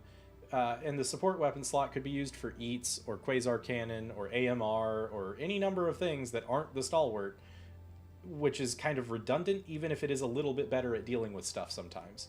So it's like, it's hard to justify the Stalwart in the old loadouts. But with the Eruptor acts like a support weapon. Like, I'm surprised that it's just a primary, because, like, it has the punch and capability. Like, it's on par with the AMR in almost all respects. The only thing the AMR can do that it can't is effectively kill hulks, because it seems like the rounds are more likely to bounce off with the Eruptor. I'm assuming because the bullet is bigger. But that's like the only thing the AMR has over the Eruptor. Otherwise, the Eruptor's pretty much on par with it.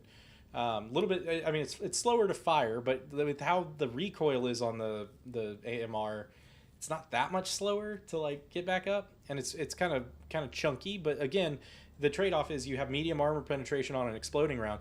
There are times where you will literally, like, you'll aim at a bot, you'll shoot, and you'll kill the bot, you'll kill the two bots next to it, you'll kill the two bots behind it, and you'll kill the bot that you didn't even see that was on the rock below him.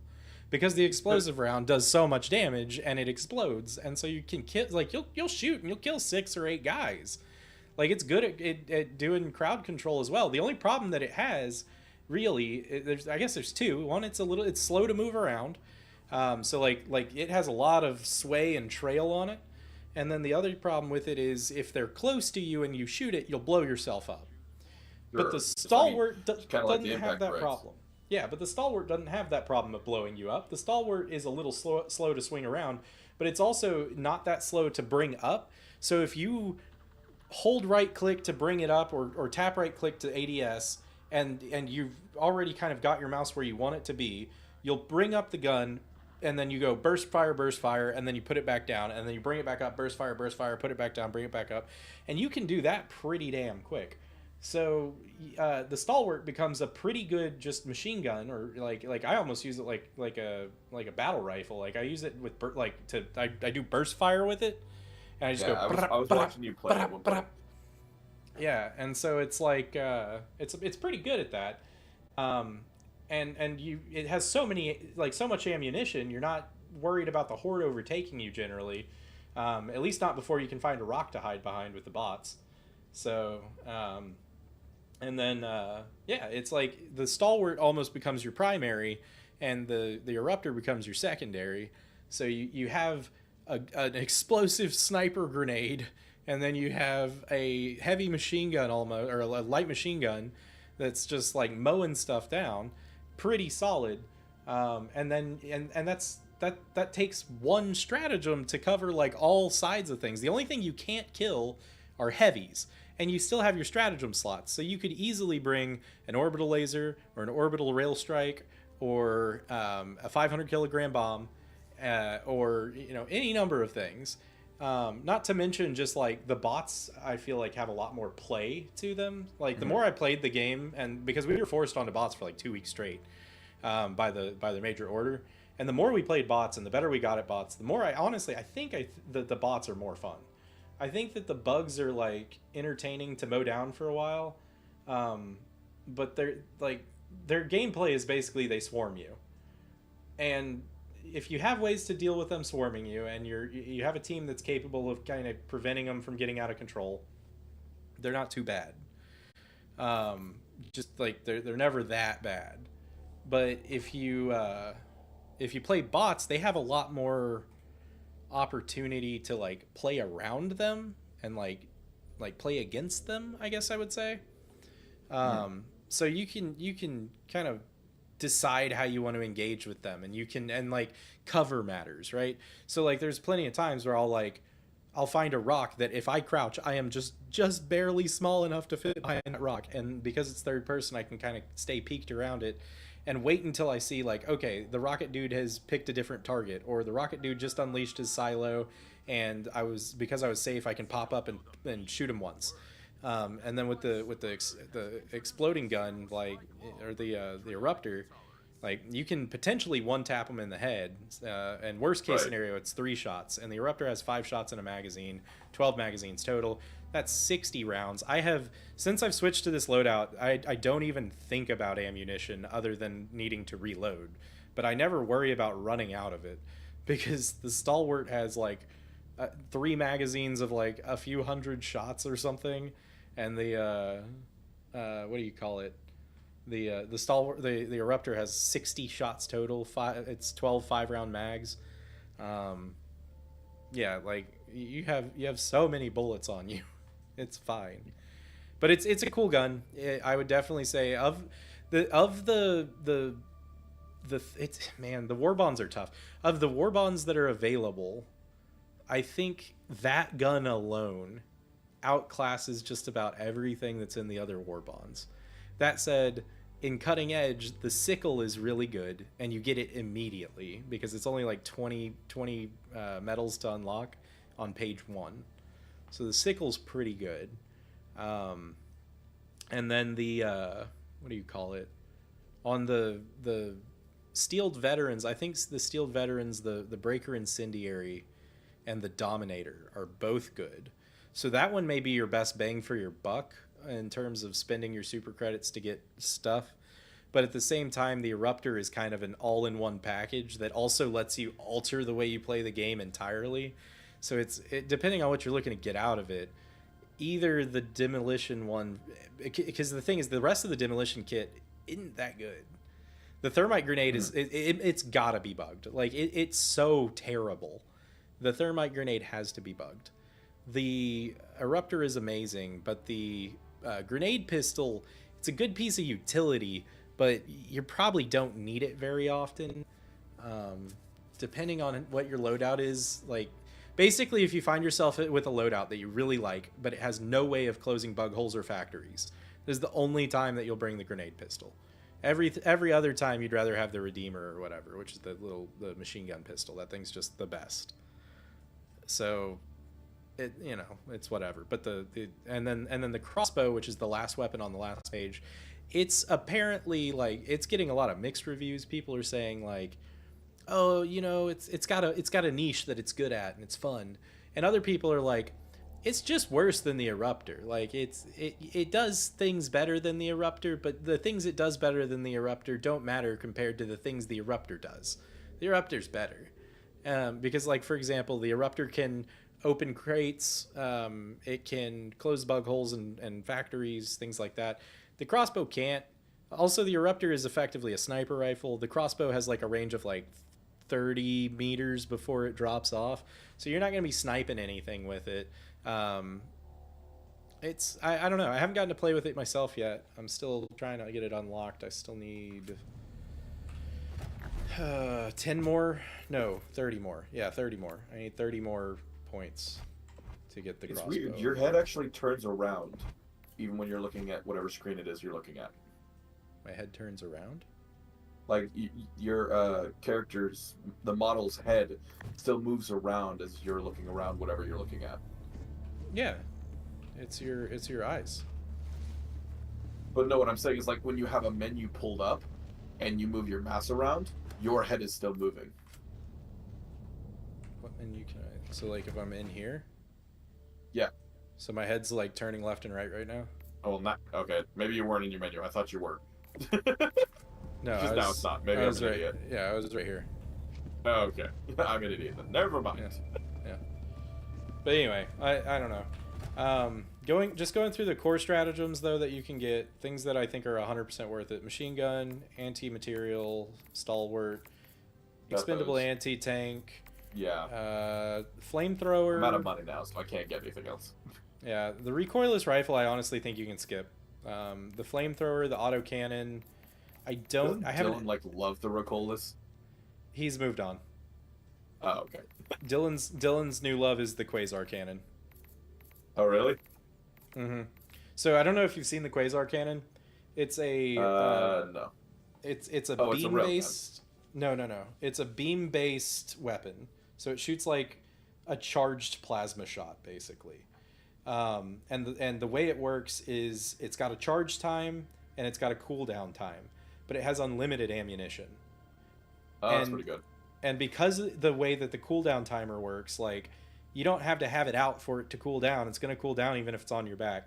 So you basically take a spot, charge it up, try to hit the thing that's like the high value target, and then throw it on your back and continue fighting the horde until the cooldown's up, and then pull it back out and take your next shot.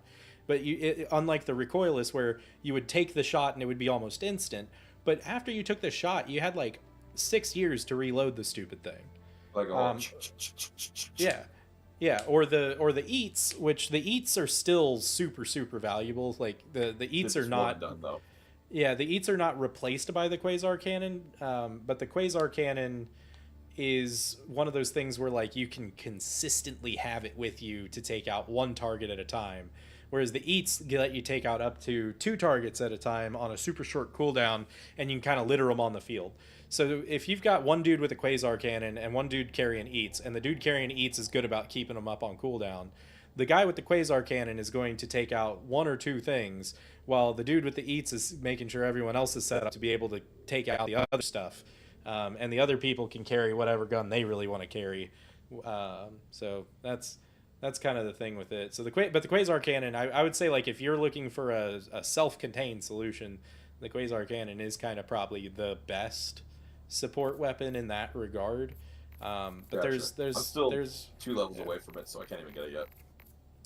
But yeah, I mean, I would, like I said, machine gun, AMR, stalwart, EATs, flamethrower, autocannon, and that's basically it. You can probably skip the rest of these for the time being. The heavy machine gun, I don't know if the heavy machine gun's good or not. I haven't used it, but considering I know most people online are still talking about using the stalwart, I can't imagine it's anything super special. I need to test it myself, but the Stalwart has been very, very good. As for the airstrikes, or the orbitals, literally never use the Gatling barrage, literally never use the airburst. The 120 and the 380 millimeter are terrible. Orbital walking barrage, I've heard is good, but I also haven't used it. Orbital laser and orbital rail strike are both just the superior orbitals. Like, they are objectively the best ones. Right.